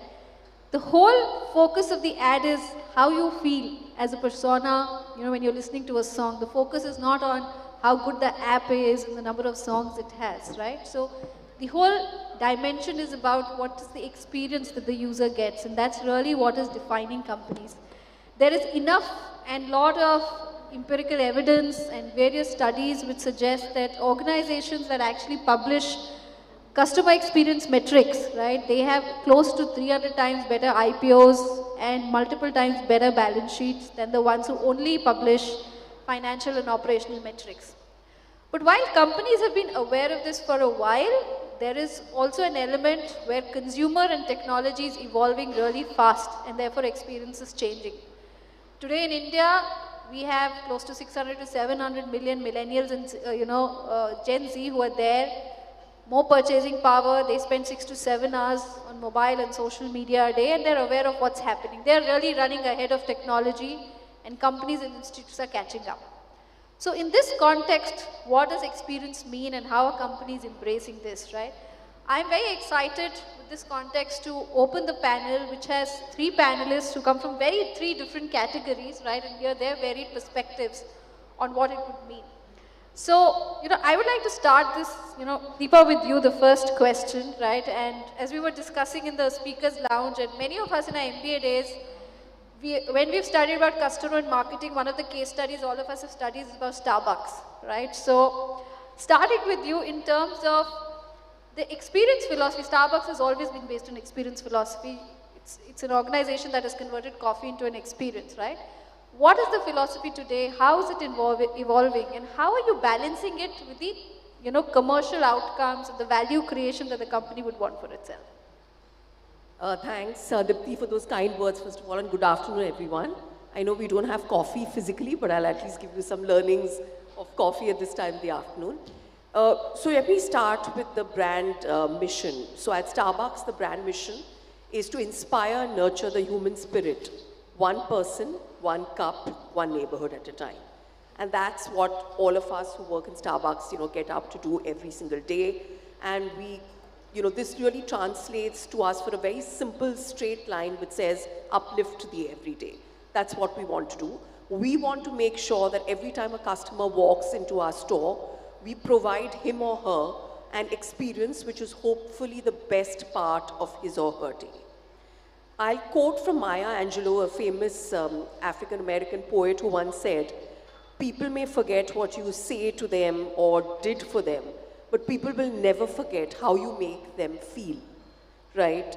And I think iconic brands are special because they just make you feel good. So what is this mission of ours and this whole strategy of uplifting the everyday? How is it translating into everyday routines? It really starts by acknowledging each and every customer, which is why you have, the iconic Starbucks ritual where you enter store, a barista will greet you with a smile, ask you your name, write it on the cup, figure out, of course, what beverage or treat you want, and then call out your name again so that you can come and pick up your beverage, right? All of these are small rituals which tell us every day that we're talking to a customer one-on-one, we are acknowledging them, and we are making them feel seen and heard. And a lot of customers tell us, when I come to a Starbucks, I feel seen and heard. You're taking the effort to get to know me, you're taking the effort to get to know my name and make my favorite beverage. So it starts with as simple a building block of that, which is really drilled down into each and every one of us. Everybody who works at Starbucks is called a partner, so all our partners, this is absolutely the experience we want to give our customers. So it really starts from that. But then it has to translate across the entire value spectrum as well. And I'll divide that into 2 parts, how it translates to other areas and what have been the changes that we've incorporated now as it's evolved. So even if you look at our delivery system, which was pre-pandemic around 4%, today we are at around 11%. And we've tried to take this offline experience online through delivery as well by delivering personalized messages, etc. So we want to keep the whole core of the experience irrespective of the format. So you may engage with us technologically, online or offline, but you will get the Starbucks experience. Similarly, on the app, we have a significant number of people on our mobile app. We personalize communication, and even our objective on our loyalty program, where we have around 2 million followers, is to be segment of one. So we will try and understand you as an individual rather than putting you in a cohort, and make sure that we are able to give you that Starbucks experience as we move to a segment of one. Having said that, there are changes which happen throughout. We've been an iconic third place brand, a brand which is to be experienced outside your home and office, therefore the third place. And we've had to pivot to the fourth place significantly on digital during COVID, which is why the challenge for us was how do you take the experience online, and some of these examples are, what I gave you. I'll just end by saying that the only way to delivering excellence is consistency and passion. You have to ensure that you treat every customer specially and make sure you just do that experience again and again and again and again in that manner, because only then will it translate into excellence. Thanks, Deepa. And totally agreed. I think consistency and rigor, and especially when you want repeat customers. Now, moving to Meda and Anand, right? In contrast to Starbucks, Starbucks is high frequency, repeat visitors. I'll have 3 coffees a day, right? But I will build a home probably once in a lifetime, or maybe twice, right? I would like to appear for IIT engineering only once. I wouldn't want to repeat the course. So the repeat customers in your case is different, right? So you have, the frequency is lesser, the cost is high, but the perceived value is much, much higher for your customers. Both the impact is lifetime. I would stay in the house forever. I would carry the benefit of education for my lifetime. What is your experience philosophy in your respective organizations, and how are you tying that to the strategic objectives? So, thanks, Deepti. In our case, the primary principle or the idea behind Vedantu and the customer experience is that we play a role of a co-parent, right? We completely believe, and we all have experienced this, that for a student or for a child, beyond parents, it's teachers who have the highest impact on their lives and, on their journey, right? The second part, which we take the responsibility for, is learning, right? Learning, if you see, it's inherently very effortful thing, right? It's very hard, right? You have to put in a lot of focus, energy into, learning anything. And we are talking about learning across a particular grade or preparing for JEE and NEET, right? So 2 principles which we follow with respect to our customer experience, right, or our student experience, is both around learning. First one is learning experience itself, that is maza aayega, right? We believe that if the learning experience is not enjoyable, not engrossing, not exciting for the student, then it's the journey which either would not happen or is not worth happening, right? The second one definitely is the learning outcome, because that is what we stand for, right? And that is what I was sharing with the folks as well, that I'm very proud, right, to be part of an organization who has been able to shape the future of students. Almost 1 out of every 6th IT JEE student right now, right, has been a Vedantu student, right? Now think of the impact we have been able to make in that student's life, right? Of course, it entails a lot, right? A lot of processes, a lot of effort, a lot of teams goes into it, right? Learning as a unit itself has multiple drivers, multiple vectors to it, right? We are talking about hundreds of hours of tutoring, we are talking about content, we are talking about teachers, we are talking about parents, or engagement with parents, right? So in order to ensure that we achieve our goals with respect to learning experience and learning outcome, the whole system is designed in a way so that we not only does learning, right? We practically, co-parent the student, right? And that is the finer aspect which I believe is what is a differentiating factor between Vedantu and some of the other key players. Good evening, everybody. So we are actually in the business of building homes, right? We help people design and build their homes. And that, we believe, is a very, very emotional and a very personalized journey for every homemaker, for every homeowner. His home is his own personal space, right? And just taking from there is how we have designed our entire customer journey or an entire customer experience.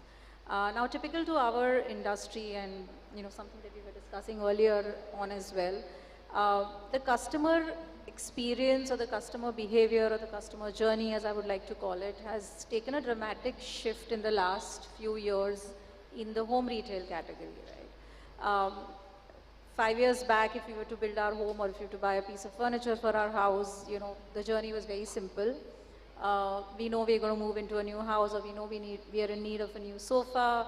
We hop from store to store, typically go to about 3 to 5 stores. We go in, sit on the furniture, talk to the customer, customer care person, and we make our decision. Today, there is the complete journey has shifted, right? Today, it's no more a physical journey; it's an omni-channel journey, and which is to say that a customer today spends 80% of his time or his, in the customer journey digitally. He or her initiates the journey digitally. Decisions are taken digitally. The physical aspect of the experience is more validation of the decision that you've possibly already taken, virtually when you're kind of discovering the product or evaluating one brand versus other, one design versus other. So I think for us at Praxis, that was the starting point of us to build the blocks to creating an omni-channel customer experience. And by that I mean that today, a customer can initiate his journey virtually or physically, move through channels at their own convenience, seamlessly across channels. The experience is seamless, it's connected, and they can begin their journey, online, end their journey in the store, begin the journey in the physical store, end the journey online. And every interaction that the customer has today with the brand across every touch point, and I would say there are close to about 11 touch points that a customer has, interacts with us before they can make the final purchase. So the language of the brand, the interaction, the engagement is cohesive, seamless, and connected all through. So that I think for us has been very, very imperative, and I would imagine for every home retail brand, which is either IKEA or Home Center. The other thing I think that has also happened is that it's a very high involvement, a very high investment category. And therefore data, we realize, plays a very, very important role. Also the first purchase for us becomes very, very critical for us to drive loyalties or for us to even drive repeats, because how often do you change sofa, how often do you renovate your home, or how often do you even move into a new home? So for us, the first experience and the engagement that the brand does across every single touch point that a customer has a huge bearing, not in just in terms of the immediate sale, but also in terms of repeat or the way we retain our customers. So I think that becomes very important for us. So one of the things, that I noticed all three of you have in common while you're from different industries, your titles and your responsibilities has technology attached to it. Data, digital, analytics, right? A question, technology is embedded today in giving good experience, and all three of you also spoke about it, right? But deep down somewhere, experience is also driven significantly by the service and the culture, the orientation, and specifically frontline, which is out there. How are you balancing this? Are we running a risk of depending too much on technology? So how are we balancing culture-driven experience and tech-driven experience in organizations? Okay, great. So that's a great point actually, Dipti, and this is something that, when we were evaluating our customer experience and when we were redesigning our customer experience, one of the things that we realized very early on and very, very critical to a business like ours is that human interaction is very important. Eventually it's the human interaction that is driving the final purchase for us, because no matter how much technology you onboard, it is very important for our customer to have that conversation with the interior designer in our store or with the sales personnel, our relationship managers, as we call it, in our stores. It's very important for them to have that interaction, to understand the product, to understand the comfort of the product, to understand the material of the product, to understand the longevity of the product. So the way we onboarded technology or the way we created our experience is a very hybrid experience. We've onboarded technology to understand data. We've onboarded technology to connect the dots.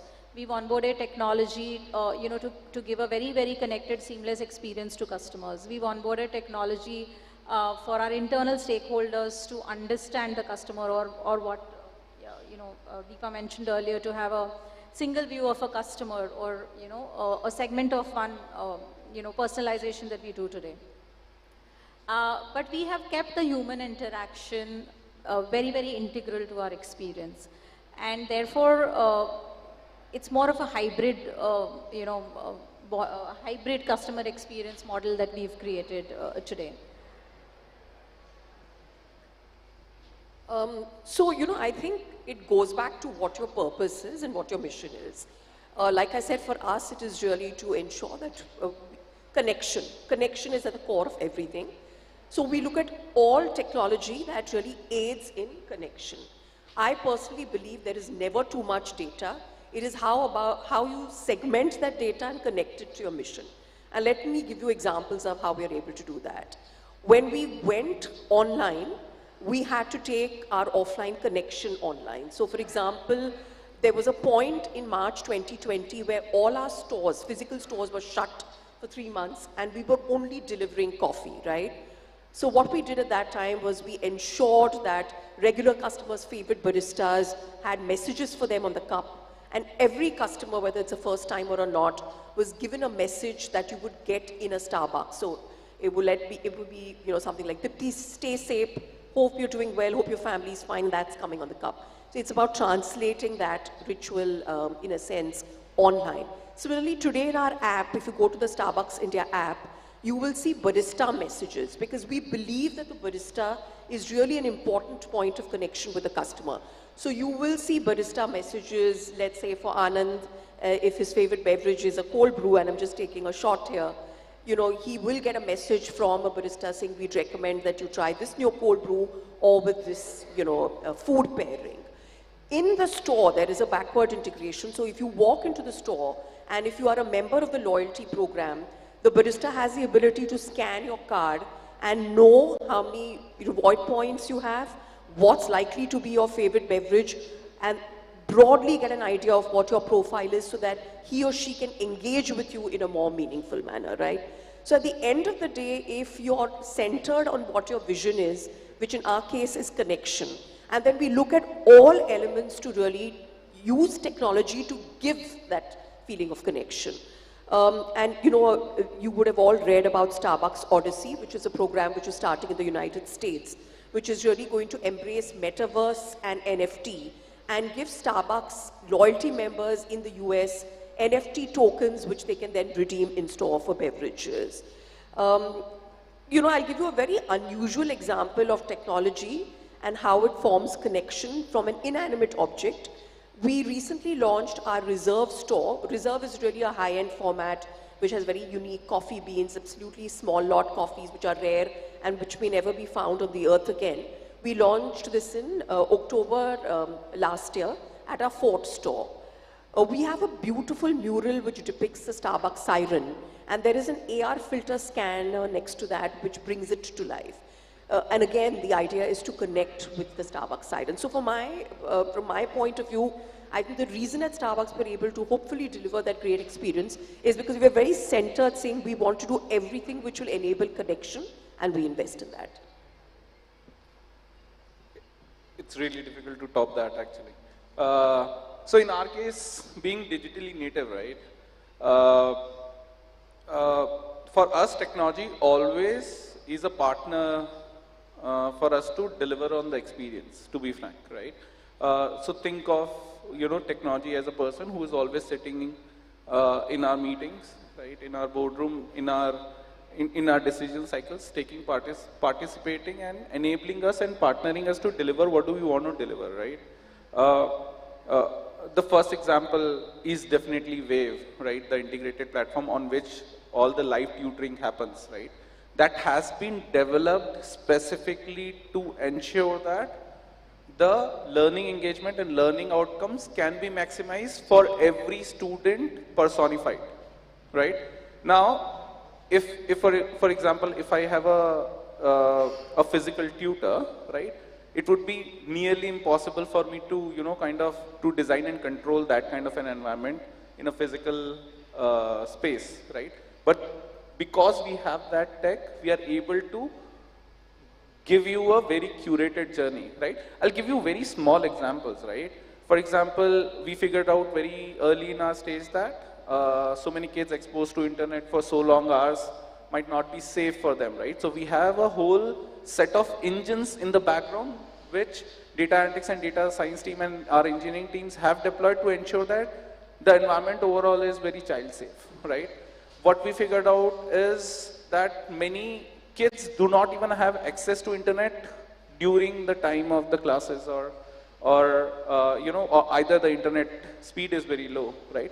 What technology has enabled us is that they can go ahead, download the whole thing and actually, create a classroom-like environment whenever they want, right?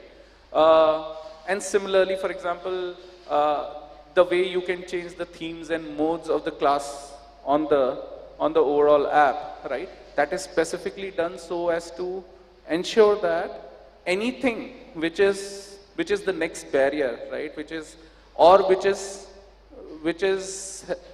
stopping us from enhancing either the learning experience and learning outcome.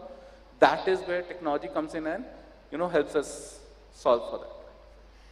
What I'm hearing from all three of you is technology is the fuel, but it's not the driver. The driver is the culture and the human interaction which enables it. So we just have 1.5 minutes left. One last question to all three of you. In context of all that you're speaking and what's happening with India, they say this decade is going to be an India advantage decade. There is emergence of Bharat, sustainability, there's diversity happening across, women empowerment that's being spoken about. And there are multiple stakeholders now, Anand, specifically in your case, right? The end user is different and the buyer is different, right? So mothers will decide and children will study and others. One advice for the organizations as they try to thrive in this era on customer experience, just one advice from each one of you for them. Be very sure of what experience stands for you, to be frank, right? Experience comes in all shapes and sizes, right? You can go about your own journey of creating, delivering, and managing and enhancing your experience your own way, and different organizations have taken and we have a very successful journey, right? But in order to do that, you need to be very sure what do you want to deliver, right? And what kind of barrier are you removing for your own customers or consumers or whomsoever, right? For them, right? What kind of barriers are you removing for them? So for me, that is the single most important part, and rest everything can, be followed or can be designed to ensure that you go towards that particular goal. So my mantra would be, one, experiences are not a fad, it's a lifelong commitment. So when you go down the route of experience, please ensure that you're able to do it every single day, every single time, to perfection, or don't go down that route. That's number one. Secondly, experiences take time to pay off. Unlike a promotion or a tactic where you would see immediate results, you have to keep investing in experiences till they become part of a DNA of an organization and a ritual, and then they will actually pay off over time. So, one really needs to look at it from these 2 points. Okay, my 2 bits on this is just taking off from what Deepa has said, that customer experience is very strategic. It's not short term, it's not tactical. Also, it needs to be consistently delivered to create lifelong loyalties. Customer expectations today are evolving faster than most brands can actually, or most organizations can actually act upon or keep up with. So for us to be able to deliver it consistently in a cohesive manner for a long period, it's very, very important to understand your customer thoroughly. To have deep understanding of the customer, what his expectations are, what is he expecting from every touch point that he's engaging, with your brand or with your product. It's very, very, very important to understand that and to be able to map that to your business goals. So I would say invest in understanding your customer, invest in data, invest in technology that can that you need to onboard, which is specific to your product, which is specific to your category and specific to your customer behavior. That's, I think, one most important thing. And the other thing is, yes, of course, it needs to be delivered consistently. It's long term, and it has to be delivered consistently for it to be able to, pay off in the long run. So I think these are my 2 bits to it. Thank you, Medha.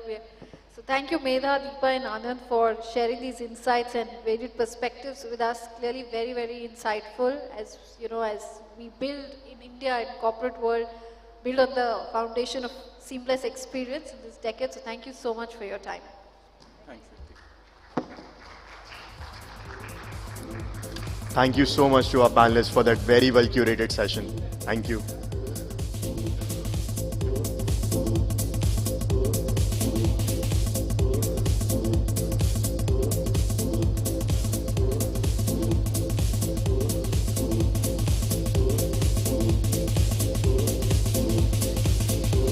Ladies and gentlemen, we now proceed towards our next panel discussion of the day, titled Converse to Convert. Are your experiences conversational? In this session, the panelists will discuss how brands can stay ahead of the curve by offering conversational experiences and leveraging them through conversations. For this session, we have Pooja Shetty, Marketing and Communication Manager, South Asia, the Lubrizol Corporation. Sham Srinivas, Vice President, Marketing, Research and Ranking. Dhruv Shah, Head, Brands and Partnerships, Orangutan Gaming. And the session will be moderated by Shankar Iyer, Customer Services Director, India Infobip. Let's welcome our esteemed panelists on the stage.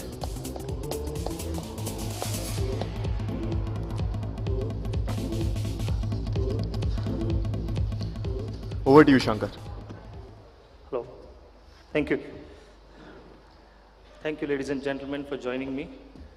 All right, so I'll continue from the session I left in the morning today. I think I need to pull my chair a little ahead because I'm not able to see my panelist here. So, all right, so in the morning I had a small session where I spoke about conversation and conversational commerce and experience. And this panel discussion, we were trying to focus on the idea of how digital ecosystem is helping brands to build that conversational experience with their customers. It's an irreversible way now. There is the customer experience economy demands brands to be at the center of where customers expect brands to communicate in every stage of a buyer's journey. And that's where today's discussion will revolve around. So let me first start with our panelists.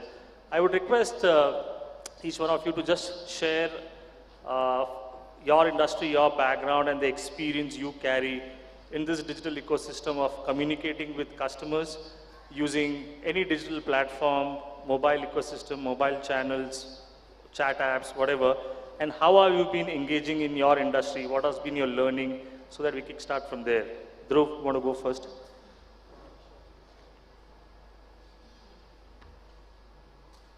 Yeah, sure. Thank you so much for that. I only have a few things to say. We're Orangutan Gaming. We're an esports organization. So the way we interact with our consumers is very different from any other traditional organization because our entire customer base is essentially our fans, our community that we are building to sell our products to and to cater to in terms of content needs. So more than quantity of communication, we focus on creative input and quality of communication through different channels such as Instagram, YouTube, and more digital formats, including Web3. Currently, we've partnered with multiple brands to work on Web3 gaming, along with developing our own systems in the metaverse to have multiple people interact with each other and develop an ecosystem in Web3. Sham? Good afternoon, everyone, and thank you, BrandWagon Conclave 2023 and Financial Express for having me on the panel today. So I work with a company called Research and Ranking. Has anyone heard about this company?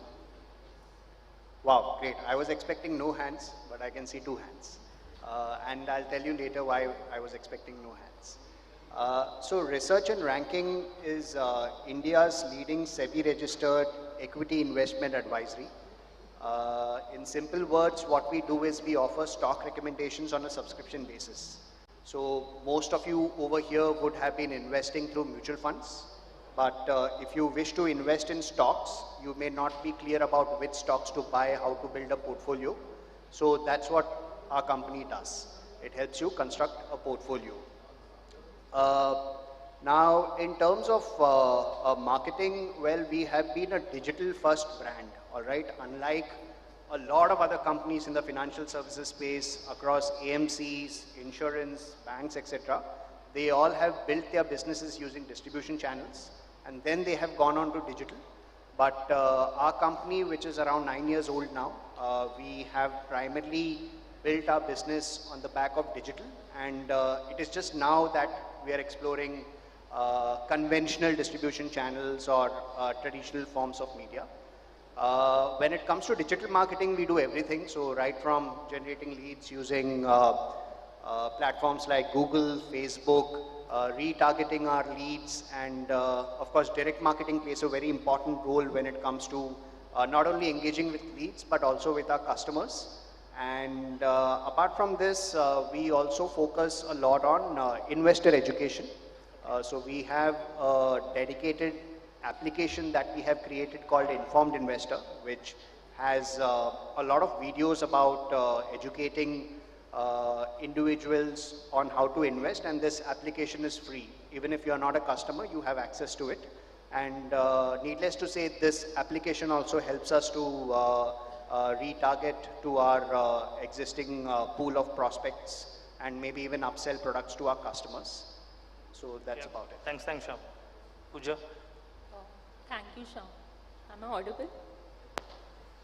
Okay. So I think we are a very diverse panel. One is from the gaming industry, one is from the finance industry, and not to the surprise, I'm from chemical industry. So Lubrizol is basically a specialty chemical company. We deal with the Unilevers of the world, wherein we provide our chemicals. And we are present in almost everything that you use in your day-to-day basis. Be it your shampoo, be it your soap, or be it the shoes that you use. It has some or the other chemicals or the technology which is provided by our organization. Therefore, after COVID or before COVID basically, we used to have like a traditional B2B focused marketing, which is highly dependent on a word of mouth advertising. But COVID has changed the scenario completely, and now we are focused even on the B2C space. So of course, like investor education, like Shyam talked about in his sector, we also try to reach the key influencers in our sector. So I'm working with a brand called Temprite, wherein we are corely into the plumbing industry, and we reach out to the plumbers who are our key influencers. So we have developed various tools that help us to reach out to more and more plumbers on a daily basis. So this is the way we operate. We also use a lot of omni-channel marketing, and I'm looking forward to this conversation where we would like to unveil, how we are enhancing the customer experience in the entire value chain. Great. Thank you, Pooja, and thank you so much for this introduction. I think somewhere I can relate that all these engagements on different digital platforms is basically to initiate a conversation, engage further on that journey, and obviously the goal is to further go and convert that, right? So Pooja, coming back to you again, can you take us through, you mentioned that you've ventured into B2C also. Tell us what channels and how have you approached those channels? I mean, traditionally, we would go through the different customer journey stages, but is there anything you want to share? Do you follow the same, or after COVID or any other scenario has changed that, and how do you connect with your consumers directly? Oh, thank you. you for this question. It's a very, very relevant question now, especially, because we have so many marketing tools that are available. The customer is bombarded with a lot of information. The attention span has fallen short.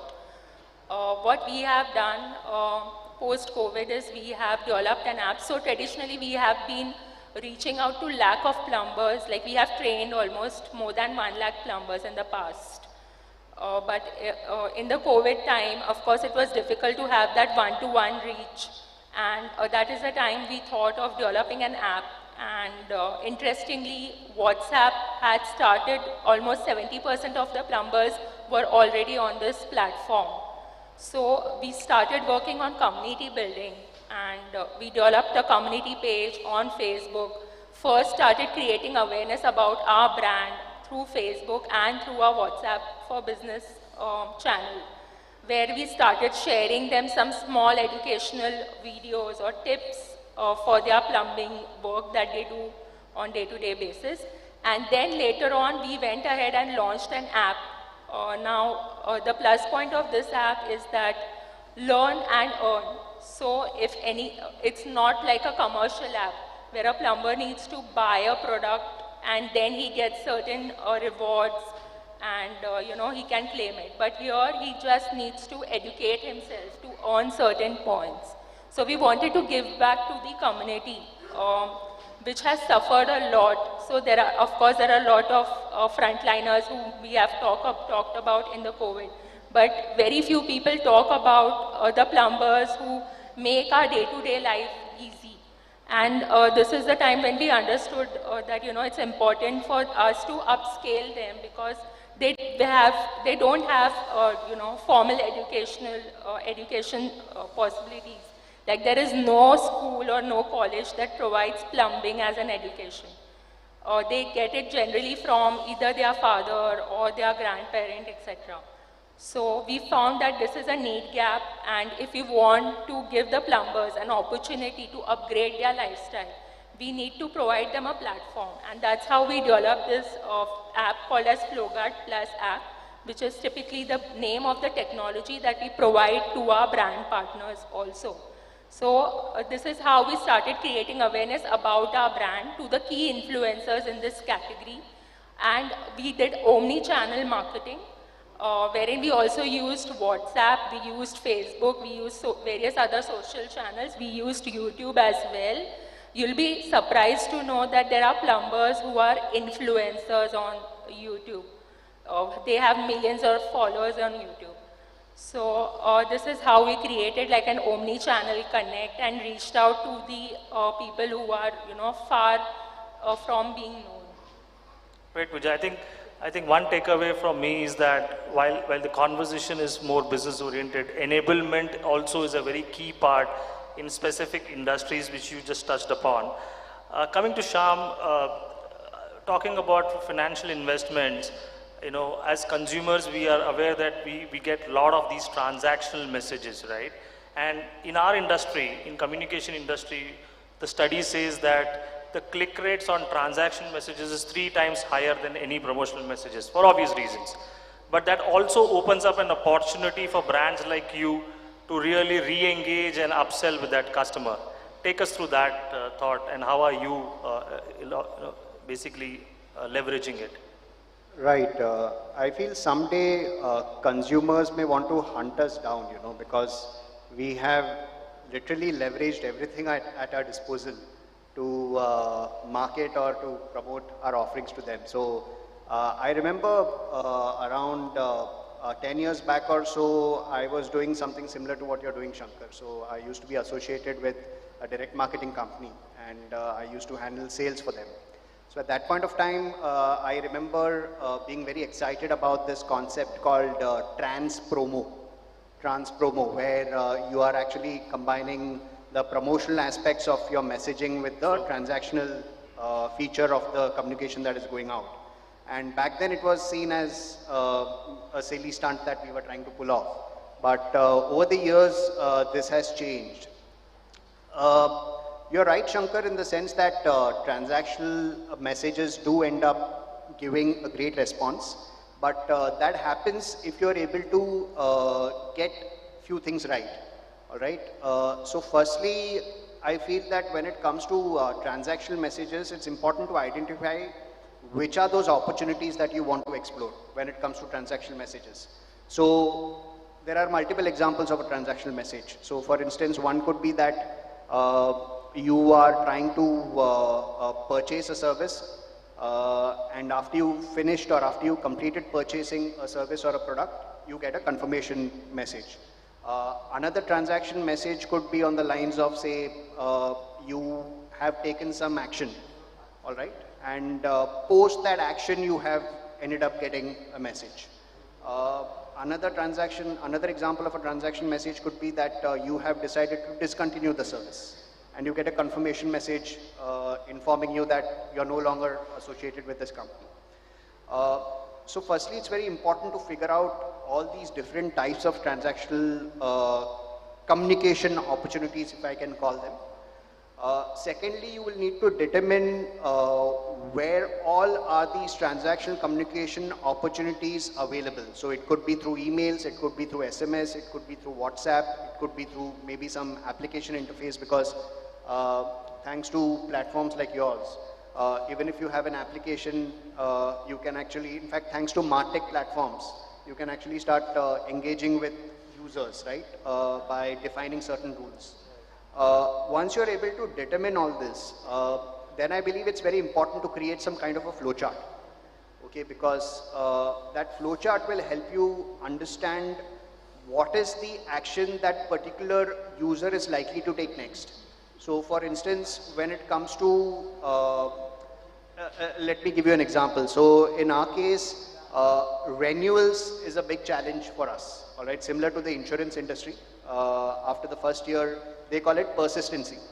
Okay, so they call it the persistency ratio. In our case, we call it renewals. So SEBI mandates, there is a SEBI mandate that we cannot collect the entire fee at one go from our customers. We have to collect it in multiple tranches.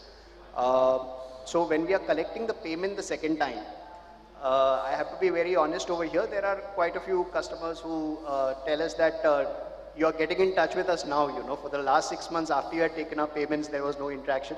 But that is not true, because we have a customer service team, we take up various initiatives, but for whatever reasons, people don't remember that, or they don't remember specific instances. So when the renewal time occurs, that's when this challenge comes up. We have tried to resolve it by implementing eNash, but that is still work in progress. But suppose, say, during renewals, you are able to understand that, okay, this is a particular customer, and since this customer is renewing, maybe at that point of time, you may want to highlight the pain point of renewals, all right, that why are you renewing every time? Why don't you sign up for another service of ours, which will require you to pay a little more money, but then you can be associated with us for a longer period of time. Right. All right. So similarly, if you are able to determine or define that these are the opportunities and this is what the customer is expected to do next, then accordingly you can craft intelligent transactional opportunities. The channel doesn't matter. It can be email, SMS, or WhatsApp. Absolutely. I think one of the things which I was also mentioning today morning was right now we are looking at API-based messaging, which means you've looked at some records, you've pulled those records back to ensure that you're engaging with the customer in the right context. But going forward with machine learning and artificial intelligence, you'll start predicting more than, you know, looking at the past records.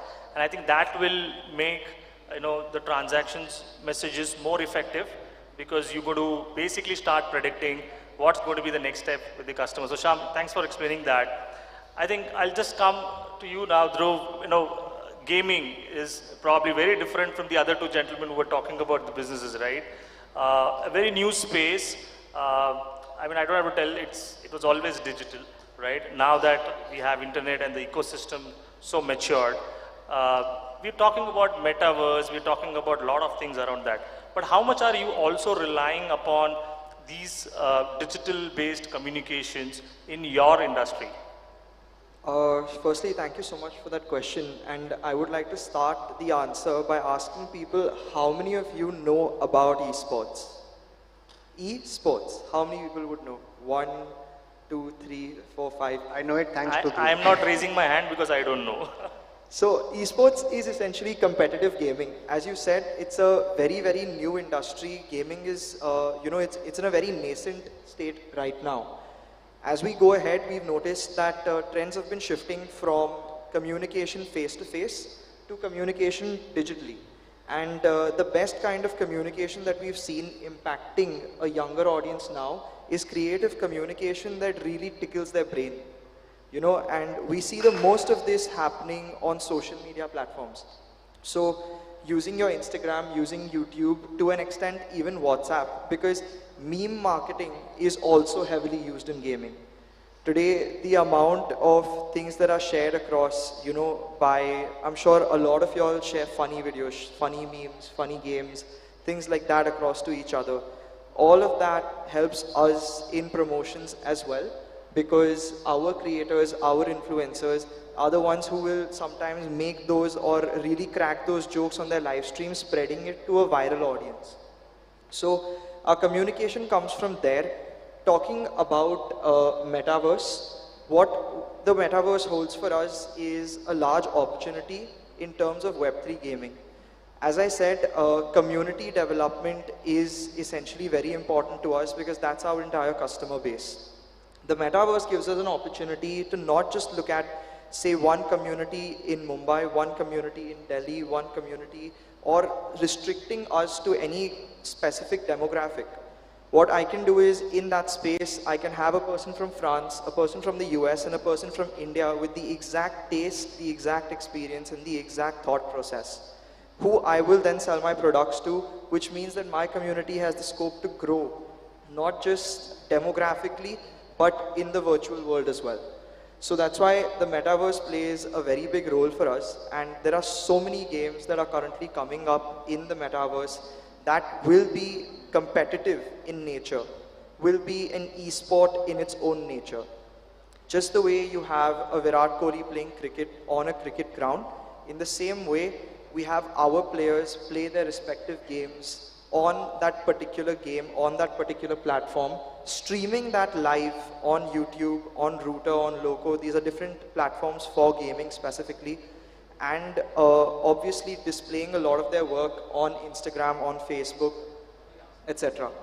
Right. And I think I'm going to come back to you again on the fan base thing which you mentioned. But before that, let me go to Pooja. While it's a straightforward thing, okay, we know that there are platforms, there are a digital way of engaging, but there is a big question around customer experience, and I keep posing this question to marketers because I think nowadays that's a very key question every marketer is trying to address. While we have all the tools available, we want to be very careful in how do we deal with that, right? Because this can get intrusive also.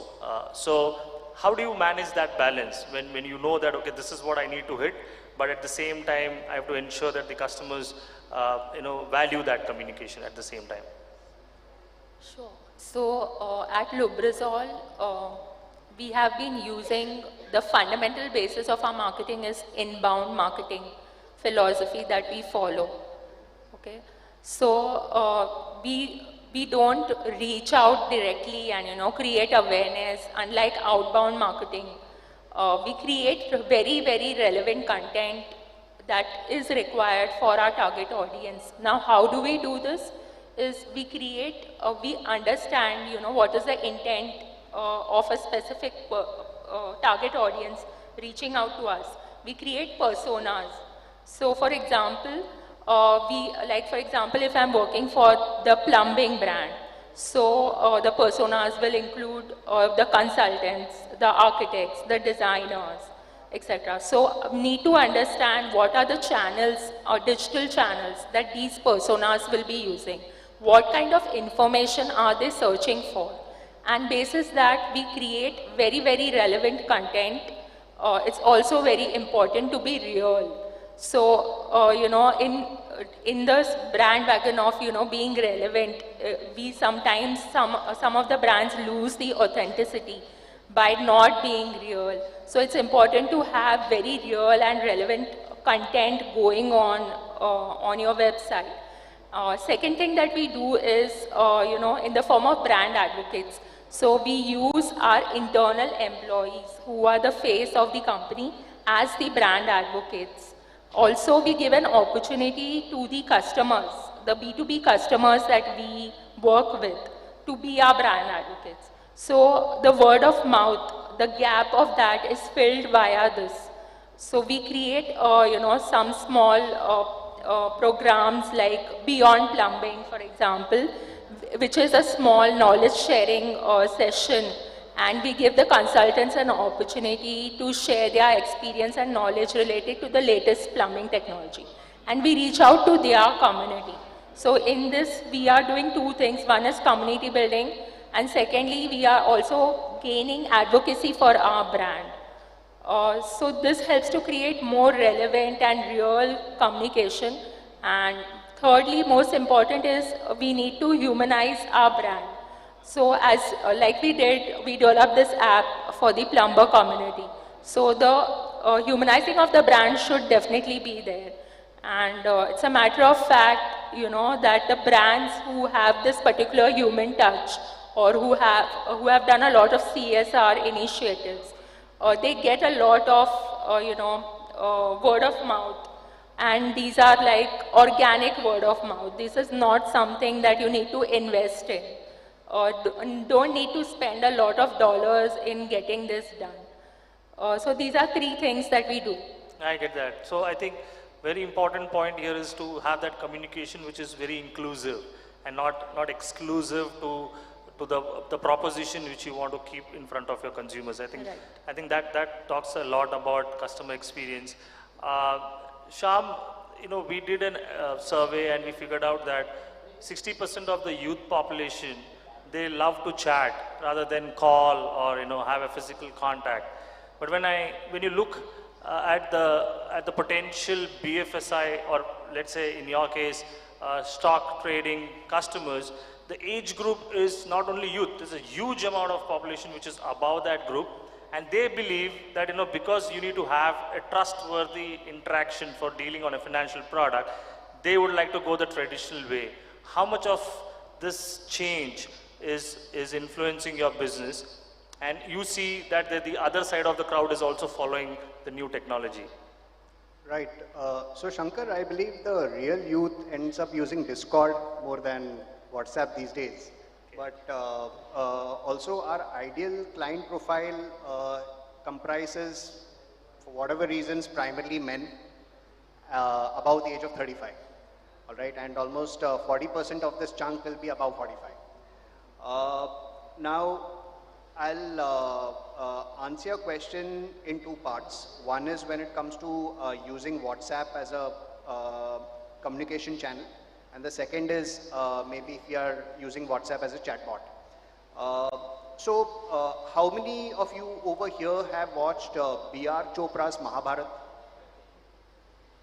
Okay, I'm sure more of you have, but maybe you're just lazy to raise your hands. But if you remember that program, they spoke, you have a lot of Divyastras, right? Divyastras. So you have a Brahmastra and you have different types of Divyastras. So a warrior needs to be very careful while using a Divyastra, right? You can't use a Divyastra all the time. You have to use it against a formidable foe. And if my limited knowledge serves me right, it also takes out a lot from the warrior. So when it comes to WhatsApp, you have to treat it that way. Okay, so I have multiple teams within my company coming and telling me that let's do 5 WhatsApp campaigns every month, let's do 10 WhatsApp campaigns every month. WhatsApp today is maybe the last channel today which is in a way still available for you and still hasn't become spammy. And it is also highly intrusive. Whatever I'm deploying using WhatsApp, it is at the end of the day, all these platforms, including your platform, they give you the read report, right? The read percentage. And invariably, when it comes to WhatsApp campaigns, the read percentage is 100%. So how we use WhatsApp is primarily if we want to deploy WhatsApp campaigns, we primarily use it for 2 reasons. One is, out of all our leads, we have a certain segment which is highly likely to convert. Right. All right. So we may use that strategically for that particular chunk. And the second way we use it is to collect payments.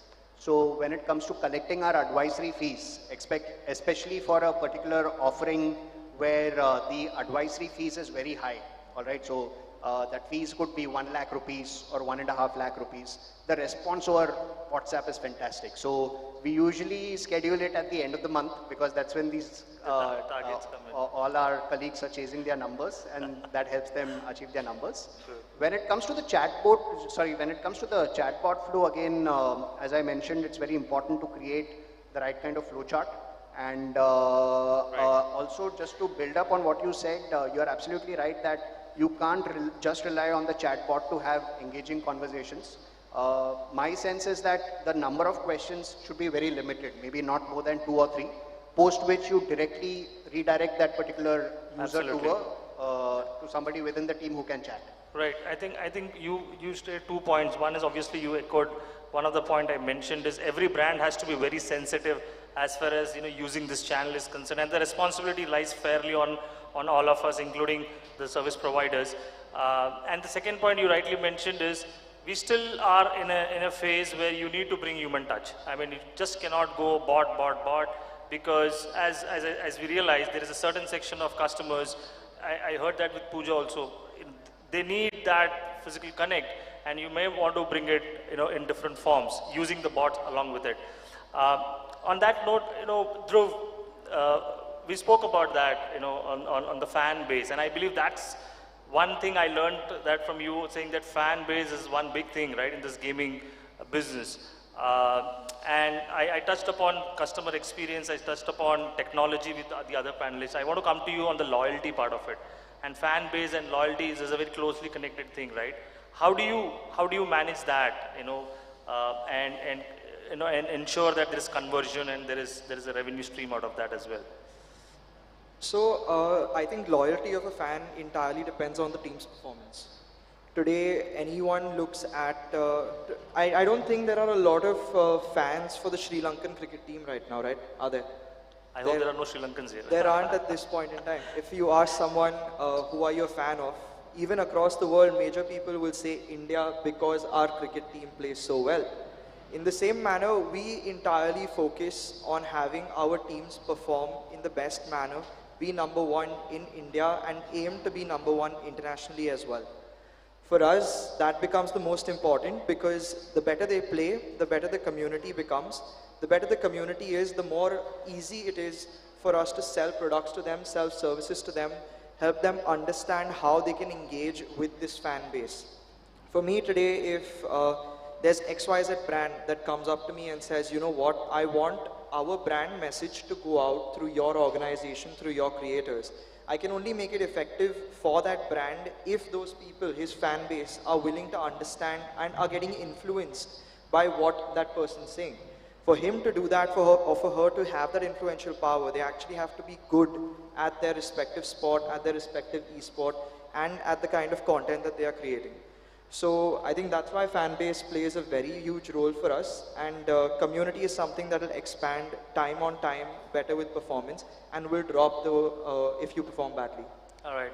Okay, I think we're just about time, and I think I was able to cover most of the things. So the takeaway for me is basically you need to draw a fine balance between the customer experience and the engagement which you want to draw on these kind of platforms. There will be a human touch required depending on which industry and what products you are here to promote, and there is a lot on the brand itself, right? If they stand for it, obviously you will see better conversions through your conversations. I think thank you so much. On that note, we'll close the session. Thank you, gentlemen and ladies. Thank you very much. Thank you. Thank you so much to our panelists for sharing their valuable thoughts. Thank you.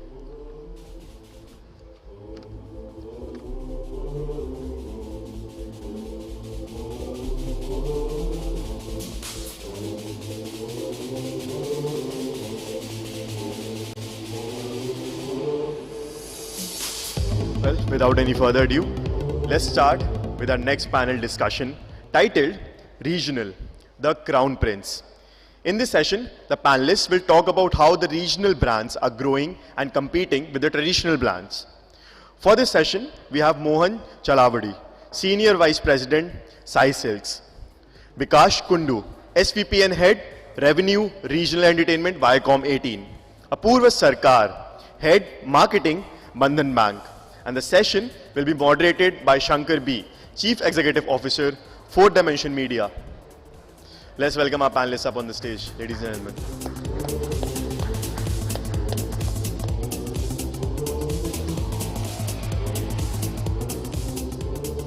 Over to you, Shankar. Good afternoon. Good afternoon. Start. Good afternoon. Thank you, Financial Express, BrandWagon, and my lovely panelists. So good to see you, Bikash. You too. We have a very, varied set of people here. I have a broadcaster, I have a retail, I have a banker, and so this session basically says regional, the crown prince. Do you all agree with this title? How many of you all say that is regional the crown prince, or have you already arrived in life? How many agree with me? None? Okay, then probably I'll ask this after I finish this moderation. Okay, a quick intro about my panelists. Bikash is a broadcast veteran. He's worked for really good brands, Sahara, UTV, SIFI, and then, he's armed with an MBA from Times School of Marketing. And he's been in this domain for more than 25 years? Yeah, almost. Almost 25. Okay. And Apurva, banker, insurance professional. He's worked for some real good brands, Kotak Mahindra, Birla Sun Life, and highly educated. And that's contentious. And today Apurva is the CMO of Bandhan Bank. And I have with me Mohan. Mohan is the Senior Vice President of Sai Silks, and has traveled all the way from Hyderabad. So we four actually represent 4 different regions of the country. So that's about it, and I will start with Bikash. Because you, the brand what you represent, you are a pretty large player in the regional space. And probably also one of the, I would say, I don't know if I should say, the last entrant. Okay, now the products wherever you've launched, be it Marathi, Bengali, Gujarati, and then some insights what you gave me, I didn't know, thank you, I'm going to be asking you those questions. You're present in both broadcasting and the OTT space. Could you share some insights with us as to which of these regional markets has been an enriching experience? I understand you come from you've sold almost every single product in the last 25 years. But this must have been a different experience for you altogether. So when you took up this assignment, long ago, about we've spent enough time, and long ago when people used to come, they used to say HSN. Hindi-speaking markets used to be one, I would say, a real crown. People wanted to sell more of HSM because more GRPs and more bigger rates and all that. Now, today, it's slightly tilted. People are looking more at the regional space. Just take us through on your experience, Bikash. Sure. Thank you, Shankar.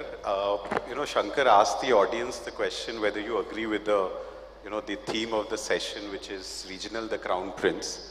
And I, for one, slightly disagree with this. It's no longer the crown prince, it's actually the king. And there are tons and tons of data to actually support that statement. Coming back to, talking about our regional presence, like Shankar correctly said, that we are the latest entrant or the last entrant, large entrant in the regional space. Of course, as you're aware, Star, Z, they are very large players, and they have been present for, more than 3 decades. That's the case with Star. So we acquired the, 5 ETV channels. They were then called ETV. We were present in 5 markets, and it was acquired about 9 odd years ago. And since then, so, about 9 years ago, we had 5 channels. Today we have 14. We are present in 6 markets, so Tamil Nadu and Karnataka in the south, Maharashtra and Gujarat in the west. One second, Prakash. I guess we are echoing. Can you all hear us clearly? So Maharashtra and Gujarat in the west, and West Bengal and Odisha in the east. So from, in 9 years, there has been both an organic and an inorganic growth. To give you an example of Karnataka, we actually have 4 offerings there. So Colors Kannada, Colors Super, Colors Kannada Cinema, and of course our HD channel there. When you talk about an enriching experience, I will talk about a very small market. And when I say small, as you all may know that, Tamil Nadu is the largest regional market in the country. Yeah. Not just in South, but in the country on all parameters. I mean, you talk about the number of channels, you'll be surprised to note that there are 27 general entertainment channels only in Tamil Nadu. Ask me. That's massive. In fact, if I were to draw, a comparison between, let's say, Tamil and Hindi, just for argument's sake, in the Hindi, in the HSM, channels, there are 14 GECs, Hindi GECs. And Tamil Nadu itself has 27 GECs. So you can imagine the scale that we are talking about. So Tamil Nadu is the largest, regional market in terms of number of channels, the amount of GRPs that are available, number of brands that are active. In fact, number of homegrown brands, it's massive. I mean, some estimates tell us that, the Tamil Nadu market, the ad market is about, and this television only, is about 2,500 crores. So that's the kind of scale that we are talking about. Coming back to my enriching experience, and I will touch upon a very small market called Gujarat.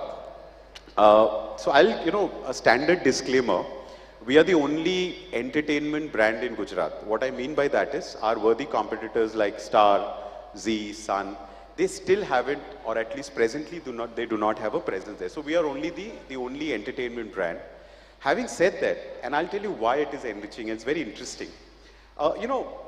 As we all know, like Shankar alluded to, in yesteryears, when regional was not this big, a typical media planner would plan, and they still do, saying that, if you have to reach out to the HSM market, you take a Hindi GEC, and South is planned separately, right? So South, market, and, they do not, Hindi has no bearing on South, so to speak, and hence the media planning happens separately. But Gujarat is a very interesting market, and why I say it interesting, because if you look at, the top viewed channels, so, typically there is a concept of, the all TV viewership, which is if you're sitting in Gujarat, what are the TV channels you're watching? And it is irrespective of language, genre, etc. And you will notice that the top 7 channels in the market are Hindi GECs. So it's very interesting. So the usual suspects like Colors, Star Plus, Zee, Sub TV, Sony, etc. They are the top consumed channels in Gujarat as a market. But that's not the case in West Bengal. Oh, that's not the case. I'll come to that. Thank you. But the one Gujarati channel that is available in the market is Colors Gujarati, and it is ranked 8th. And predominantly, and I must tell you this, while we are at 8th, which is Colors Gujarati, but about 10 years back, Colors Gujarati used to be the rank 21, which means that there were 20 channels which were Hindi channels. It could be a news, sports, kids, music, and of course GCs as well. But it was, ranked 21. And what is happening, and when I say that, regional is always the king, and Shankar, thank you for reminding me. So again, 10 years back, and I'm going because, 21, etc. during the pandemic period, those, data at that time, it will not be proper to actually quote that number. Very interesting, in West Bengal market, the #1 channel, there were 2 top channels there, Star Jalsha and Zee Bangla, very worthy channels. So if you looked at the total TV viewership in West Bengal, 1 and 2 were Star and Zee, and the 3, 4, 5, 6 were Hindi GECs. Cut to today, if you look at the top 4 channels in West Bengal are Bangla channels. Coming to Maharashtra, this is very interesting. Again, about 8 to 10 years back, the #1 channel was a Marathi channel. 2, 3, 4, 5 were Hindi GECs, and then the 6, 7 would be a Marathi channel. And that has dramatically changed. Today, if you look at the top 3 channels, you will have these are Marathi channels and then the Hindi GEC. In fact, a national advertiser, earlier when a media plan was being made for a national advertiser, they would actually take a Hindi GEC, a large part of their Maharashtra GRPs would get taken care of by the Hindi GEC, and they would at best add 1 Marathi channel. Today, if you have to reach to entire Maharashtra, you need to have at least 3 Marathi channels to actually make a proper media plan.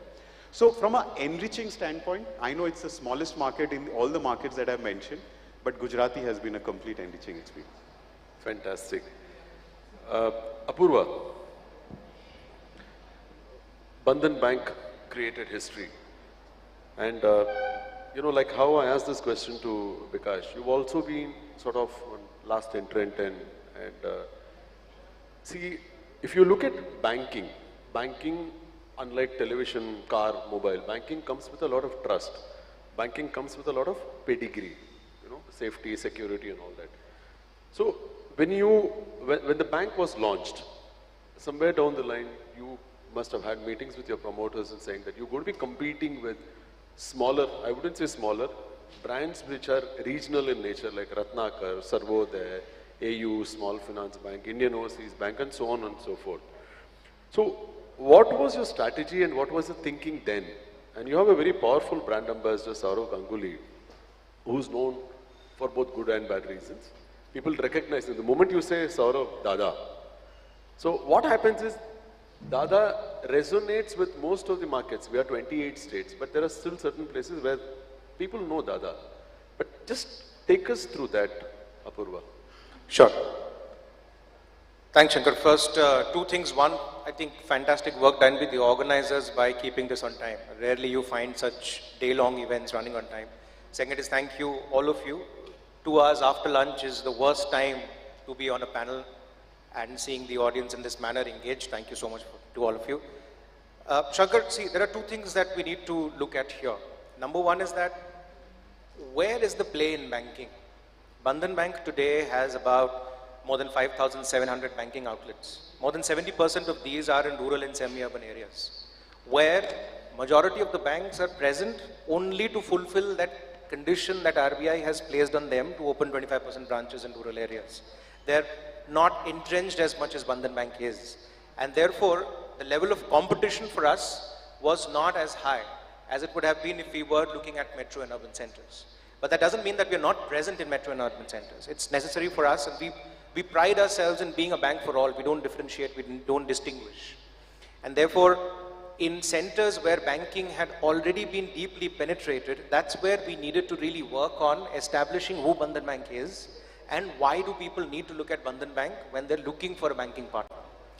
The two ways in which this could be attacked is by one, providing them something which is distinct from what other banks are providing, and that primarily in terms of deposits is about giving them a differential interest rate. The second is in terms of giving them service that they wouldn't possibly get from the larger banks because the number of customers per branch is so high that you really aren't able to provide attention to everyone. Now, both of these things we attacked very carefully. And then we realized that because our heritage is in the East, a number of places we are perceived to be a bank of the East. Also because of our origin being in microfinance. We were a microfinance institution before we turned a bank. We're the first microfinance institution to become a bank in India's history.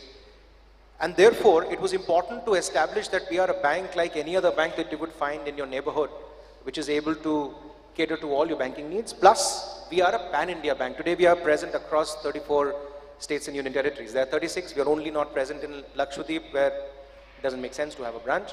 And the other is Ladakh, right? Everywhere else, we are present. So, how do you let people know that there is a bank called Bandhan Bank that can cater to my banking needs?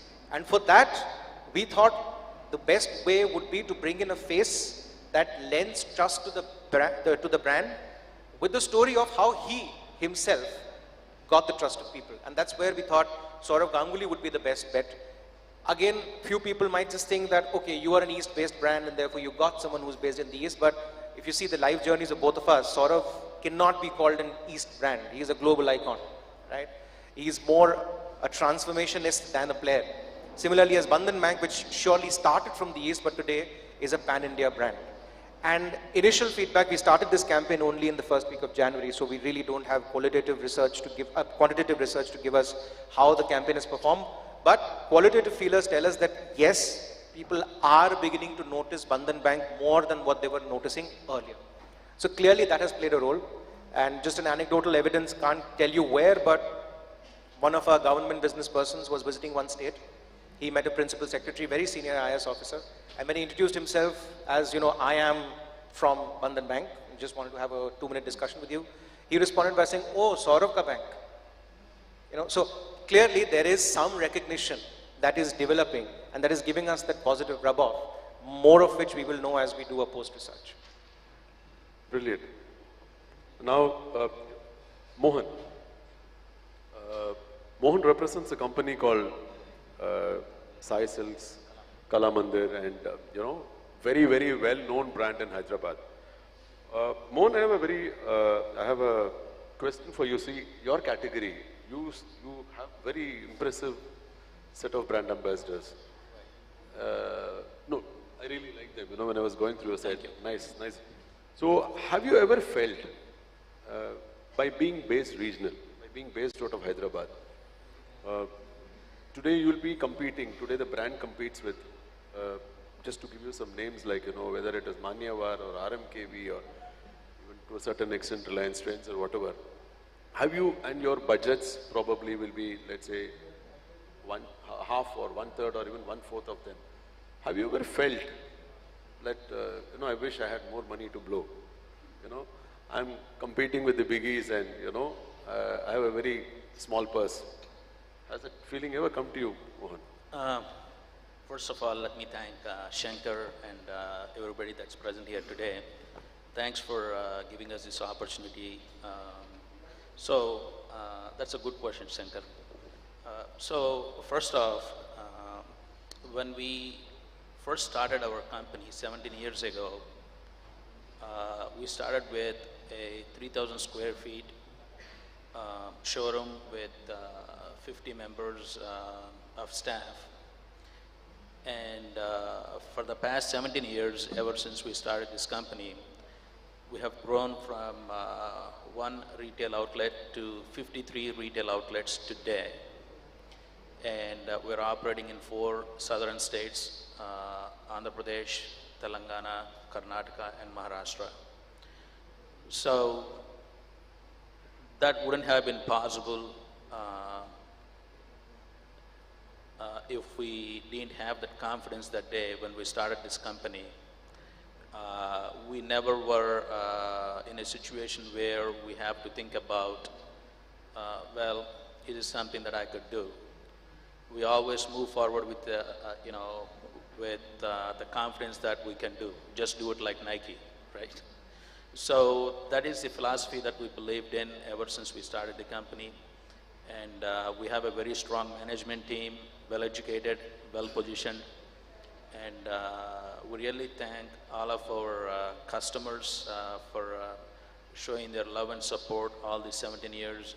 And we have a very strong team of people that work for the company, be that technology or be that the retail operations.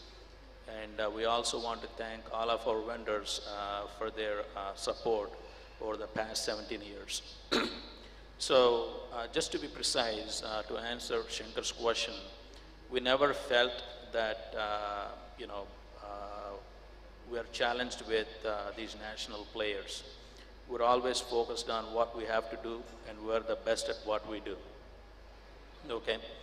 And in the span of 17 years, we have built 4 different brands, which is Kala Mandir, Varamahalakshmi Silks, and KLM Fashion Mall. So all these brands are pretty mature at this point, and we're very well positioned in the market. And with all these 4 brands, we're able to cater to the needs of all segments of the society today. And also, one of our strengths is our price, quality, the range of collections, and the customer service, right?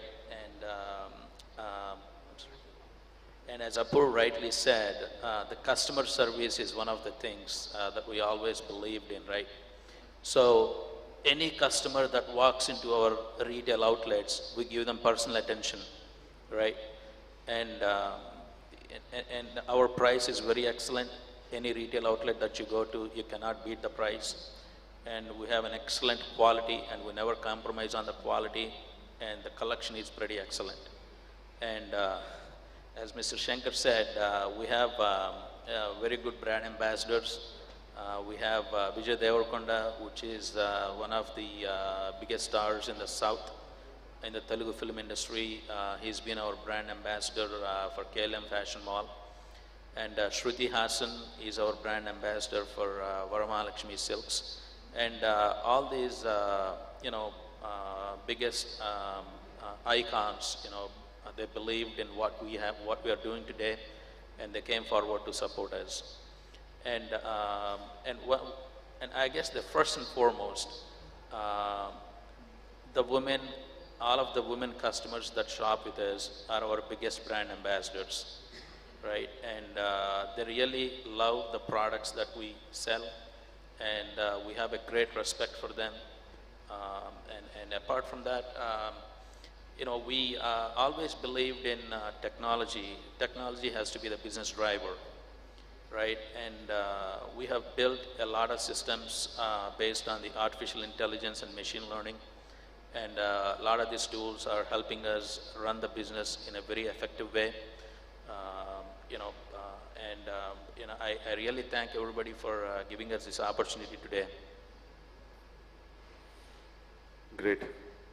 We have just 9 minutes. My next question is, there is proliferation everywhere. Okay, when I talk regional in particular, when we were about 10, 12 years, Vikas, Apurva and Mohan, there used to be, most of the markets in India used to be inundated with brands.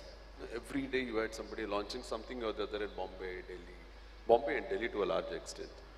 So today, we all see the trend happening in the regional space, correct?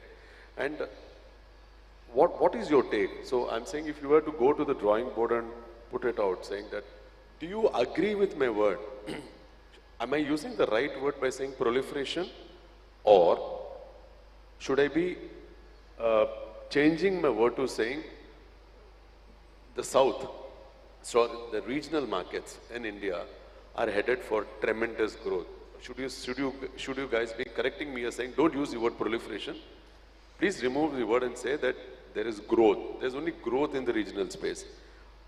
I'm not getting into a debate of regional versus HSM, but we are all saying, we run a couple of channels in the regional space. They do. He's very big, and so are you. So just to end in 8 minutes, between the three of you, how do you sum up this?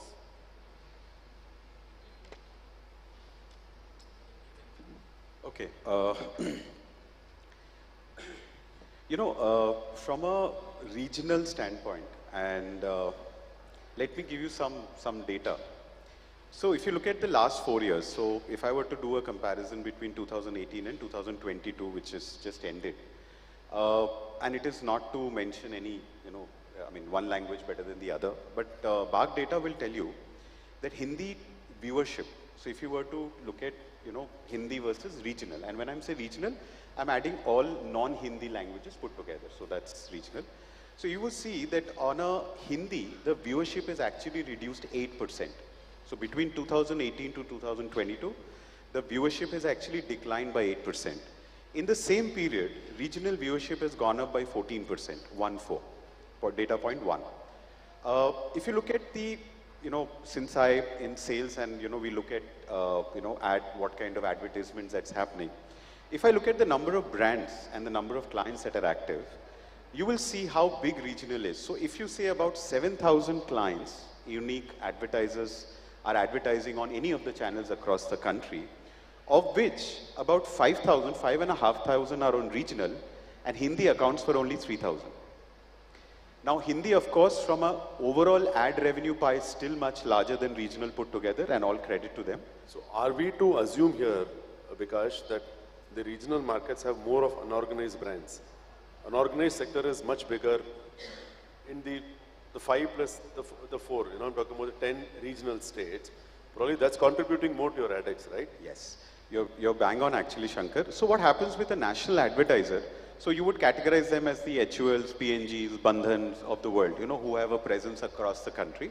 But so to, take Shankar's point further, so if you look at Tamil Nadu as a market, and I mentioned is the largest regional market, you will have 500 plus brands active in that market and accounting for almost 450 to 500 crores. So if you look at TV ADEX, and the homegrown brands in Tamil or in TN contributing to the Tamil language ADEX, it would be about 22 to 25%. No other market in this country actually has that kind of a huge percentage. So if you look at Maharashtra, it would be about 7 to 8% give or take. West Bengal would be about 10 odd percent. So you're absolutely right. Regional, channels have a plethora of, homegrown brands, which you called as unorganized. So small and medium enterprises, small and medium businesses. And let me tell you, they are no longer small. And you know this, Shankar, you can vouch for it. If you look at, just to give you an example, on Colors Kannada, we do a show called Big Boss Kannada. And we've been doing it for the last 9 seasons, 9 years. And there's a brand called Levista Coffee. Levista, actually, they started off as a B2B player. So they used to supply coffee to very large branded, like, an HUL. Or, if you go to a McDonald's and, ask for a coffee, the coffee that is supplied was supplied by Levista. So 4 years back, Levista decided to actually come into B2C. And the first platform they chose was Big Boss Kannada. And whether it's any Big Boss, whether it's Hindi, Kannada, Marathi, Tamil is of course massive. Imagine a homegrown brand, a local brand from a B2B to B2C, and it chooses the most expensive platform to actually advertise their product. So, from a plethora of television channels, from the, the content consumption, and we didn't touch upon OTT, but if you just go back and check the number of OTT players in each of these markets, they are actually 5+. And I'm not even talking about the large OTT players who have a national presence like a Voot or a Z5 or a Sony. Bochoy from your state. So local OTT players are, they are mushrooming. There's a proliferation. I've spoken about the GECs that are there. The content consumption is improving. The advertising interest is improving. So clearly, regional is here to stay, and I'm absolutely confident, not just for the next 5 years, for, more than a decade or so, region is going to thrive like any other. We have a steady job going.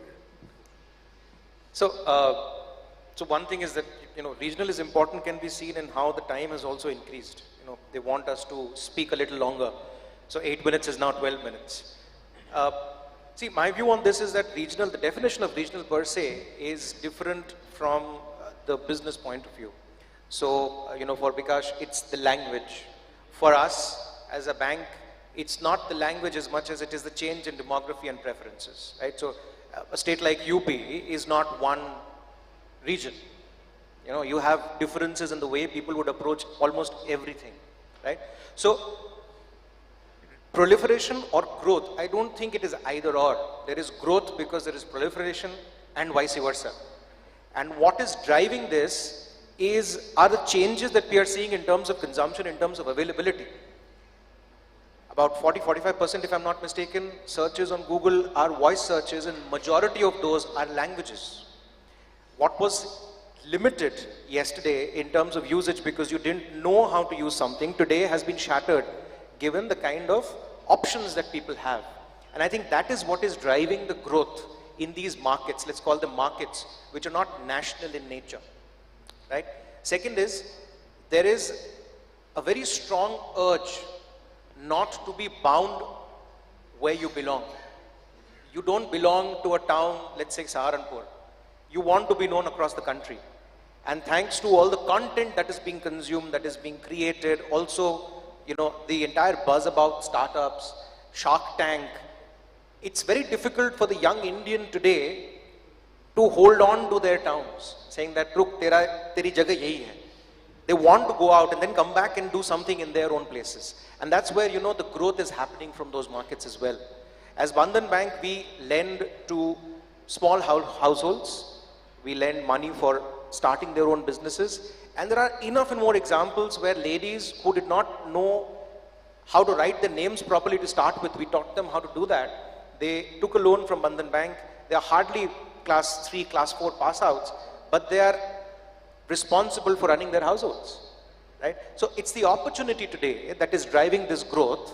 It's the exposure that is driving this growth. And that's why regional is becoming so strong, because people today know there is more they can get than what they would about, say, 5-6 years ago, even 10 years ago. Yeah. Thanks, Shankar. Okay, and I truly believe that, the regional brands are definitely working very hard to look for more and more growth, right?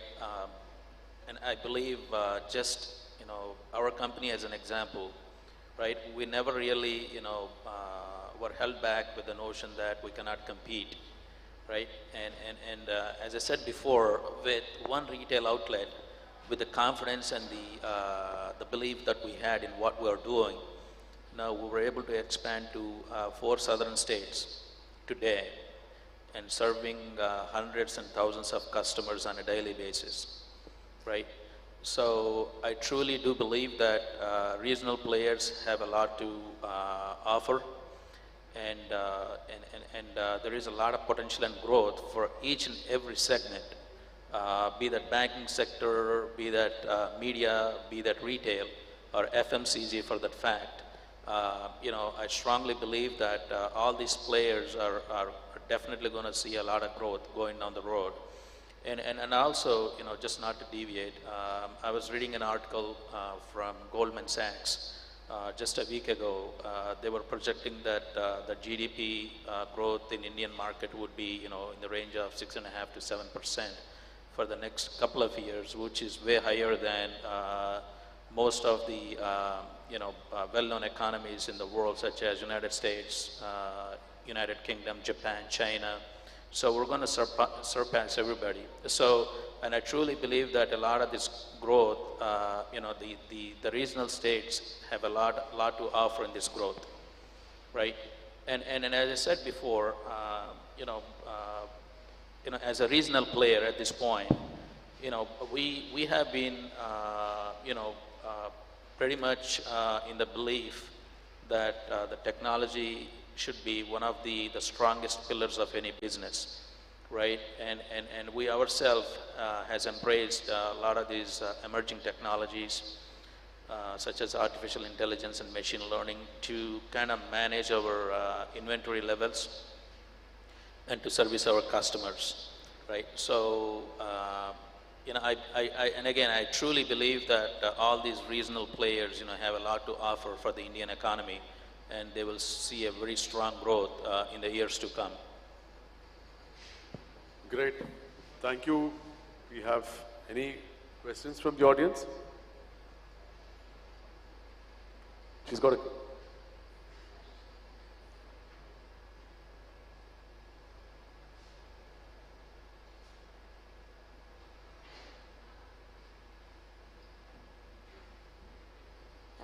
Thank you. So I must say it was really an insightful session. Bikash, thank you for all the data points that you have been giving us. I just have one question. That is, you mentioned that the Hindi viewership is decreased by 8%, whereas the regional viewership is increased by 14%. Is this considering that the rise of OTT in India, where the Hindi watching audience is actually moving to OTT, or is it not yet the case? Sorry, I couldn't hear the entire question. After 14%... Could you just hold the microphone closer to your mouth so that we are... Sure. I'm asking that, is this decrease in the Hindi viewership due to the increase in the OTT channels across, or the data point that you gave us is considering the OTT channels as well? Okay, so this data that I referred to, it's a BARC data which measures only television viewership. Right. So this growth and the decline that I mentioned, I will not be in a position to comment very, convincingly that, this 8% decline is because of OTT or not, because, it's just a television viewership data. But one thing that I've realized, and I'll illustrate this with an example, I gave you a Gujarat example where I said that, 10 years ago, Colors Gujarati, the only entertainment channel in Gujarat, was ranked 21, which means that there were 20 channels ahead of it, always being, viewed more. And very interestingly, and our data tells us that, a Marathi, a Maharashtrian, or a Bengali, or for that matter, any community, they behave, they eat, they drink, they speak, as per their, what their likes and dislikes. We used to always wonder that how is a Gujarati different? Why are they watching a lot of Hindi content? And there are only two answers. To take off from what Shankar also alluded to, is it a proliferation of channels? The simple answer is very simple, is that, we are the only player in the Gujarat market. But we had failed to create an ecosystem. What I mean by that is, if you were to start a GEC tomorrow, the first thing you have to look for is script writers. Trust me, it is so simple, but it is, because you know, on a fiction show, which is our bread and butter, you have 5 or 6 characters, you need script writers to write for them. Imagine I do 6 shows in a day. And if there were 4 other channels, like networks, like Star, Z, Sony, let's for argument's sake, you're talking about 24 shows being showcased every day, which means you need production houses, actors, directors, you know, writers, and so on and so forth. So because there was not too many players, in fact, we also, till about 4 years back, all our Gujarati content was being shot in Mumbai.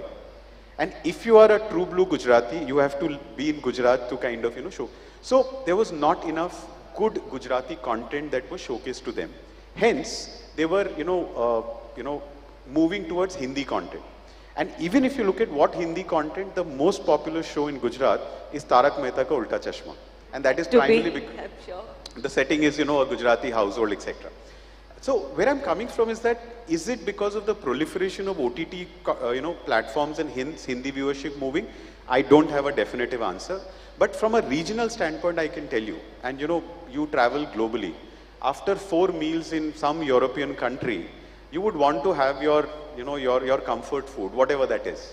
So we've realized, and there's a lot of empirical evidence which says that, communicating with a particular, viewer in his or her mother tongue, or, when we've seen with advertisers, some point in time, national advertisers would do a Hindi campaign, and for Gujarat or any other market, they would dub it. For HSM, so for Bengal or Maharashtra, they would dub it. Trust me, there are several national brands now make a separate campaign, not just media plan, but the creatives are being made for that particular market. So regional, the content, both in terms of amount of content and the quality of content. Unfortunately, about a decade back, the investment, so to give you an example, I'm not a programming guy, but if you look at the cost of, let's say, doing a Hindi show on any GEC, would be, 8 to 10 lakh per episode. On a regional market, 10 years back, it was, still as low as maybe a lakh. Of course, it has improved. So now the cost has gone up. So what is happening is the quality of cameras that we use. So both in terms of quality of content. So I'll give you one Gujarati, good script writers from Gujarat would move to Bombay to write for TV. Excellent script writers would move to Bombay to write for films. We never had, really good people to write for Gujarati content. So it's a combination of, the amount of content that is available, and of course the quality of content that is being offered. That answers my question. Thank you so much. I think it's eventually the growth which you refer to for the regional languages. Thank you. Thank you. There is 2 minutes and I want you to talk about this. See, you've dealt with massive national advertisers. You've dealt with some really large local advertisers from TN and small players as well from TN. What has been your experience, Sankar, to end this 2 minutes? With regional, of course, it's been only on relationship. So most of the times what happens is we don't talk about ratings. You start with their family history, family background, daughters are married, granddaughters, grandchildren, then we talk business. So South / regional, it's completely a different game altogether, where the product is sold more of qualitatively and less of quantity. So today, while the case we all know, it's completely different in the national space. And even today, there are certain clients, whether it is rest of Tamil Nadu or rest of Karnataka or Kerala, business is done only on relationship. And I know for a fact that there are so many channels today. The salesperson who goes to sell, the channels, irrespective of the rating and bar, it's bought only on that guy's equity. I've known him for 15 years, 20 years, and let me do business with him. I think that trend is slowly coming. I think that trend exists even in Gujarat today with certain clients. I don't know about West Bengal, but that's how it is there. But yeah, it's purely relationship. So Shankar, one more point, last 45 seconds. Aspiration defines whether a regional brand would become a national brand or maybe a larger brand covering 2-3 more regions, or would you want to strengthen your game within that territory itself? 2 things which can actually dictate that. One is, what is it that you are offering? Is it so regional in taste that you can really not go out of that market? And the second is, do you really want to expand your operations, take that risk and go out? And there are enough and more examples of where brands are happy to operate where they are and they're growing their markets there. And there are far few examples of where they started from those regional markets and have grown. So it's an aspiration plus what you're offering. If you have answers to both, if it's both, yes, you can move out. I think regional brands will become national. That's time. Thank you. Well, you're hitting right on the point, Gaurav.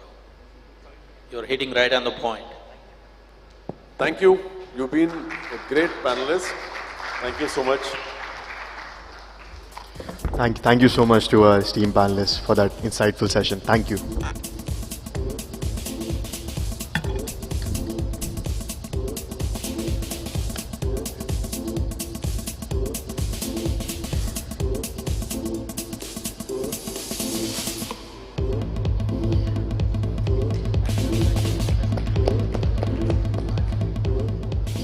Ladies and gentlemen, moving on to our next fireside chat of the day, titled Traditional Turns New. For this session, we have Azmat Jagmag, Marketing Head, Linear and OTT, Warner Brothers, Discovery South Asia. Megha Agarwal, Head, Brand and Marketing, WeWork India. Suma Nair, Vice President and Group Head, Marketing, NSEIT Group of Companies. And to moderate this session, we have Paritosh Joshi, Principal Provocator Advisory, a media advisory practice. Let's welcome our speakers up on the stage.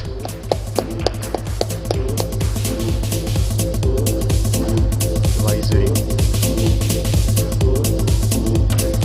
Hi.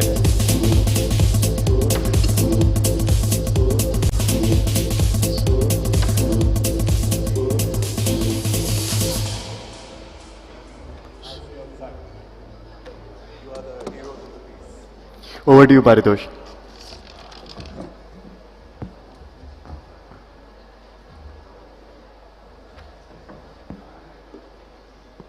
Good afternoon, folks.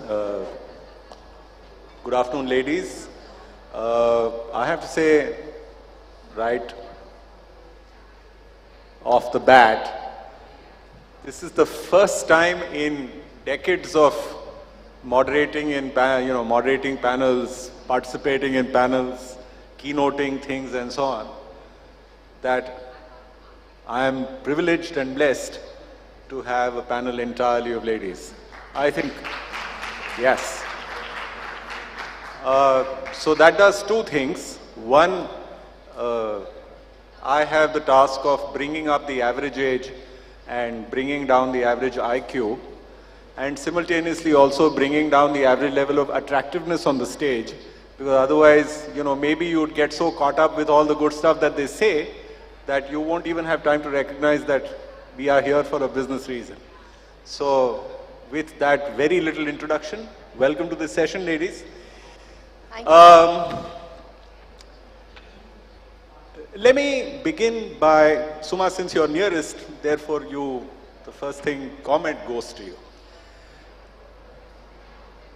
You work in a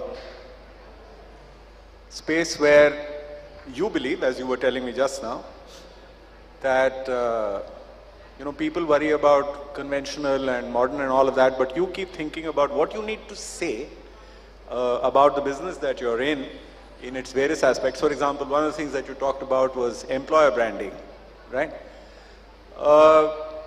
And I'm assuming that you've been doing this for a while. This is not new. You've been doing this for a few decades. Two things. One, do you think the story has fundamentally changed? And two, do you think the manner in which you are now trying to tell the story has changed? Because if we say that there was something called traditional and there is now something called new, what did it change? Did it change the story? Did it change the manner in which you told the story? Did you change the tone and manner? What changed? Thank you. Thank you, Paritosh. I think that was a very interesting question to start the discussion on. So yeah, I've been 22, 23 years in IT services marketing, which is a little bit less glamorous than B2C, but in IT services, people are the assets, people are the product. I mean, that is the key thing. So employer branding plays a very, very crucial role for any IT company. And, I was thinking about the first thing that you said about the story. So I feel that if you look at it from a very pure play marketing problem, today the attention of any consumer, be it a prospective employee or a customer or anything, is that of a goldfish. So really catching their attention and also catching their attention everywhere and anywhere is the crux of the problem. And hence, a compelling story is what will, attract the right audience. So therefore, that hasn't changed over the years. So that is a fundamental, hook which has been continuing over the decades, years together. That is one. About the way it is being done, yes, I remember in my first or second job in Satyam, I was there in Taj Bengal in Calcutta, where we had a recruitment fair. And we had this huge all India ads, where we spent like 2, 3, 4 crores for a full page ad. That was the channel at that point of time, and it got in a lot of footfalls to the firm. And circa today, obviously the channel has changed, but I think the story being told remains the same. It's digital, you call it whatever, and as you rightly said, the word convergence is, I think we need to stop using that word right now. There are blurred lines everywhere. Azmat, you've been in this business, you've been in broadcasting. And I could infer from what we were talking about just now that you've also been around for 17, 18 years. So you're no newcomer to the game either.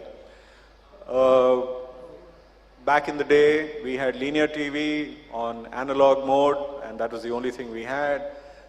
Internet was dial-up, and some of us still remember the squeaks at the beginning when you first dialed into the modem.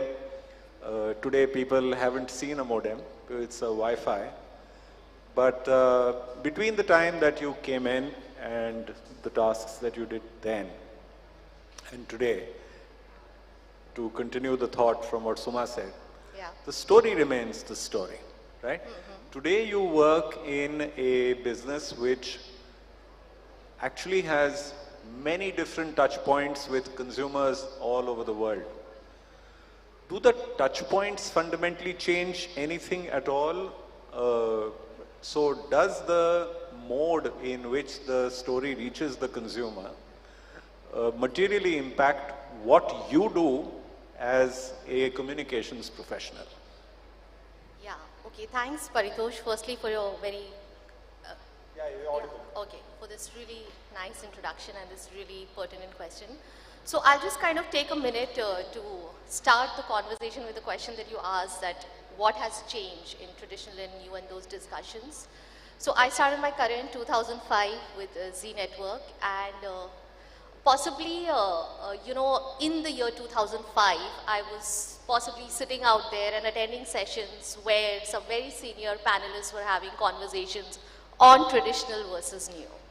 So I think the one thing that's changed is the conversations have remained the same. What has changed is possibly the panelists participating in it and having those conversations, because now I'm on the other end of the spectrum. But on a serious note, in terms of the industry that I come from, which is content, essentially, that's what we are. We could be linear marketers, we could be OTT marketers, we could be whatever we are, but fundamentally we are in the business of content.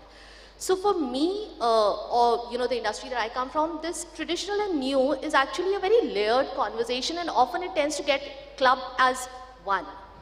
So have mediums changed? Okay, so let's just try and address it in a couple of kind of buckets. Okay, so were there traditional mediums and are there now new mediums to consume content?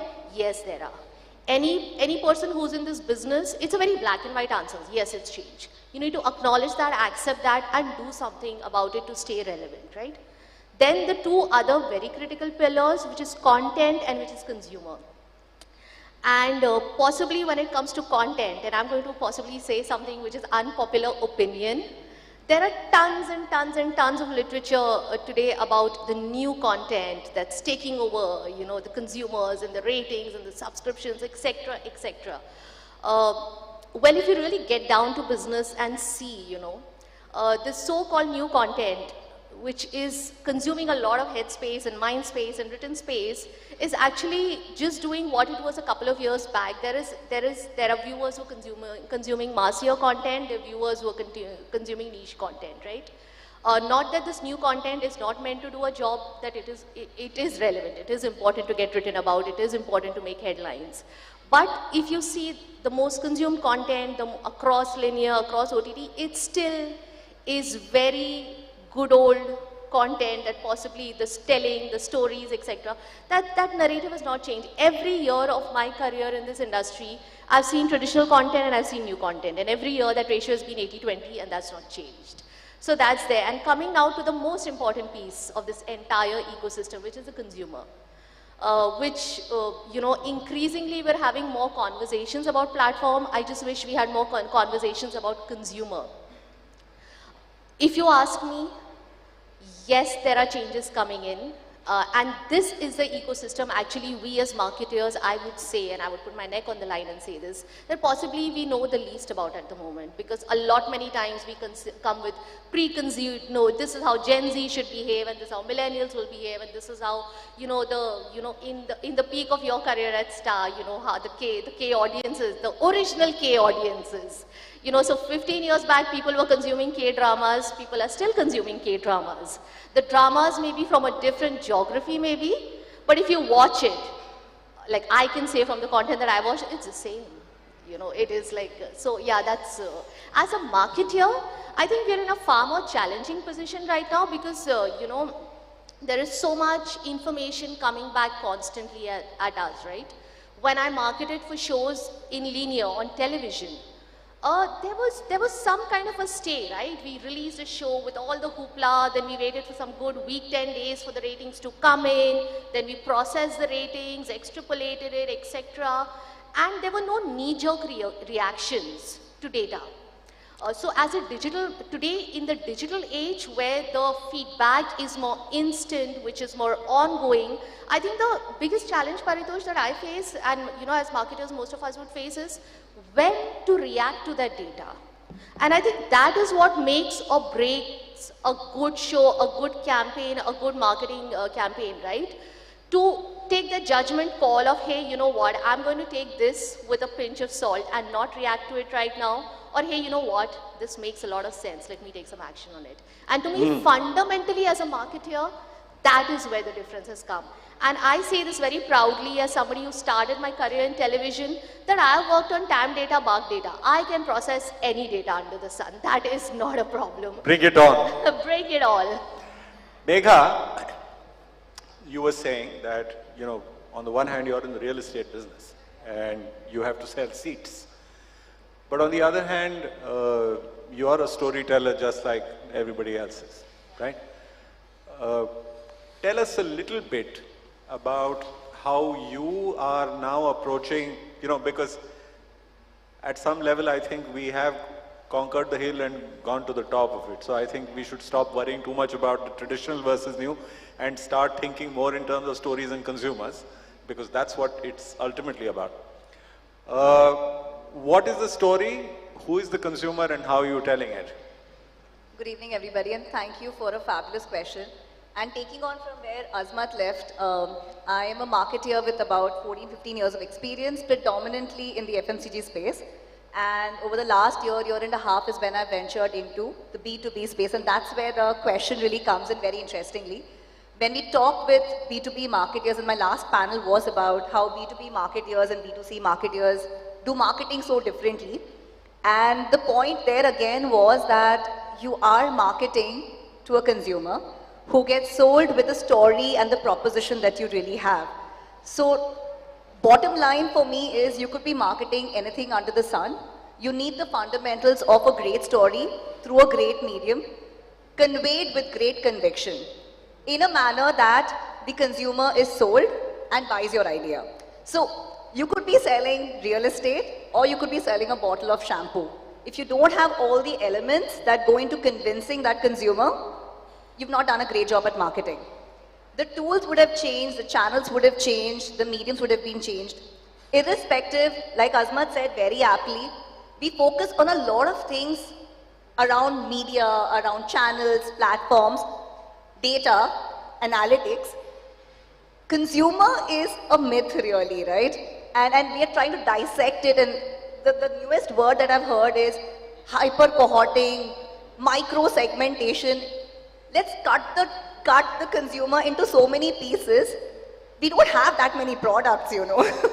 So I think that gets very, very challenging. So the power of a lot of data versus less data, power of a lot of channels versus less channels. Eventually, I think what's increased over time is complexity. The consumer still wants great product, great service, great experience.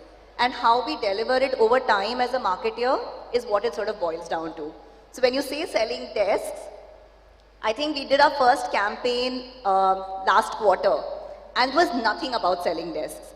It was about selling an experience, selling a brand, selling a promise, and with that, you enjoy the larger experience of the brand we work. Because the moment I get into selling desks, I am just about every other player selling desks. There's no real difference, there's no real story.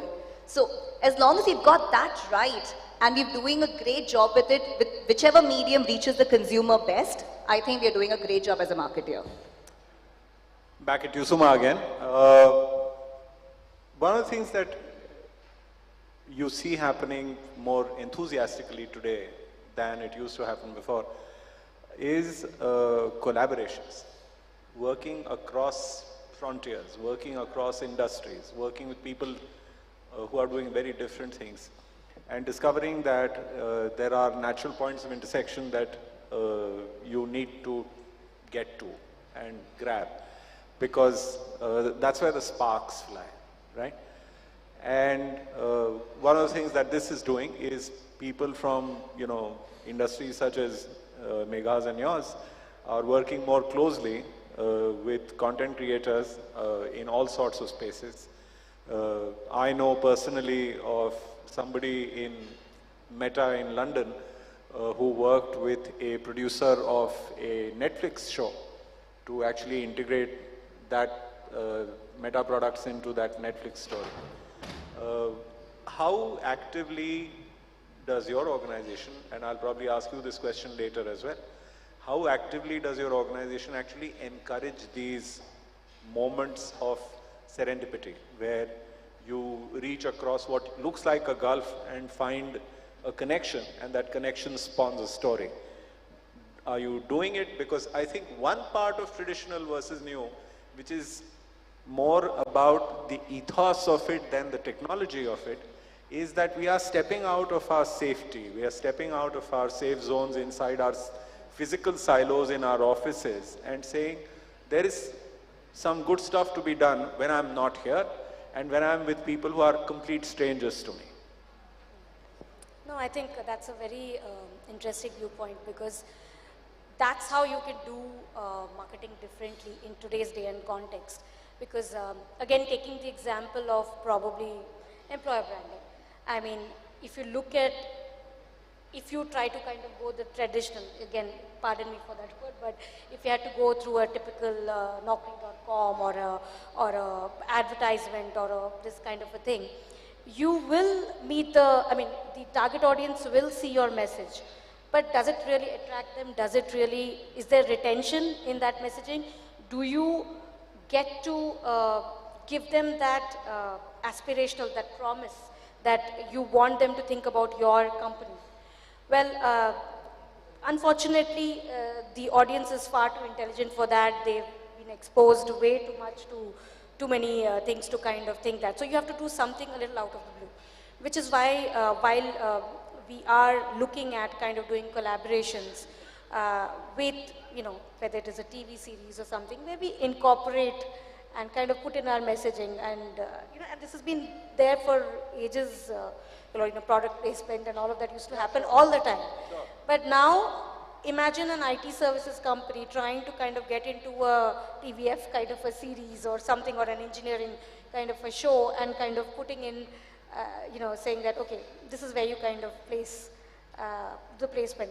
That is an interesting way of, again, telling your story.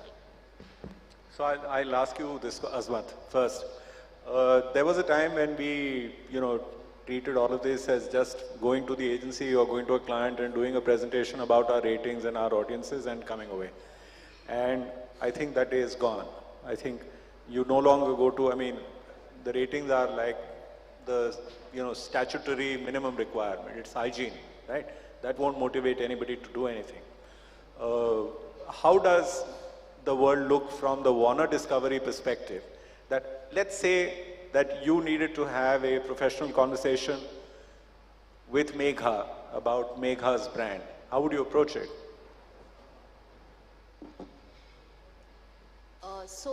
In terms of if the question is if how would you approach her with a story that is worth her while? I work out of Megha's brand, we work, so I think great way to start. Great. So we work out of the BKC, the unit of WeWork, and honestly, so in terms of how, like you said, ratings are now like a threshold, that's not even a starting point, right? Often as salespeople, as marketing people, there are so many other variables and pertinent ones at that, So one of the key things that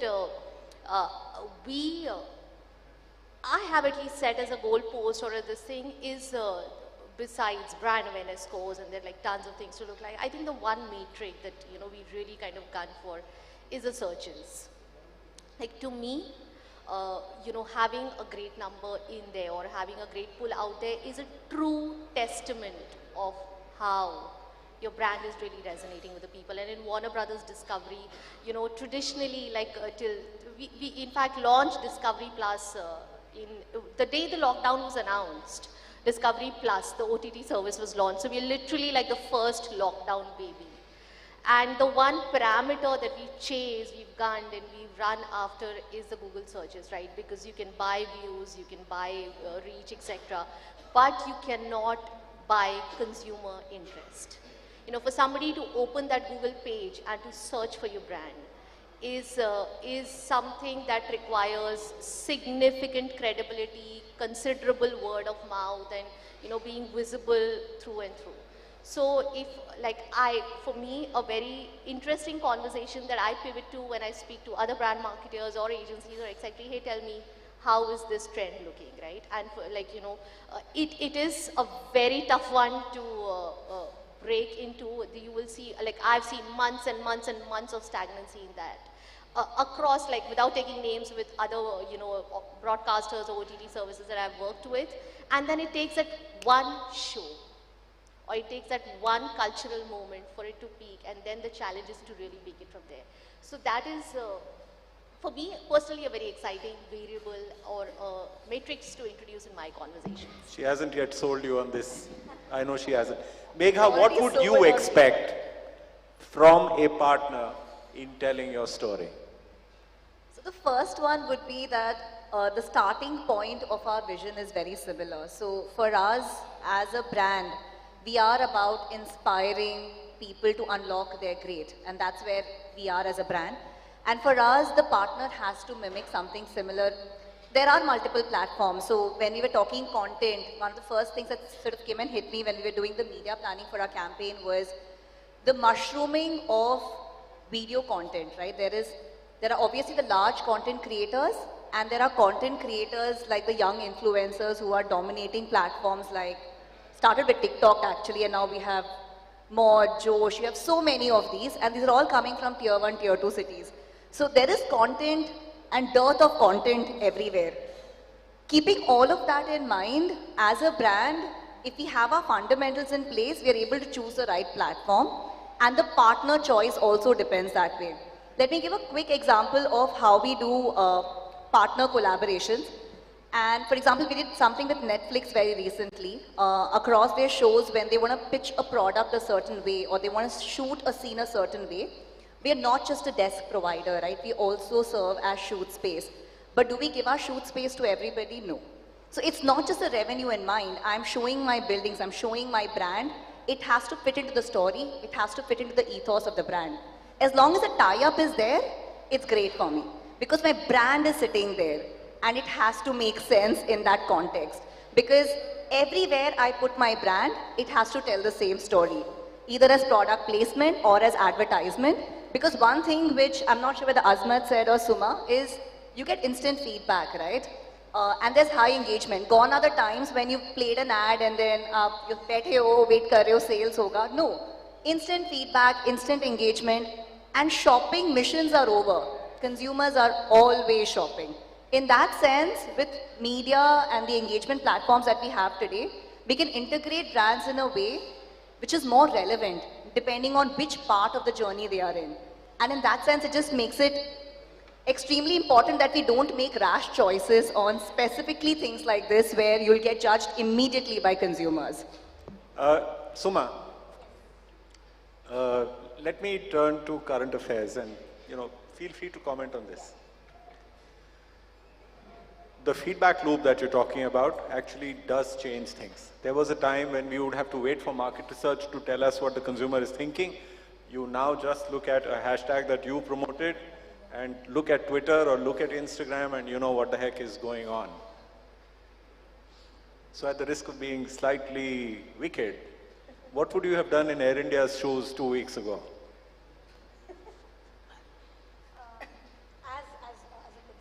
No, as a marketer. We are here as professionals. If you were in that job that day, what would you have done differently? Because now, here's the thing. The story has gone pear-shaped, right?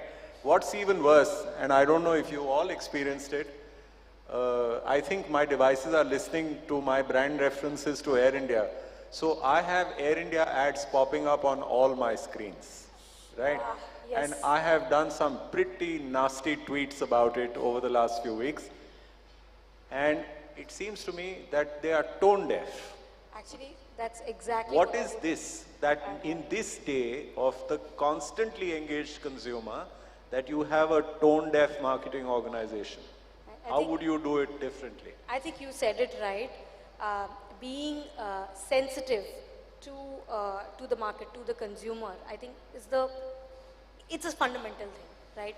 I mean, you can spend all the marketing dollars and everything, but if you don't align to the consumer, then there's no point. It's all down in the drain.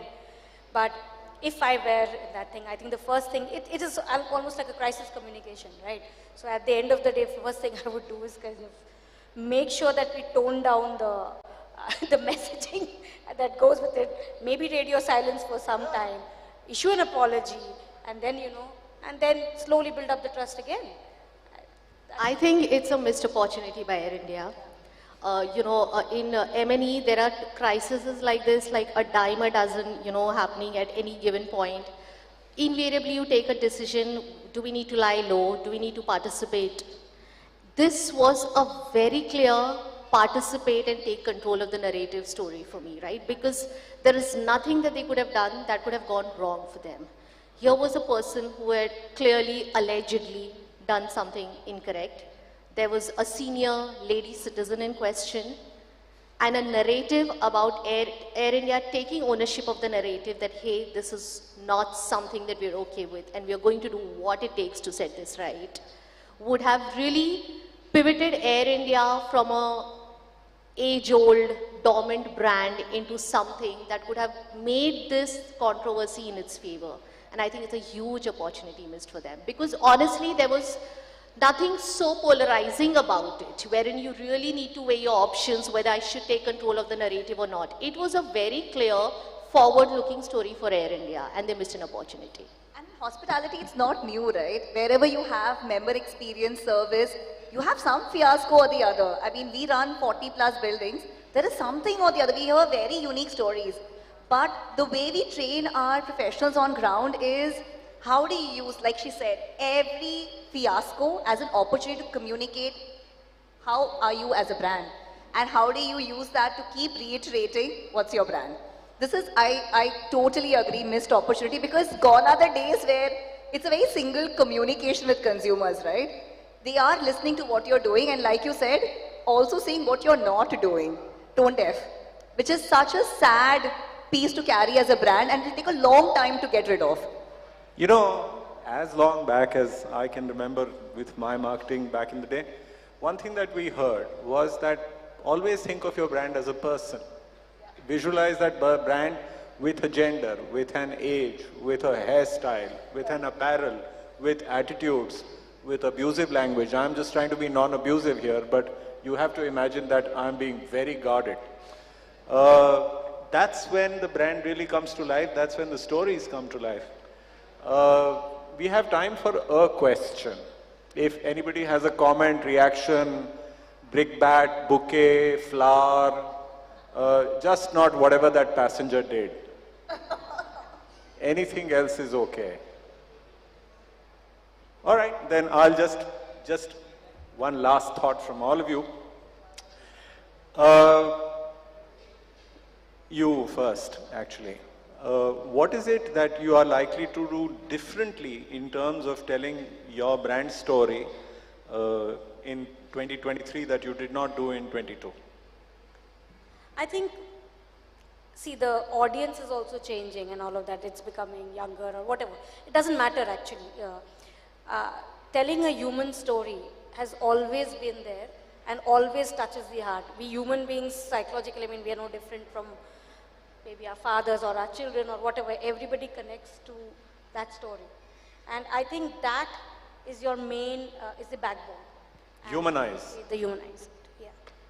For us, it'll be continue to keep reiterating the story that we've crafted for the brand in every which way and reach the consumer and ensure that every time they hear the brand we work, the same story comes to their mind. And I think as marketeers, what we don't do often is continue to do what we do, and we're too busy changing and creating something new. Brilliant point. So for me, that's going to be the big one for next year, saying continue doing the great work that we did this year and ensure that we step out with more consumers resonating with what brand WeWork stands for.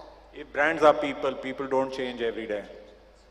So I'm going to approach this question slightly executionally because there is one thing that Warner Brothers Discovery has missed significantly in the last 2.5 years. And I guess most of our brands is the touch, feel, experience with the consumers in the past couple of years, okay?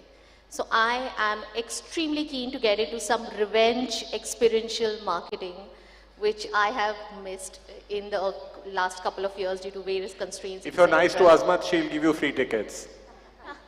Yes, so that's definitely on the agenda.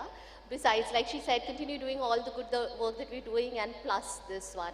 I think it's time that, we really get out and, engage in person with brands. Brand stories don't change, people don't change, but need to interact does keep arising. Gentlemen in the second table.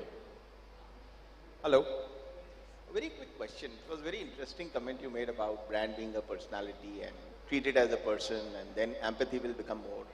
Compare it to the Air India fiasco. We had another very good video on Twitter for the Indigo, where the air hostess was shouting brutally. And there were beautiful comments. Now, as a consumer, say, I am the consumer or who's being shouted at. Keep that, how could that be turned into a constructive narrative? The whole fiasco was about, said, no, you are paid for it, I'm a consumer. How do you change, how does Indigo change that narrative? And Indigo has a lot of bad background, a lot of fiascos. In your terms, everything was an opportunity. Absolutely. But it's going again and again. So how many fiascos do you want to establish your brand? That is the question. Is that to me? Anybody. All of right? you. All are champs. Can I go first? Because it is again a very relevant one where, unlike the Air India one where there was no real staff, this is actually your brand, literally. The air hostess is brand Indigo. And it is a very sorry one. But again, what is important is we don't know the whole context, right? From whatever I saw little bits, she was defending a certain narrative which got really heated. As the brand, and this is more PR than marketing for me, is to understand and investigate and at least issue a conversation saying, we are looking into it, and as a brand, we are this. And then follow it up. I think mum is not a solution to most things which have already gone viral. Being mum before something goes unhandleable and you're preparing for it is different. But when it's out there and your brand is being completely harassed out there, it's your job to defend it. A brand for a marketer is like a child to a mother. I mean, would you leave your child out there being battered, right? So I think you really need to go. Tone deaf is definitely not a solution. You have to put a strategy in place. Difficult to say what it should be given the whole context is not there, but a strategy is a non-negotiable. If I may just add one little thing, and we are run out of time. I think what we forget in the midst of being professionals is that human beings understand human authenticity. You know, the word authenticity was almost subliminal in everything that they said. I'm just articulating it. I think if you demonstrate that what you're saying comes from the heart, people get it. Thank you, ladies. Thank you for the question. I'm so grateful. Thank you, Paritosh. Thank you, audience.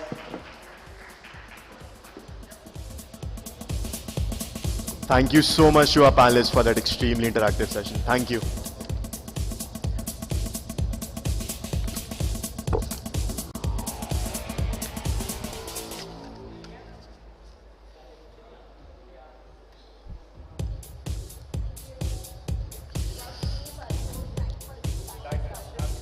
Well, moving forward to our next panel discussion of the day, titled From Personalization to Hyper-Personalization, Way Forward.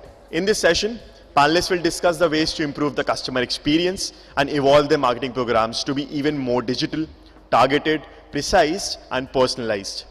For this session, we have Sri Hari Palangala, Head, Marketing Dell, Deepak Saluja, Head, Marketing ICICI Securities, Sachin Vashisht, CMO, Paisa Bazaar, Sapna Desai, CMO, Manipal Signa Health Insurance. And to moderate this session, we have Balaji Venkatraman, Partner, Deloitte India. Let's welcome our speakers up on the stage.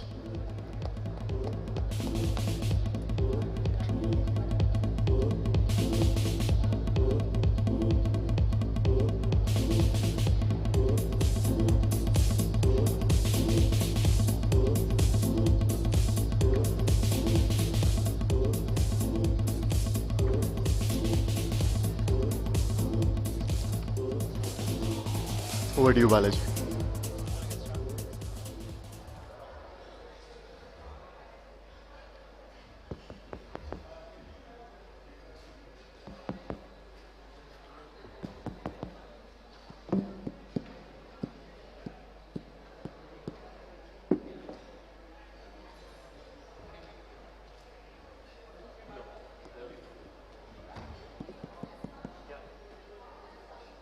Is it? Okay. Good evening, everyone. All right. So we know the topic, and it's very hot, and here and now. So let's get started. So thanks to my panel members who have joined. So straight away getting into the topic, we are now witnessing a continuous and rapid changes in customer expectations. So we have multiple different industries to represent. It's not audible. It's not audible. Is it better? Okay. So what you see as a trend in changing customer expectation in your respective industries? So let's get started with you. Hi. So I represent the company ICICI Security, and just to kind of give you a little more clarity on what ICICI Security is into, we basically are a financial conglomerate which caters to all the investment and financial requirements of clients right across their investing and trading to insurance to borrowing needs. We've got various sub-segmented line of businesses. So we have the ICICI Direct platform. That's primarily our retail interface from where consumers can access almost 35 plus product categories across multiple asset classes. Then we have the private wealth that is catered through another line of business, and the institutional clients. So just to give you a reference of what we've observed, that this industry has been in business for over 2 decades plus, and we were one of the initial pioneers in this category. Pre-COVID, the total number of demat accounts, which is your investment accounts, you are familiar with, say, the savings account and current account, but there is something called as an investment account called the demats. Those put together across all the organizations was a number of almost 40 million. Come COVID and post-COVID, the number today talks about 100 million. We saw a huge impetus of client inflow in terms of people adopting. Obviously, there were varied reasons. reasons related to what happened during COVID. People got a lot more conscious about investment savings, and there was a natural affinity to take decisions around that space. The other thing that coupled this growth story was the forced digital transformation or digital adoption across the board by all the players in the category. Since our business traditionally was accessible through the branch network, through those brick and mortar structure where we would have, piles of paperwork to be signed, we were forced to take decision around adopting digital. And it wasn't about just taking any form of a digital adoption or a clear replica of our traditional format. We had to understand user journeys, evolving user interfaces across the environment that we were getting into. There were already references of seamless consumer experiences across various digital touch points in the ecosystem. Those were part of the factoring in when we evolved our digital journeys at our end. And today we are scaling up our business across the category, and we see a huge surge of what we call the digital native population. So we have a huge segment on the Gen Z that have adopted to the DMAT, which was very unlike in the past. And we see this story playing up at both India and Bharat. So right from tier 1 to 2 and 3 cities, we see a mass adoption to our category. So I see that's the changing paradigm that we've observed over the last 2.5 years as far as our category goes. Thank you. So that's India and Bharat put together. Okay. So Sapna. Yeah, so good evening everyone. Thank you so much. Really glad to be here for this discussion. Since really it's about hyper-personalization, just an insight. I think it's been a long day for the audiences. If you've been sitting here through the day, so I guess, just an action from you, hands up if you can hear me clearly. Yeah? Okay, so that's great. Thank you so much. Thanks for being here towards the end of the day. I think the question really is about the changing consumer, and especially with, so I represent, I'm working currently with Manipal Cigna Health Insurance. It's a health insurance organization. I'll be able to share insights, I think overall from an insurance perspective. And I worked earlier with education, and I worked with telecom and a lot of service sectors. So I think I have that experience. If I have to really think about this, what is really marketing about? Marketing is about doing what our audiences want. And what does the audience want these days? It's really about how to make them feel special, more, how to identify with them directly, how do you make them, how do you feel them, make sure that they're distinct, they're recognized, and that's what, this is all about. And marketing is to do a lot with insights. So, what are the insights you have on your consumer, and how do you kind of use technology, data, AI to kind of bring them forward. So these terms of personalization, hyper-personalization, which is what, our topic for the day is like. In terms of what's happening in health insurance, we'd like to kind of bucket it into 3 spaces as we move forward in this discussion. One is, what's the change currently with attitudes to health? Okay, and second one is what are the changes that we see in health insurance, and how is the consumer behavior or the method of engaging with the sector changed? So coming back to the first point on, attitude towards health. I think one key difference that we see, and I'm going to keep it sharp because I know it's end of the day, towards health, and we'll all agree, largely a lot of research would play back to us in the early days, just 2 years ago, that people felt nothing will happen to them. So there was this whole audience, whole segment of people, which felt, mujhe to kuch nahi hoga, everything is fine, I'll always stay healthy. I think that's completely vanished post-COVID. I think everybody feels that they might get sick. I think that's one change of consumer, behavior. The second thing, if I have to talk about how they think of health insurance, coming from the same attitude of, from health, I think everybody now feels or at least knows the concept of health insurance. Whereas earlier you would have to really sell the concept, and you would kind of say, I have life, I don't need health. I think that whole prioritization has changed.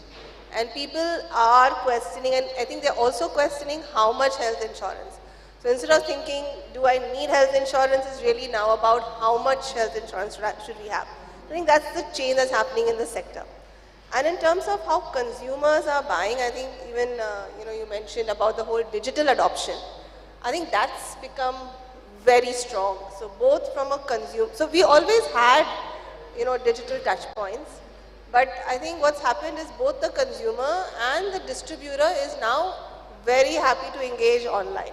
So I think in terms of consumer journeys, personalization opportunities, hyper-personalization opportunities, both offline, online, that's a great advantage. Because now the consumer is not just, talking to us on, one-on-one basis. We are able to control these experiences on a digital basis. So I think that's how the sector is really evolving. So that's the 3 insights that I'd like to kind of share on the sector for now. Thank you. Thanks. Very interesting. So Srihari, this is more on B2B. Thank you. Yeah. Good evening, and it's a pleasure to be here. Like Sapna said, end of the day, it's hard, and we're glad we're getting this opportunity to share thoughts over here this evening. In terms of constitution of this panel, I'm the only one talking from a more B2B perspective, not necessarily just B2C. So beyond what was mentioned this far, a couple of things that are clearly there in front of businesses today. In fact, everybody else on the stage over here represent businesses who are reaching consumers. So, not a big fan of acronyms, but this thing, as I was just mulling over and hearing the others, VUCA, it certainly resonates today for all of us, and certainly to all the businesses that we talk to. The kind of things around volatility or uncertainty or complexity or ambiguity each of these represent is different by geos. By the way, in terms of the audiences that we speak to, and particularly the portfolio that I'm managing, is across international markets. So one thing which is very, very clear is, you're certainly not talking the same kind of problem statements across the board, right? In one place, it may be top of mind around energy, for example, for businesses. In the other place, it may be around inflation. Somewhere else, it may be around supply chain shortages. Somewhere else, it could be things, completely different around product availability or product pricing and so on and so forth, right? So, or for that matter, war impact on what's happening to those particular markets. So it's variety, and I guess what it means for us in terms of marketing and trying to reach those audiences is how do you build that resonance given that kind of dynamism that they're all going through, right? So I'll leave it there. I know we've got plenty of conversation further on as well, but that's what I want to leave you with in terms of what's largely playing in the mind of businesses, which I think each and every one of you can hopefully resonate with right off the bat. Thank you. Sachin, customer expectations. What? Customer expectations, yeah. How it's changing. Yeah, so like any other industry, it's changing in our industry as well. And I would say, it's changing so fast that today's customer delight would be tomorrow's norm. Customer will keep taking you for granted, and you'll have to keep innovating just to, just to keep them with you. Second thing is, I come from an industry where the rejection rate is very high. People who want to take a product from us not necessarily mean that they'll get a product from us, right? Because the rejection is higher than the conversion rates for us. And there were two problems which were very prevalent in our industry were hassles of taking a loan. Whether, it's not very far ago, people used to visit a branch before, applying for a loan. They used to go there, fill up all the forms and all, and then the decision used to happen. Second thing is, people want certainty. That if I am applying for a loan, I want to have it. Third thing is, I want to have it as soon as possible. So these are the three things, and these are the three opportunities where brands can innovate be it a bank or fintechs, and keep and make people's life easier. So thanks to COVID, before COVID, there was an offline leg in all lending applications. People used to sign a form, physically sign, it was mandatory. So there was a delay. Usually an application took 2 to 3 days to close for a kind of a loan as personal loan. For a home loan, it might take 2, 3, 4 months, right? Now, because of different fintechs who came up in the market, taken up different processes and tried making them digital. So now the expectations have also changed. Now people want loan as soon as possible. So I have seen ads where brands are claiming that they'll give you money in 2 minutes or 5 minutes in your account, right? Completing the entire process. And it's possible, right? And thanks to RBI, because of all this CKYC, EKYC available, earlier it used to be physical copies of your documents had to be submitted, they had to be verified, and then a loan was disbursed. Now everything can be done online. Similarly, your employment can also be verified online through different APIs. They check whether your PF was deducted from your salary and submitted to the PF account or not.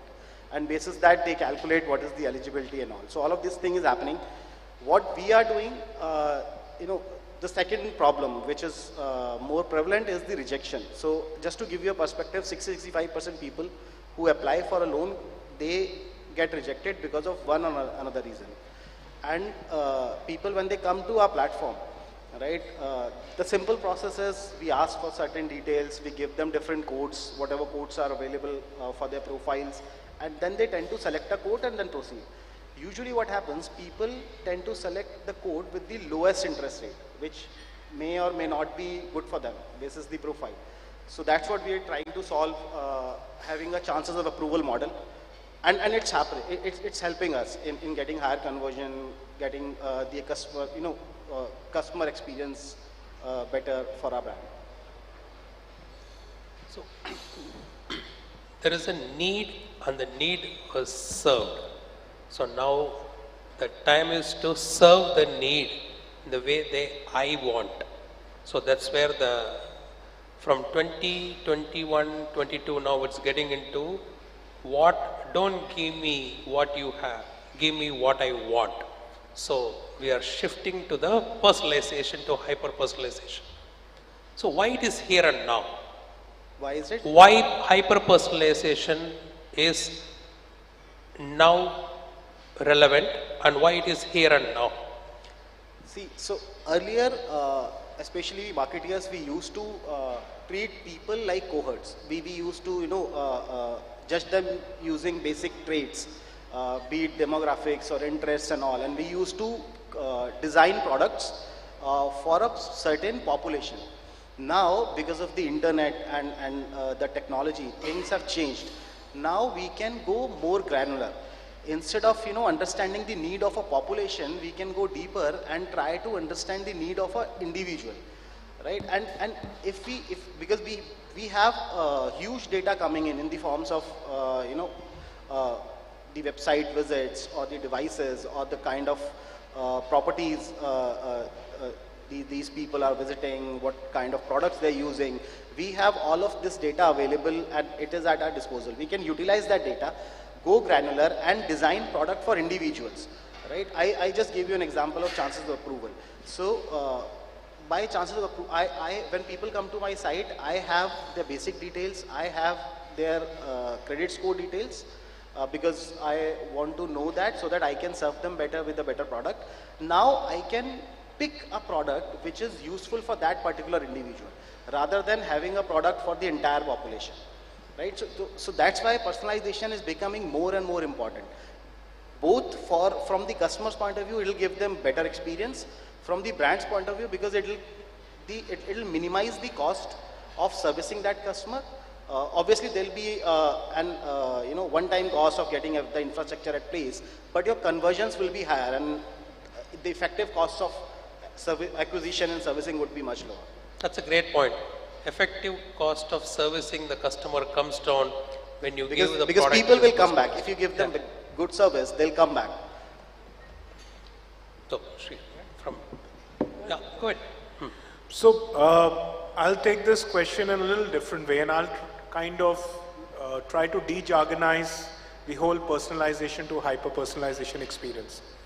So the anecdote, the way it goes is that, assuming there are two friends who catch up after a very long time or meet incidentally in this very conference, and there's an exchange of message that's happening while I'm speaking, of catching up for a drink at the bar at the Lalit post the conference, right? One of them suggests, let's catch up since it's been long, and they walk into the bar, and they approach the bartender, and he greets the two customers.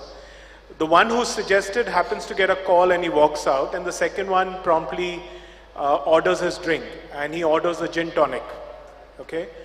And the first friend who walks in post his call takes his seat, and the bartender returns with a glass of gin tonic and a scotch on the rocks. What do you think really happened here? So the friend who ordered the drink was someone that the bartender got to meet for the first time and understood that data point. The friend who got the scotch was hyper-personalized because he had in his mental note the data point of his usual choice, and he knew his customer well enough to serve him what he needs when he walks into the bar, right? Now this referencing of personalization and hyper-personalization is at an n is equal to 1, is at scaled up because of what technology offers to us today. In the past, we had a lot of silos created on data, which is also in certain cases in some of the industries still a major problem. But today you have data integration, you have data lake bringing in various inputs on various data source points. You have companies investing into advanced artificial intelligence to create predictive analytics to identify this n is equal to 1 cohort and serve the customer. In our own case, when we look at it in our segment, when the user comes to our site, we are able to identify him because we've tagged him based on him being either a customer or a non-customer. Once we know he's a customer, his digital footprint is tagged to an ID that allows us to track his entire behavior on the website. Right from the touch point he engages with, the communication he engages with, the product pages or the sections that he's engaged with, including the events that are being tracked. This rich insight then helps us to, through the analytics model, arrive at what kind of potential communication or offering can be served to him to reduce the mass bombarding or one size fits all approach to being an n is equal to 1, right from understanding his risk averseness, his past data on transaction. All of these insights help us to hyper personalize the communication, which in turn enables reduction on wastage, which enables a higher offtake and an impact on the revenue for us. And taking this forward, we all experience this, whether it's a OTT platform that we are served with like a Netflix or a Spotify or a Swiggy. If we are used to ordering a certain set of food on a particular point in time, you would find that on the top order referencing as a nudge, right? Or if it's the OTT you're consuming a certain content, you will always find that being on the top order as part of the hyper-personalized that the platform does. So these are living examples that we all are going through. And today, all of this is possible because of the ecosystem that's in existence in the digital world. Thank you. Thank you. So Sapna, while we hear a lot of why it is here and now, there is a journey aspect to it, which is key in terms of making the hyper-personalization. If you take your industry, it was predominantly distributor-led, which now has got multiple touch points. So how do you make sense when it comes to journeys as playing a pivotal role in hyper-personalization? Sure, interesting question and interesting discussion earlier on also. So I just want to take it on from there, what we were saying. So just taking you back to this era, like in terms of the ecosystem. So even journeys are kind of dependent on the ecosystems that are now available to us. Okay, so earlier if you go to the era of say television, okay, being the main medium, and you had this audience that started your journey with seeing a 9 o'clock prime time ad of an organization.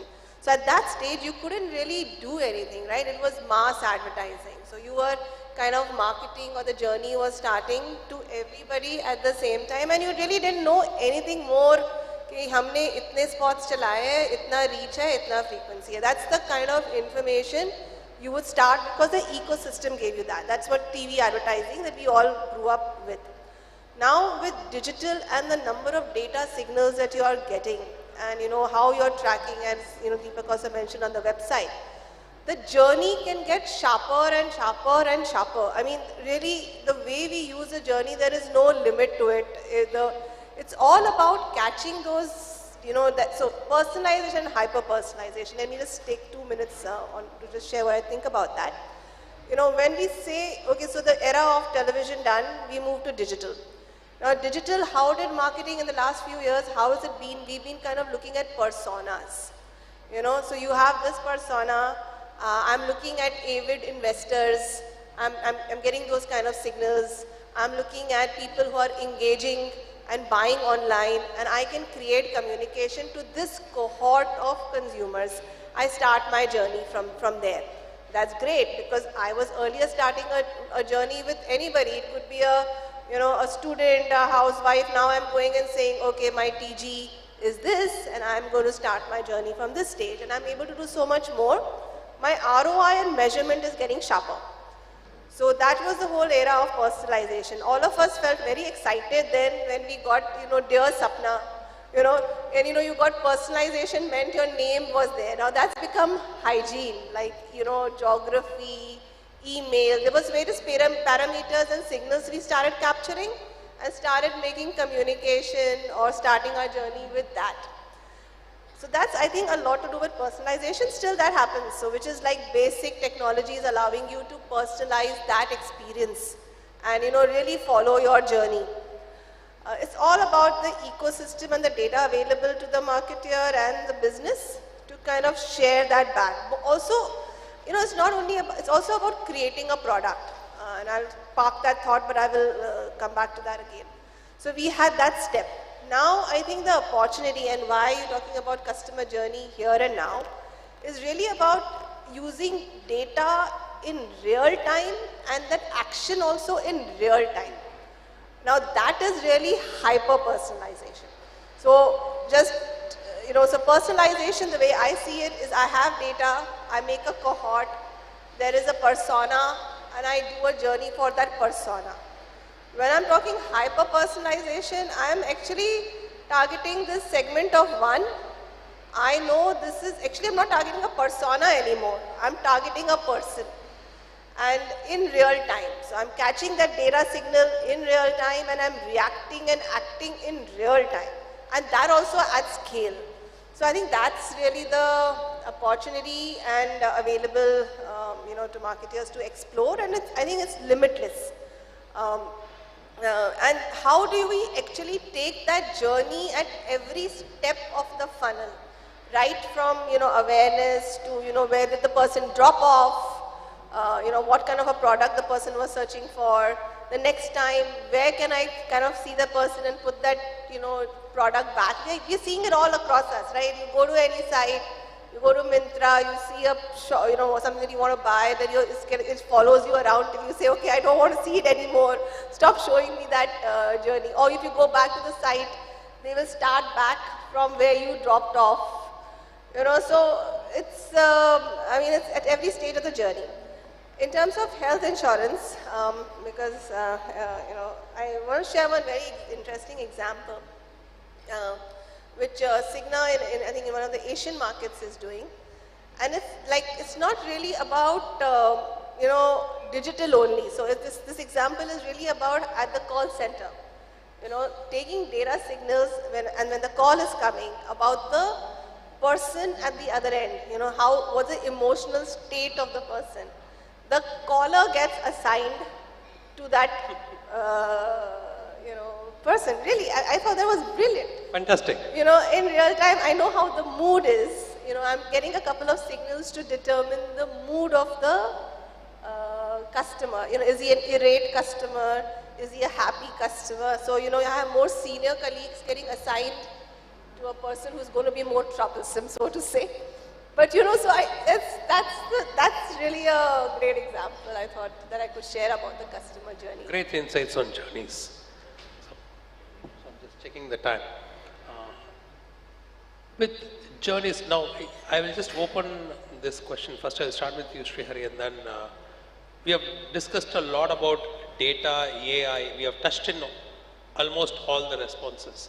While we know data, AI and automation are the three key pillars to do hyper-personalization, what should be the brand or an organization's roadmap in terms of building these three to accomplish hyper or near to hyper-personalization?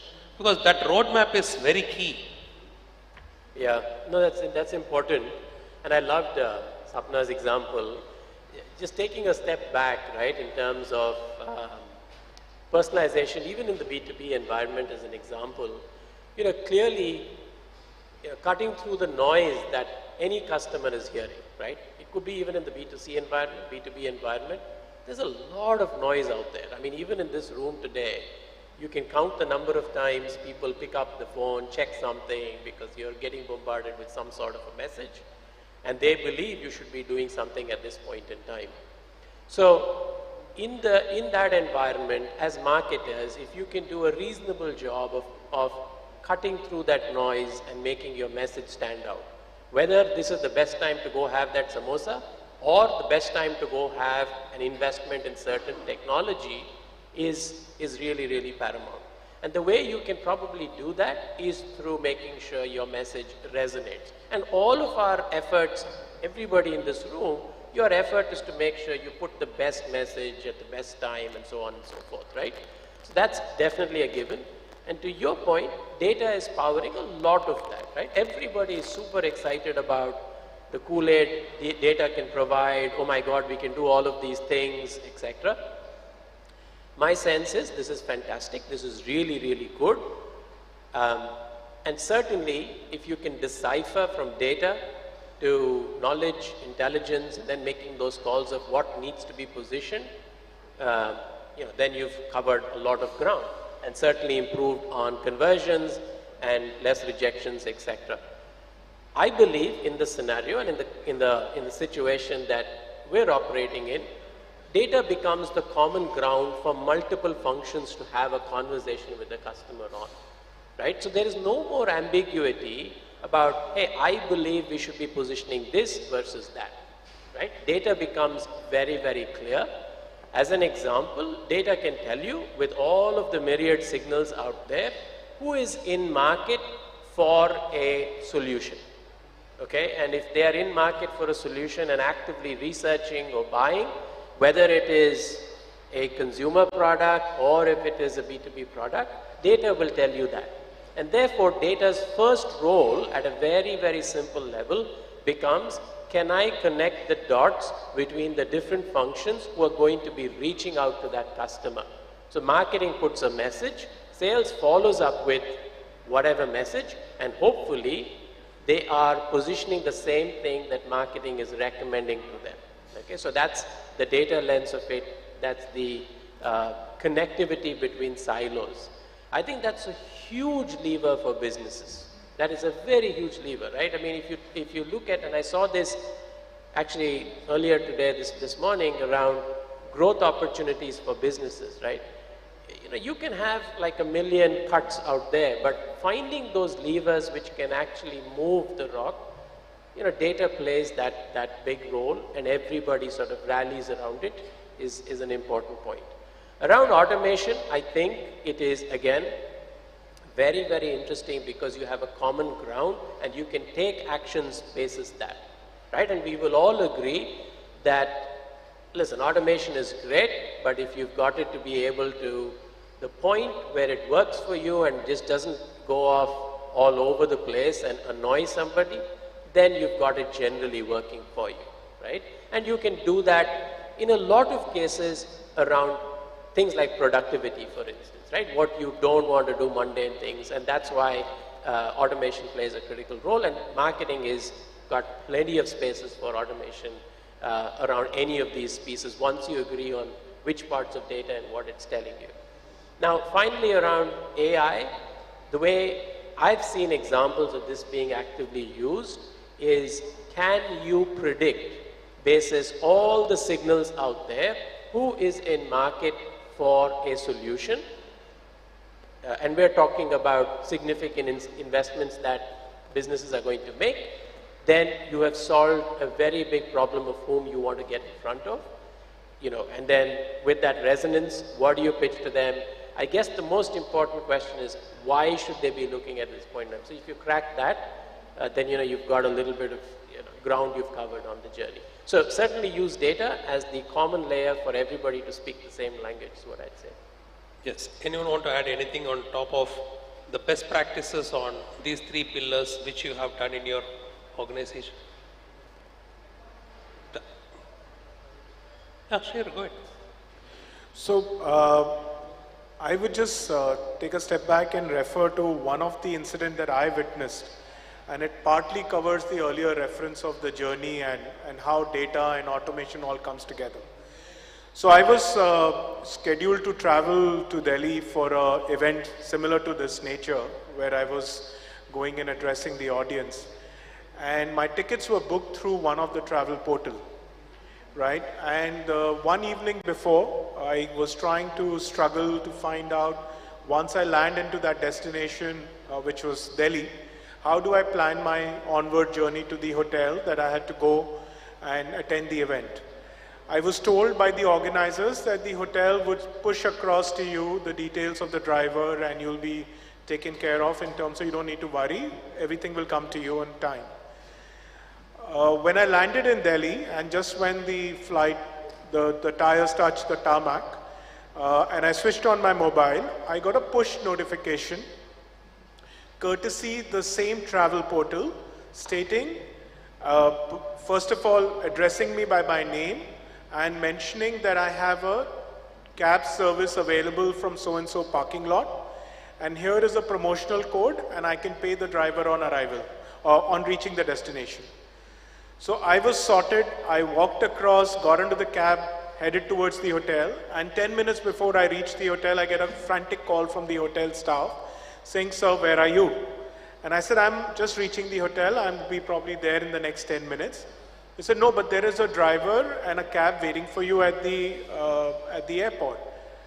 And then I get a call from the driver frantically trying to figure out where am I, and what I realized at that moment was the power of data, consumer, moment of truth, insight, and the automation all coming together to push something which is extremely contextual and relevant to me as a need of the hour at a point in time when I just landed, right? And this is a classic example of what I see when you bring in the data, the AI, as well as the automation. Right, so this is the play up that you can achieve if you've got your data not acting in silos, you've integrated the data, you have an AI engine to ensure that you identify the right n is equal to 1 cohorts, and you contextualize your message using real-time push through a relevant channel. They could have emailed me, but they chose to do a notification because they realize that a customer at that point in time is going to first react to a mobile handset-led messaging, and they did not even do an SMS. They did a notification through a WhatsApp push. So I think that's a beautiful case which I can relate and call out that I have witnessed when it comes to journey and bringing it all together. Thank you. But that gives rise to a very important point when it comes to hyper-personalization. Customers give as much data as possible. Brands consume as much they want. There is an element of trust. Where is the line? Okay. There is a difference between personalization, creepiness. Okay. How much is too much? And is that level of personalization everyone is looking for? They are looking for, but before a brand even gets in there, it's very important to build that element of trust. I would like to hear from each one of you your viewpoint on that trust before we personalize. Yeah, go ahead, Sachin. I just continue the same example which is mentioned just now. Guess instead of getting a push notification from the same organization, as soon as you landed, you got an advertisement from the competitor. How would you feel? How do they know that I landed in Delhi? How do they know that I need a car right now? I'm getting out of the airport. How would you feel? So this is the line between personalization and spookiness. And it happens with all of us, right? We are talking about something. Suddenly we see a Google ad about the very same thing. Because it's the truth. Our device, Google, Alexa, all of these big organizations, they're capturing everything. Right now, when I am giving my data to the brand, I know and I should know how that data will be used to make my life better. Right? When he gave the data to the booking organization, he knew that this data will be used to make my journey better, my journey more comfortable. But if the same data is used for something else, right, which is not relevant to me, then it's a problem. Use it in the context for the person. Yeah. Hari. You want to add something? No, I think it's to the point where you don't get it wrong. Okay, it's very simple, right? If you, obviously there are regulation and rules of how you collect data and are meant to utilize the data, right? And pretty much all the firms are definitely intending to use it within those boundaries, right? So I think that's absolute hygiene, it's basic. But once you start utilizing it and you believe you're going to give something of value to the customer, I think that's where the line starts. You have to figure out where that line is and what's the shape of the line. Are you interpreting those signals correctly? And are you crossing the threshold of becoming annoying, right? And there will be complaints, no doubt. There may be repercussions, no doubt. So I think it's a call you need to make in the context of, how you're drawing the line with that factor in mind, given the fact that you are definitely keeping the regulation pieces all checked off, right? That's a non-negotiable. But beyond that, that's the call you need to make. Okay? And again, one more point above that is the number of times you can touch the customer is also determined, right? So, and it depends on which market. Some markets are more stringent, like Australia has extreme strong rules around it, and you cannot deviate from that. Some other places probably have a different threshold. So all of that falls within this, but once you've crossed that, it's a call you need to make as a marketer around, are you annoying the customer or you're not, right? And is it going to backfire on you? Okay. Just want to add one more line. See, when we capture consumer data, there are two types of data we capture. One, which is consciously given by the consumer to us. Second, which we capture through various cookies, which even the consumer does not know. What sort of data are we capturing and how we'll utilize that data. If we tell our consumer upfront that this is what we are capturing and this is why we are capturing it, why this data is relevant for us, relevant for our relationship, and how we are going to use this data to make your life easier, as long as we are doing it. And the consumer knows that, okay, they have this data, it's secure, it's safe with them, they're not going to misuse it, it's fine. If we use that data, the data which consumer has not given us consciously, without telling him, and if we start using that data to personalize, it's gonna, basically annoy the consumer. How do they know? So first we need to tell them how do we know, and then start using it. Brilliant. So disclose first. Yeah, so I'm just going to just sum this up a bit since you've all spoken. I think the key word here is really about consent. Consent, and then coming forward how that builds trust. So if I have to kind of, build that line between consent and trust. So there's a research, Forrester, I think, research which kind of said that 20% or 22% of consumers, and especially in health, are willing to share their data with you if the results are beneficial to them. So if we design a product or an engagement, they are very happy to share that data. So there is consent and then there is value, and we are all in a great space. So consent, value, trust, and that's great. The moment we cross that line into like the third party, data, using data in a way that is, really unsolicited, like a marketer wouldn't feel happy if it was done for me. So if my ethics, as a marketer and an individual, the moment you start questioning that, is this something that if it happened to me, I would be okay with? I think that's the question we need to really ask. And if the answer to that is yes, am I okay with this information? I really didn't share it. I didn't give consent for it to be used, but it's being kind of, used, and am I comfortable with it? I think then that's when you should start really questioning your journey, your strategy, because that's not going to be a long-term approach, because then you will lose the loyalty, whatever gains that you did, and you start crossing that line, there's bound to be backlash and, loss of reputation and loyalty once you start crossing that line. Well said. Thank you. So I kind of resonate with what my fellow panelists have mentioned, and I think consent and trust is core to, if I refer to the financial category, I think we are, the bedrock of our business is around the trust factor, right? And besides the fact that we are we are highly regulated, right? So we have to be in the realms of whatever the regulation permits or does not allow us, and we have to ensure that we abide by those rules.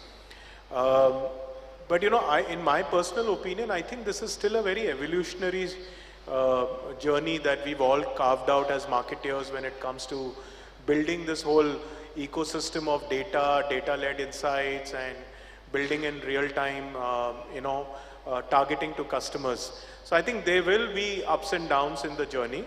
But I think what's important as a marketer or as an organization is that you're sensitive to the consumer feedback. So you need to have the right point of signals coming to you, and how you assimilate and double click those signals to identify your consumer reaction, so as to improvise or enhance your data-led decisioning, right? Because at the end of the day, we are also as marketers conscious that we're going to get into the cookieless world. So we have to get to a stage where we understand the first party data, we understand beyond the dynamics of demographic or what he puts across to us at the time of entry. And that's only going to come in when we are able to understand his behavior across our digital ecosystem, right from his consumption patterns to his behavior on the usage of our products.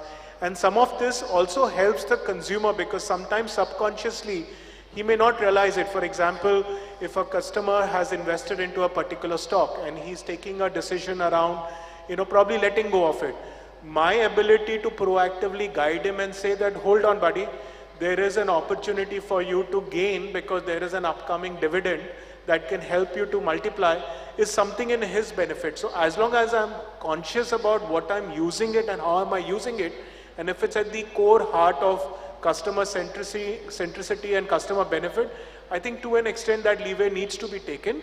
But like I said, one needs to have the consent, the trust needs to be at the core, and you need to be very conscious and avoid being extremely intrusive, which was cited in some of the references that were made earlier. That's something we need to probably keep a distance from.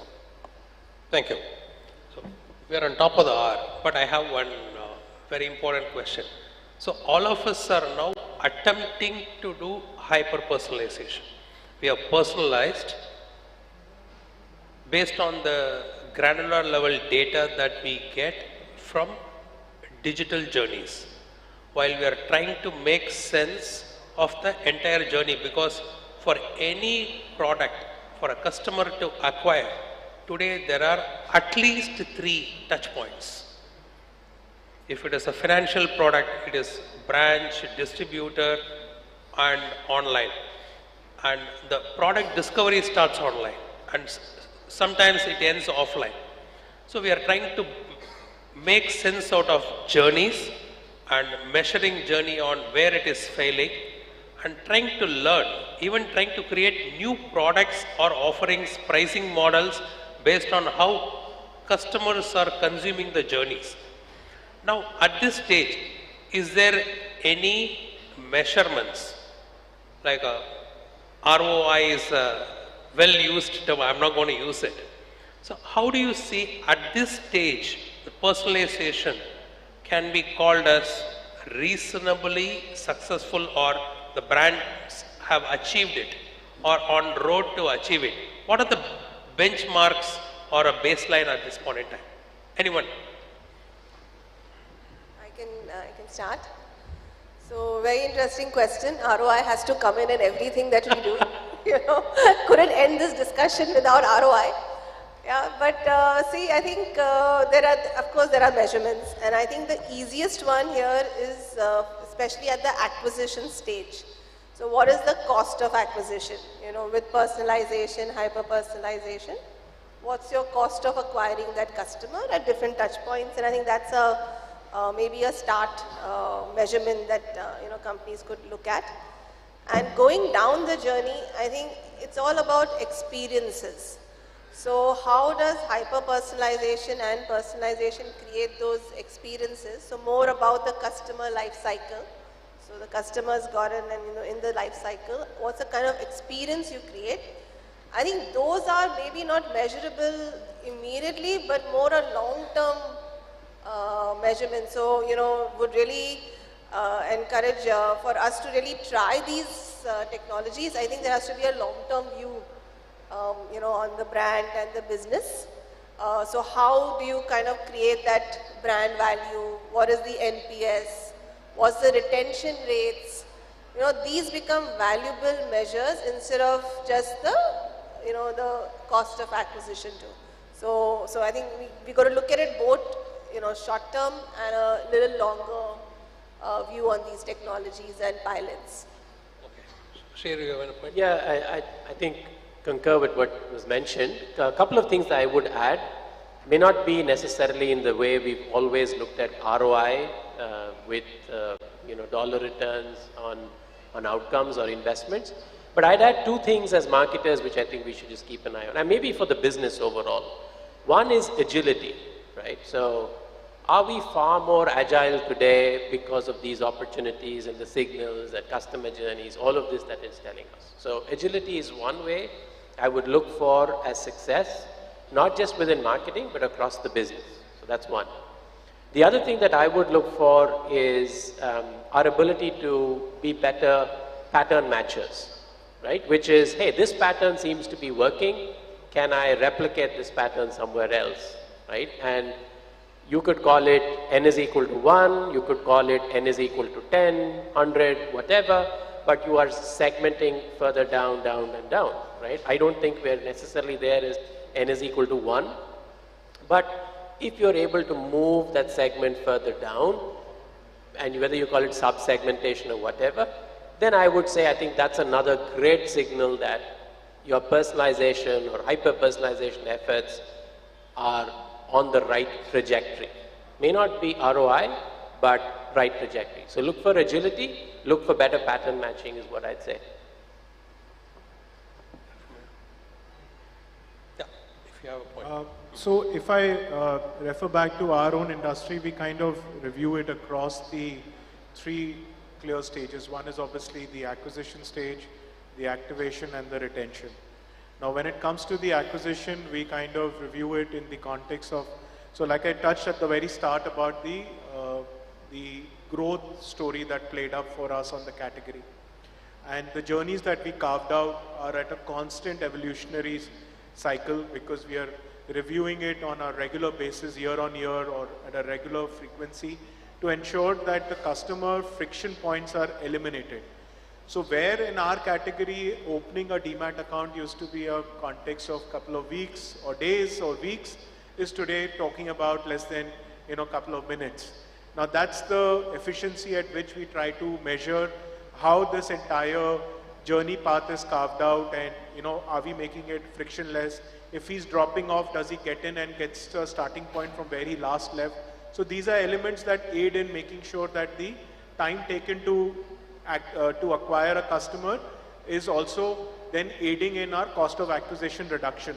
That's how we correlate it.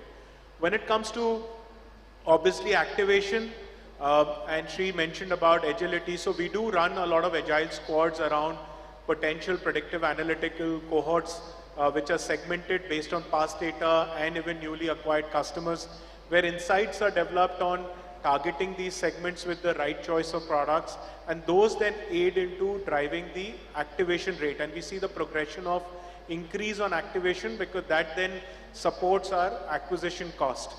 And when it comes to retention, since we offer a wide array of products, we have multiple data signals. Obviously the demographic data is like the usual, easy to refer to, but with the transactional data, with the external score, like the CIBIL scores or other data points, we are able to create sharper insights into the consumer and leverage that to identify the relevant asset classes that he would react to. So for someone who's most conducive to take a high-risk solutioning, we would look at those product cohorts and offer it. Again, those streams at our end tend to work in two different tracks. One is an experimental track, which is where the Agile Squad comes into play.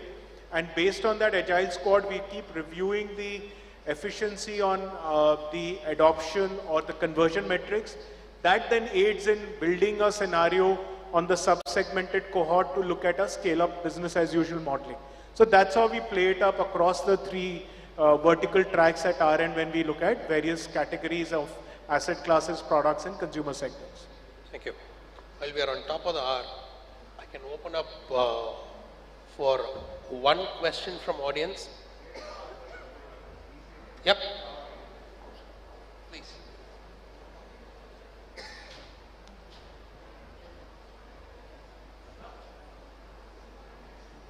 See, there are credit rating companies who give the less credit to the persons who own the red colored cars, maybe personality or the lifestyle of that person. So when you do the hyper-personalization, do you count this lifestyle data or the lifestyle count in the person's personality and then give the other predictions or the whatever you wanted to do with that person? The question is, when the hyper-personalization happens, the data with respect to lifestyle, those credit rating, all those data, will all this be combined to create that hyper-personalization? So, Sachin, you're right. Can you just get the microphone close? Hello, is it audible now? Yeah, so see, for personalization, whatever data is available, that data is used, right? Up to what extent, that depends on the reason, where we are doing, not the reason, but the place where we're doing the personalization, right? Like my fellow panelists rightly mentioned, that there are three ways. Acquisition is one where we try personalization to reduce the cost of acquisition. There is servicing, there is engagement, and then obviously there is retention, right? So the data which you mentioned, lifestyle data, I'll give you an example. There was a health insurance company which gave discount to people who walk more. So what they were doing, they were capturing the steps of the people when they were acquiring these customers, and when the renewal came, they gave a discount to these people who walked more. People who did not walk, they gave a, they charge a higher premium for them. So whatever data is available and whatever data is useful for the brand, useful for the company, they would use that data to serve you. And the underlying point here is consent. Because they gave a consent to use the lifestyle data, so they got rewarded. So in fact, we do the same thing. So, exact example, we call them healthy reward points. So in the beginning itself, the consumer gives consent. We have the app, we track it, and you get a discount on your renewal premium if you have covered, you know, the steps that is mentioned, and you've done those activities, you've done the, you know, you've kept yourself healthy. So that consent has been given, data has been measured, and the value has been given back to the consumer. So we are all in the right domain of using it. So as long as we use the data with consent and create value back that we give back to the consumer, it's absolutely a plus. All right then. Thank you. And we're on top of the hour. It's blinking now. Okay. Okay. Thank you so much for being a patient audience. Thank you. Thank you so much to our panelists for that extremely detailed and knowledgeable discussion. Thank you so much.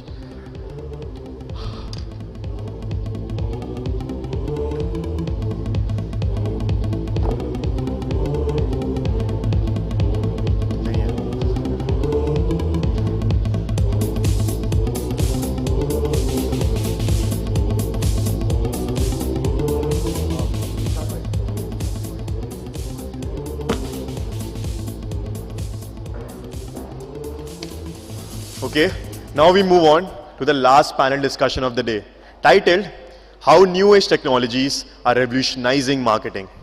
In this session, panelists will discuss how AI and analytics will revolutionize marketing.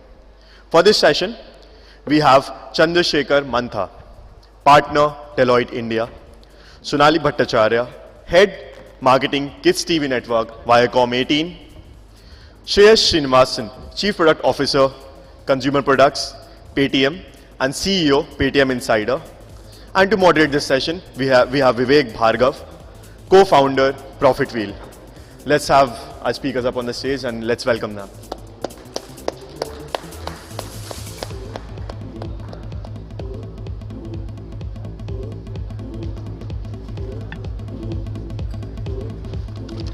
Over to you, Vivek. Hi friends, looks like we are between you and alcohol, so we'll try to make it as quickly as possible.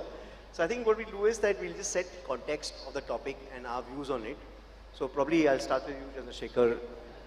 What is your thoughts on these emerging technologies, and do you think it's going to impact marketing and advertising? Thanks and good evening everyone. Really nice to be with the esteemed members on the panel. With regard to the emerging technologies, if I were to say, it's nothing new. I mean, if you already have a Google Assistant, you have a Siri, you're already interacting with AI on a day-to-day basis. So, are we using it to our effect? Are we using it to the max effect? That is a question to be asked. Like, how will it change the way we market things? Or how will it change the way we make the most use of it? That could be a discussion. In terms of how these technologies are shaping up, you have use cases for pretty much everything from metaverse to blockchain to Web3. All these emerging technologies have already taken shape in some form or the other. Having said that, whether it is relevant for a particular brand to use it to their advantage or not is something that every brand needs to assess. It should be part of the discussion in terms of shaping the strategy for the brand. Whether it makes sense for them to get into this space now or tomorrow or not, right? If you look at some of the global trends today, most brands globally have experimented with at least one or two AI tools. If you look at, and most of it has happened in the last 4 to 5 years.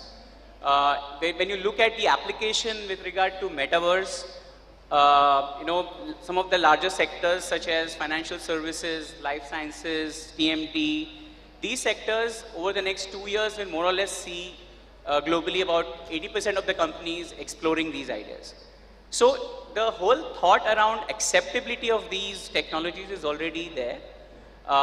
Each brand will have to decide on how it will be relevant in their context, because there are various elements, right?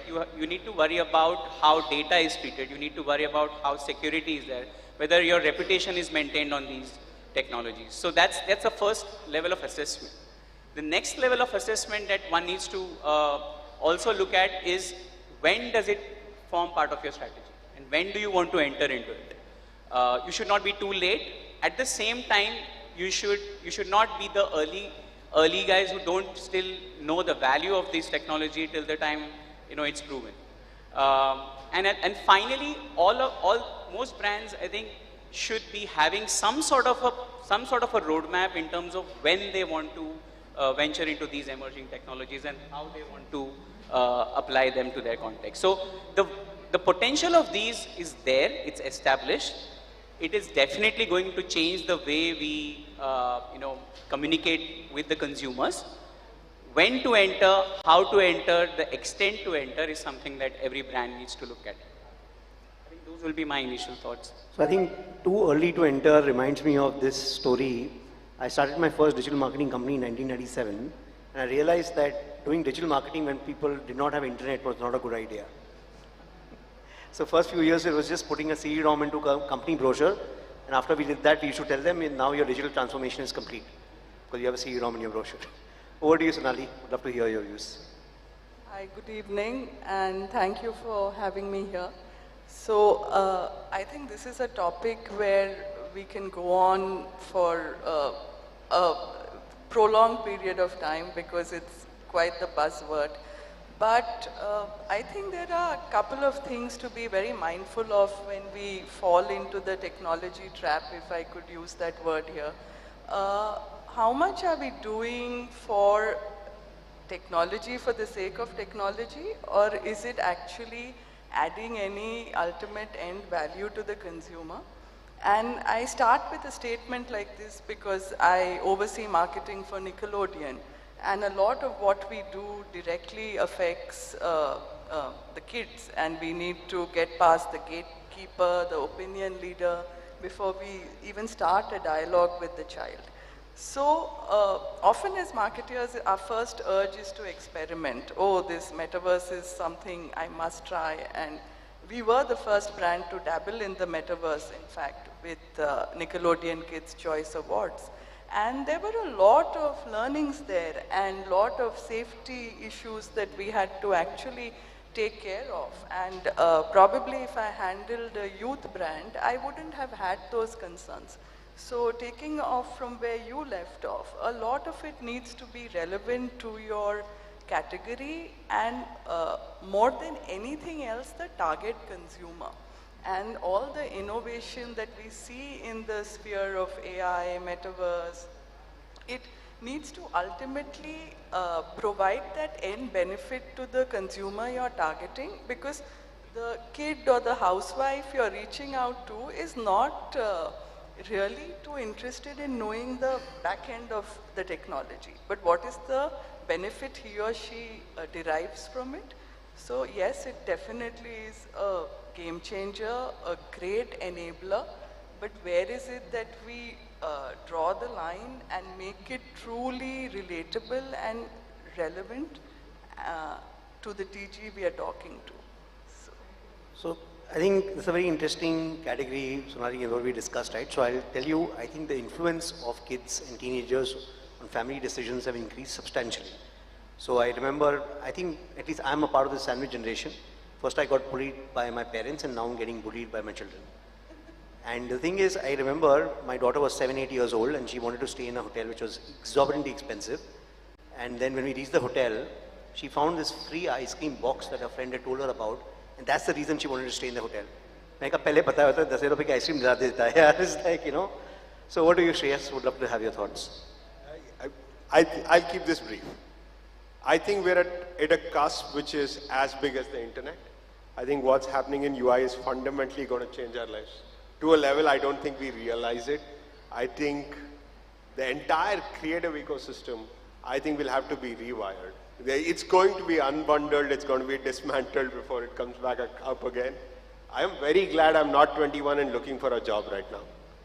Because genuinely, what's happening with artificial intelligence and deep learning and the level of that, what level of customization, in general intelligence, not specific intelligence, has been able to deliver in the last 2 years, I think it's going to have really, really large ramifications. Shreyas, I'll tell you what my thought is, right? What you're saying is absolutely right. But let me give you an analogy, right? So if you take Tom and Jerry as a cartoon, I hope most of the people have heard or seen Tom and Jerry. If today, Tom and Jerry earlier 30, 40 years ago required almost 1,000 people to create Tom and Jerry. Today, with 2 people with software, you can actually create it. But we actually don't create Tom and Jerry anymore, we make Shrek. Shrek still requires 1,000 people. So generally what happens is that when technologies like ChatGPT or something come in, what it does is that it allows us to do more. It doesn't mean that we replace all the people who are doing it, right? So the way I look at it is, we start making Shrek. So that's my 2 bits on it. And I think the way I look at it is that the best chess players in the world actually are not human beings, nor are they AI. There is a term they use, a concept called centaurs, which is like half human, half horse. So half the team is made up of AI, half the team is made up of humans. Collectively, they come as a team and play the sport, and they are the best chess players in the world. So I believe that it's not going to be man versus the machine, but the ability of the man to use the machine best. So that's the way I think it's going to evolve, and we have to just stay relevant, not fight it, but use it. And because we don't have a weightlifting competition against a forklift, or we don't run a marathon against a car, right? Once it is clearly superior, we use it for our own benefit, and that's the way I look at it. So let's say, starting with you, Shekhar, what are the things that you feel about the predictive technologies that are happening, and how do you think that is going to evolve and change things? Sure. So again, from a predictive technologies point of view, multiple use cases already in place, and with the basic of, you talk about lookalike audiences, you talk about how you're going to predict consumer behavior, you talk about how you're going to predict consumption patterns, also when it comes to, say, for example, looking at growth hacking, it's something that is driven through AI. When it comes to creative, we were just discussing that creative, again, you can actually identify what will be more viral, what will resonate better with the audience. So you can actually use these predictive technologies to a great effect when you are making any kind of marketing decision. And there are proven use cases for each of the things that I just mentioned. Having said that, most of these systems are as good as the data that is fed. So many of the companies today are grappling with what goes into these technologies. So these technologies are learning from what we are feeding them. And that is the true test of these technologies, that will they give us the right answer. For example, ChatGPT, it's completely AI powered, but when you ask certain questions, there are still integrity issues with respect to the responses that you get. So most of these technologies That's true of every person you have ever asked a question to. Sorry? That's also true for every human you have ever asked a question to. Exactly, and I think that's true for everything. So these things are great enablers when it comes to decision making. These things are great things to have in your repertoire. But at the same time, how you use them, how wisely you use them, how much you rely on them is always going to be a factor of how good the backend is and how good the data that you're using, relying on is. So that's my 2 bits on what is the play. Great play, but with caution. So what questions to ask reminds me of this story with my daughter. Most of my stories about my daughter. So basically what happened was, she was 8 years old. I'm working on my laptop. She comes up to me and says, "Why did God create us?" So I said, like, she's 8 years old, look like she already knows how, because she's asking a why question. So I kept quiet. My wife couldn't resist it. So she said that God created us so that we can help needy people. So I said, okay, glad I kept quiet. So then she says that, why did God create the needy people? And now my wife says, she's fumbling. She says, don't worry, I'll Google it. And she says, you and your Google. So I was just wondering and thinking to myself that even philosophical questions, a lot of kids and teenagers are going to depend on ChatGPT, and the answer they get for them is the truth. So whether search first result used to be the truth, even for questions that don't have a truth in a way, but that's what the dependence is going to be. And now again, she's using ChatGPT for creating questions for so many things, and answers is crazy. So it's an interesting thought. So I think, Sonali, I would like to elaborate more on the concept that you discussed about how it's more insight based rather than outcome. and especially where the consumer doesn't care about the back end that goes into it, right? So then how do you make the front end work in such a manner that the back end is irrelevant to the consumer?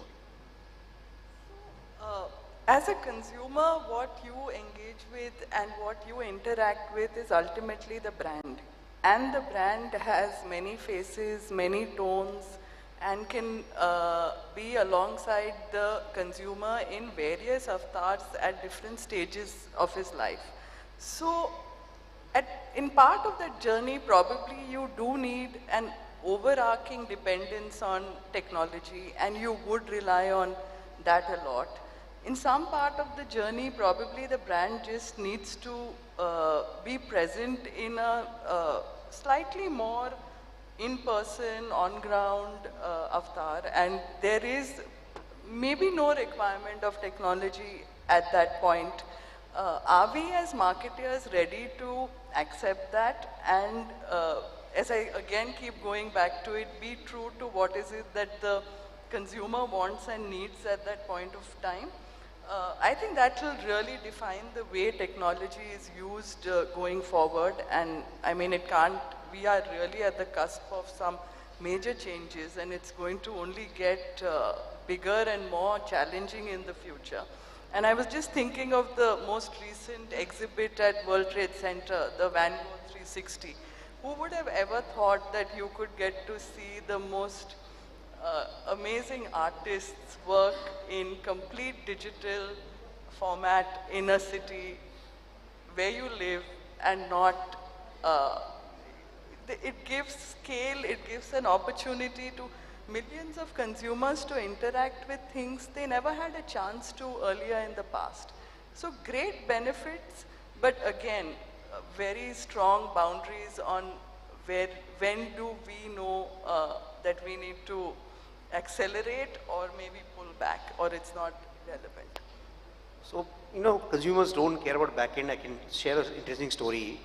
I remember my father had about 200, 300 CDs, and those CDs were very expensive. So I thought I'd buy him an MP3 player. That time there used to be a thing called Creative Jukebox. Store 5,000 songs. It was as big as a house. That was the MP3 player. So he saw it, he got damn intimidated. He says like, this is not something that will work for me. My CD player is good, etc. So anyway, quietly what I did was I took all his CDs, transferred them to the Creative Jukebox, and then he and the jukebox became inseparable. Instead of carrying these 100 CDs when he used to travel, he started carrying this.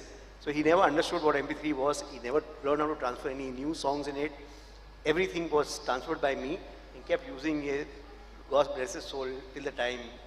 Then he got like phones obviously, but basically, if we can think of what is the biggest value add we can do for the marketer or consumer without worrying about how to explain to them how the backend works, then they actually start using it extensively.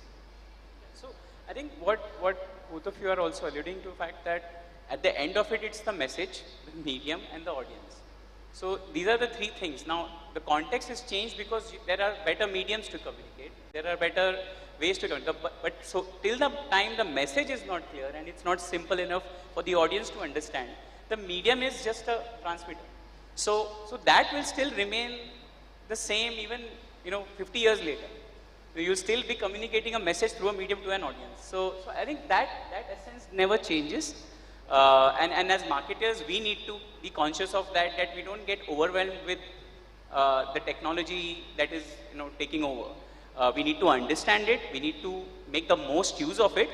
But our jobs as marketers should be simple as communicating the message that the brand wants to communicate. So that's something that I wanted to add.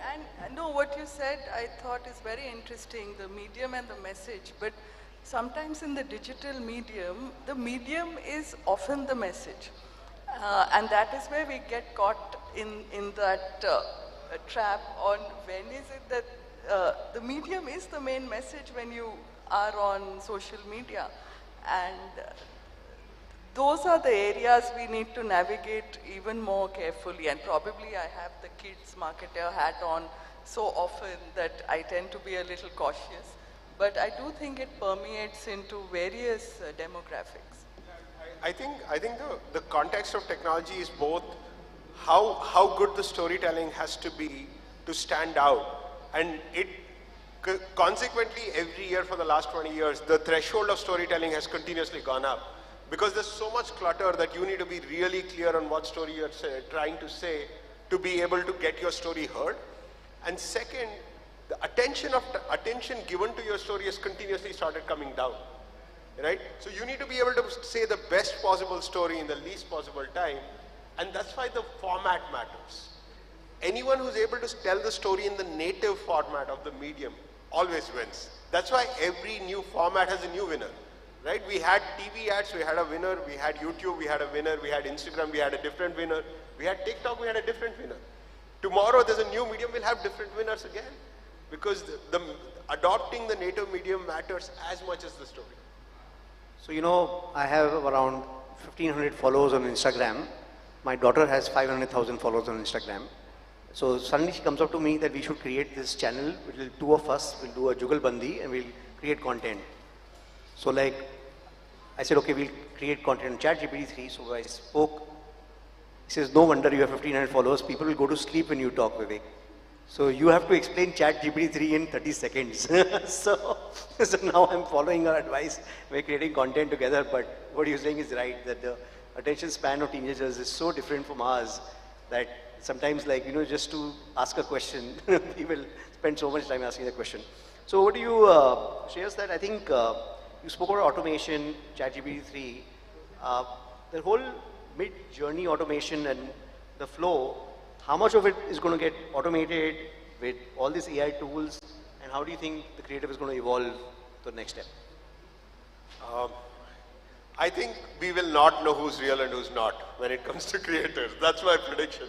I think it'll be impossible to know whether a video is real or not, whether it is created by a person or not. I think we are going to get to, and it's okay. Like, some of it sounds a bit scary, but it was scary 20 years ago if you said there was an app where you could swipe right and left on people. Right? It was very scary. You would think, why would I be such part of an app? It's become popular culture today. So I think technology is going to get so embedded that people who know how to use that technology will create use cases which are practically not distinguishable from reality. Right? That's what, if you look at Midjourney, I'll give you an example. For the last 2 weeks, the Insider Instagram channel puts up an image created by this AI tool called Midjourney, where you could give it a long text and it creates an image for you. Right? So every day we put up a song lyric from one of our favorite songs. So the first day it was Smoke on the Water, Fire in the Sky. Right? And we feed that into Midjourney, it gives me an image, I put it up on Instagram and say, which song is this? Everyone guesses it, right? People got, oh, this is the song. This is from, and that's the beauty of it. The beauty of it is someday you can go to Midjourney and say, make a post for me 3 times a day. Here are my topics, and forget about it. It'll post for you. You won't know. It'll reply on comments on you.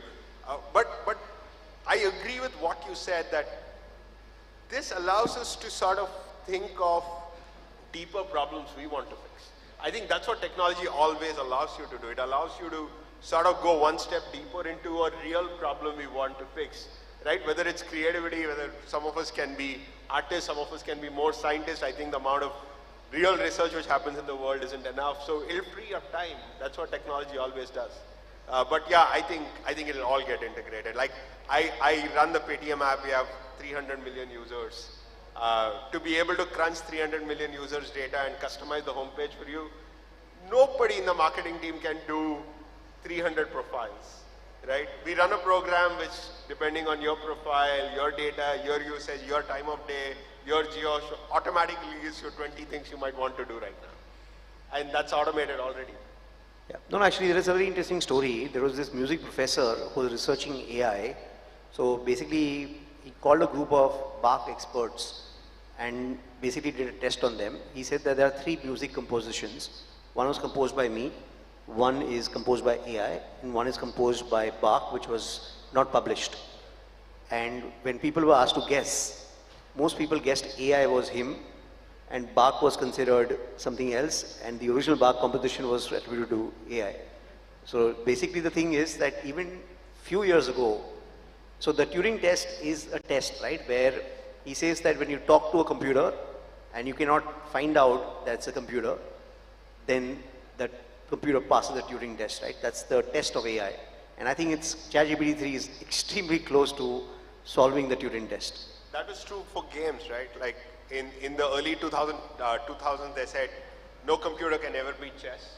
And then computers beat chess. They beat Kasparov, right? Like the best chess player of his generation. Easy. 7-0 in a computer-led series. Then everyone stood up and said, of course, but you know what is more complicated? Go. No computer can ever meet a human at Go. 5 years later, all computers are beating Go. So there is absolutely no point trying to compete against a technology which is evolving. I think the real question is, what do we do now that it can do a bunch of stuff we do, right? What else can we do? I mean, that's amazing, right? You free up all these time where you don't have to manage a calendar, you don't have to reply to someone, you don't have to do all of these things. Then it frees up all this time to be creative, to do new things. And to add to what you just mentioned, at the end of it though, we are going to use the technology, right? In the sense that... Hopefully, right? So, I mean, by the time... We've all seen Terminator, right? So, we are still using the technology. So far as we are using the technology, how we use it is still in our hands. So, that part still remains with us. And I think that's the beauty of it. And then to your point on how we will go on evolving, solving better problems, I mean, we are talking about marketing here. I just want to depart a little bit and let's think about the application in life sciences environment. You know, the kind of medical issues that we'll be able to solve with these emerging technologies, the kind of, the way medicine will shape up, the way hospitalization will take change is just unimaginable. And we all have to embrace it at some point in time. So, these technologies are definitely going to change the way the world will behave. You know, how we adapt and how we accept them is of course. I think the next question is actually both what Shreyas you mentioned and was Chandrasekhar what you're saying, right? So how do you think this emerging technologies, do you think it will replace jobs? And if yes, what do you think would be the future of that? I think partly I did answer that just before, that at the end of it we are using the technology. So we are somebody who's empowered to use the technology the way we want.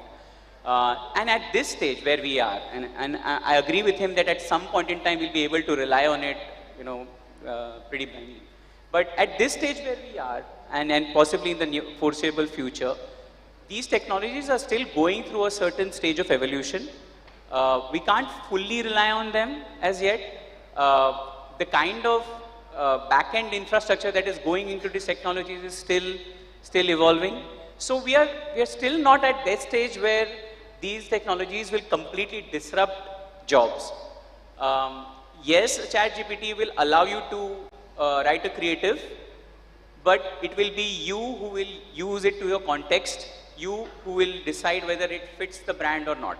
So there will be that human element which will take a call on everything that these technologies produce, whether it's good to go or not. That still rests with us. So far as we are able to add value to that entire ecosystem, we will be still having that say in that entire ecosystem and retain jobs. So that's my interpretation in terms of how this will replace jobs. So far as we are able to generate an idea, we will always have that edge. Because we can always generate something which has not been thought before. So actually I have a different view. I'll tell you what my view is, right? Let's take driverless cars, right? So there are 1 million drivers and there is 1 million cars driven by an AI transport system. So now just imagine that 55% or 45% of the human drivers are actually better than AI. But if you take 1 million cars, 550,000 cars driven by AI as one single system is superior. Now these 450,000 people who are actually better than AI, they all lose their jobs because the average of those 550,000 is better than the human average. And then what happens is, you're not competing against, you lose your job to a human because that human is better than you. But you lose a job to an AI because the average of AI is better than the average of humanity in many jobs and cases, right? And plus what happens is, that 55% is going to only improve. And they're going to make sure, so my father had told me this thing long time ago that make as many mistakes as you want, but just make their new ones. An AI system will learn from the mistake, will know where the photo holes are, will know where the accidents happen, will slow down, will do everything, because of which that 55% is going to move 60%, 70%. But you start losing jobs as soon as it becomes 51%. So the thing is, you don't have to wait for it to become 100%. That means, see, you know, we said that, okay, Kasparov beat AI, the first version of it, right? But I cannot beat that AI. Kasparov can. So the thing is that we have this projection abilities that if one of us humans is better than AI, we say humanity won, right? So that's not the way to look at AI, right? Because all of us cannot beat Deep Blue, even though Kasparov did in the first version. You know what? I'll make that graver, okay? Imagine if that is true for surgeons, okay? For surgeons, right? People operating. There is an AI which does a better job in operating on people than people are. What does that lead? What is the motivation of a person who learns 5 years to become a doctor? Think about it, right? Like, we are driven by excellence, competing within sort of the human hierarchy, right? Like, each one of us wants to be excellent in sort of, because we feel like we can compete in that ladder. We are redefining some of that when AI comes in. Like you said, like, you're not competing against somebody else, you're competing against a system who at some point of time will start realizing, I can't really compete against the system. It's not fair, it's not 1:1. And I think it's going to have very broad-ranging impact. And it's not as far away as you're saying. I think it always feels far. Like, the question is, how many typewriters do you know today? Like, zero. Right? In the last 20 years, we've completely gone away from typewriting being a profession. It used to be something people put on their resumes. Right? It'll happen faster than we think it will happen. And I think the big thing about technology, and I pride myself as a technologist, I'm a coder, and what we are seeing today is not what we saw 10 years ago, or what we saw for the last 50 years. What we saw for the last 50 years was computers which were programmable. What we are seeing now is computers which learn on their own. The two are fundamentally polar different. And this will accelerate faster than the last one, because in the last one, we were constrained by how much silicon we could put on a chip. We're no longer constrained by silicon we could put on a chip because we built these massive cloud data centers, right? There's more silicon in them than we could ever put in a room 20 years ago. So sort of, I do think it's important for almost everyone to think about that this is going to happen faster than we are, and sort of have a mental model ready on what our reaction is going to be. How are we going to create value, be relevant in those sectors? So I'll share two examples, like, sorry.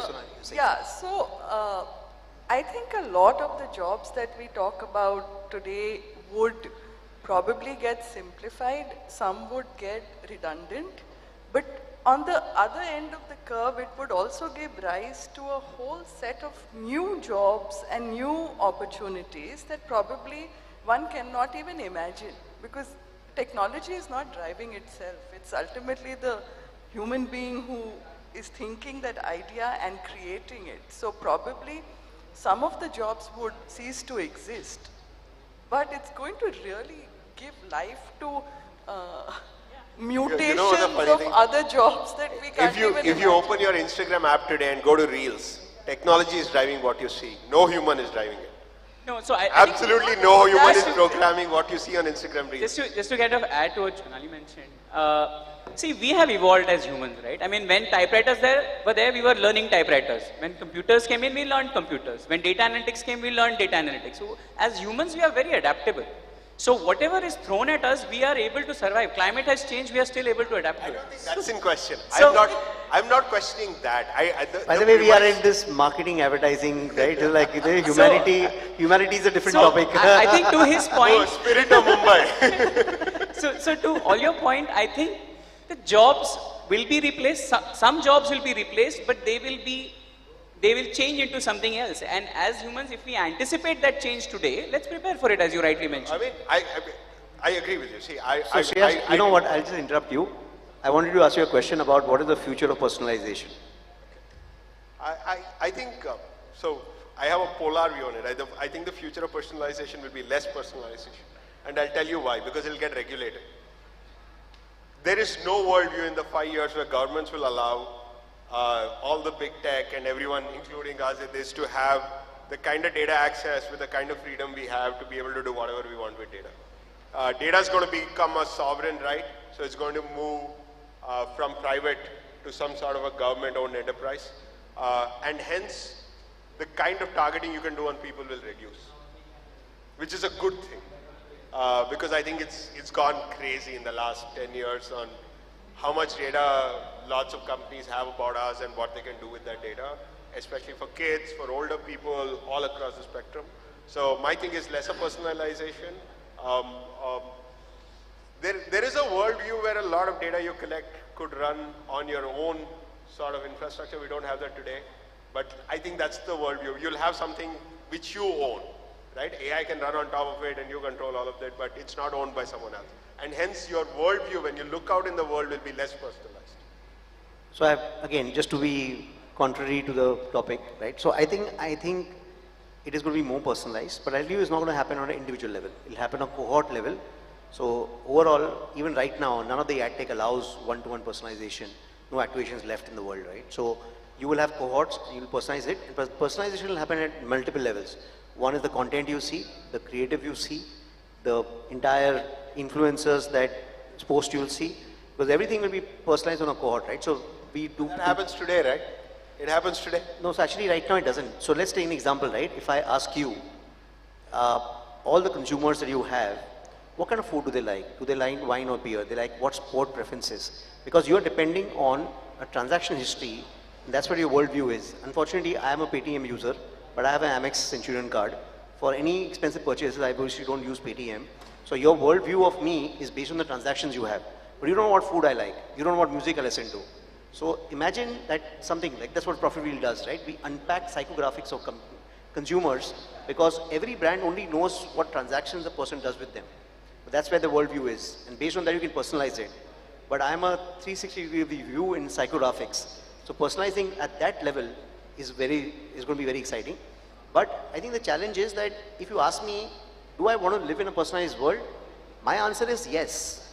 I would rather have ads, content, like when I walk into a bank and somebody recognizes my name and gives me special treatment or gives me access to a lounge because it's personalized for me, I think I'm better off with it, right? If you show me a car which is 100 crores in value or a jet that I can't afford, I rather see things that I can afford, right? So personalization, actually, as long as it's not used for, so I think the restrictions will come on things like elections and voting and decisions, right? Where personalization can become extremely. Yeah, I mean, just to add to what you mentioned, I mean, I don't want a personalized message when somebody is dead saying that best funeral services, right? So I think that's where brands will have to take a call that, where they stop using the data.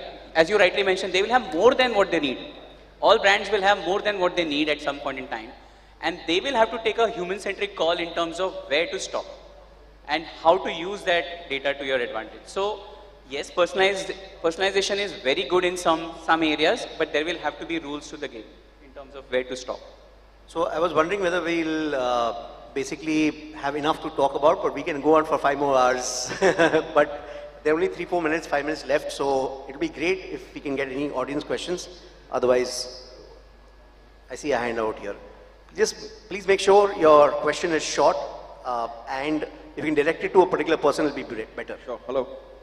Yeah, it's just an observation based on your discussions, very interesting discussions which happened right now. I was just wondering, I got this mail from Financial Express to attend this show with the agenda. May I just request one topic? Yeah. Comments, we can do it one-to-one. If you can ask a question, we'll appreciate. Okay, fine. About the regulation of data, I think it's a long story ahead, don't you think? Even getting the personal data to be used in Europe for a big time. They started somewhere in 2004, but achieved only partially in 2019. So regulation of data, which you mentioned, can there be alternatives to that? If there is no regulation, how does one control the data point? But there is regulation, right? What you're talking about is GDPR. Yeah. GDPR got rolled out in Europe. Recently, Government of India launched regulation about the kind of data banks have access to and financial technology players have access to, where they need to store the data, what is the amount of data they can store, how long they can store it. I think regulation is already happening and it's being enforced in India right now. I think there's one more question this side, right?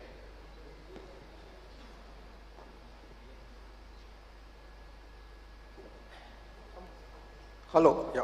Someone in the panel talked about the technology used in the medical profession. Now, I wanted to know why there are so many pending cases in the judiciary, and the case is being judged by facts and it's evaluated in the law. So, why the technology is not being used in the judiciary, where the technology can definitely observe what is the facts and what is the law, and immediately can have a judgment on that. There are so many crores of the cases are pending right now. That's a fascinating question. I'll tell you my take. The day somebody allows AI to be admitted to the bar and say AI is a judge, I think we can do what you're saying. Because if technology does take a decision on a case, what jurisdiction does it have? Because it's not a judge. So I'll tell you where the problem is, right? So let's say when, God forbid, somebody in my family is hit by a car and the person passes away, and let's say I find out the human that was driving the car is drunk, I'll say, what a bad human, drunk human, you should have not drunk and drive, whatever it says, right? But imagine the same thing happens with AI. Then I don't blame that car or that particular AI algorithm. I generalize the whole AI is bad. So for AI to reach this level where we have so much confidence that a lot of decisions that are taken which are at some level subjective in nature, requires empathy, it is going to be challenging, right? So it's not going to happen tomorrow quickly, but I think it will happen in phases, right? So the first time what will happen is cases that are commercial law nature, corporate nature, they're based on whether the corporate laws and the sections of the Commercial Act were followed, those decisions will happen faster. But I think what's going to happen is humans need to start using AI to get recommendations, and based on that, they can take a call, even summarize the facts and other things. So I think instead of replacing the human, I think we need to figure out how we can empower the human that he can pass 25 judgments in a day rather than passing one judgment in 3 months. So can we do one thing? Can we just take a one-line summary of what the future they feel about everything we discussed, and then we can close the panel. I think our time is over. Okay, you know what? There is a question. I think I'll take the question. Hello, I'll try to articulate it. So this is coming from my knowledge of knowing that there's a Center of Humane Technology that exists, run by Tristan Harrison. So he's a technology atheist, and I've been following him, and by following him and what he's doing to really help people of the world to really understand how this revolutionization of digital world is happening and this how to deal with it. So I'm very curious to know that, like, what are the steps and measures taken by all the companies in all the sectors to check how the implementation of each and every marketing strategy is being observed by a technology atheist. Like you spoke about boundaries. So how these aspects are being placed in India, in our industry, in your specific industries, in today's... We'll need half an hour to answer the question, my friend. So anybody wants to take it and give a quick answer and what your thoughts are? Do I correct it that it's like, who's regulating this? I think if I've understood her question right, she's talking about governance through the entire process at the brand end. I mean, when brands are using these technologies, what is the governance exercised by brands so that they don't cross the line, or they are ensuring that they're following all the regulations and rules. Again, this will be very brand specific. Every brand has a different sensibility, different sense of ownership, different sense of accountability, different sense of purpose. So every brand will have a different process to ensure that they are doing just the right thing when it comes to their customer. So as this evolves, brands will also have to have a set of people who will govern the usage of these technologies in line with what is their ethos as well as what the regulations are. That's my quick answer to that. I have a very interesting story to share, but I'm going to share it with you one-to-one on how AI could go rogue and actually give ROI to the brand, but was doing things which no human would ever do. So, but I think we are living in an exciting world. I think the future is bright. I think there are going to be more opportunities than threats. And I feel that till the time AI has consumption needs of creating wealth or consuming products or experiences, hopefully they will be pro-humans, is what my thoughts is. But again, nobody really knows. But I would like to, on this note, thank all the panelists. We had a wonderful session. Thanks a lot for being here and spending your time. Thank you everyone. Thank you. Thank you so much to all our panelists for making this last session a very interactive one. Thank you so much. Requesting you all to please come together for a photograph.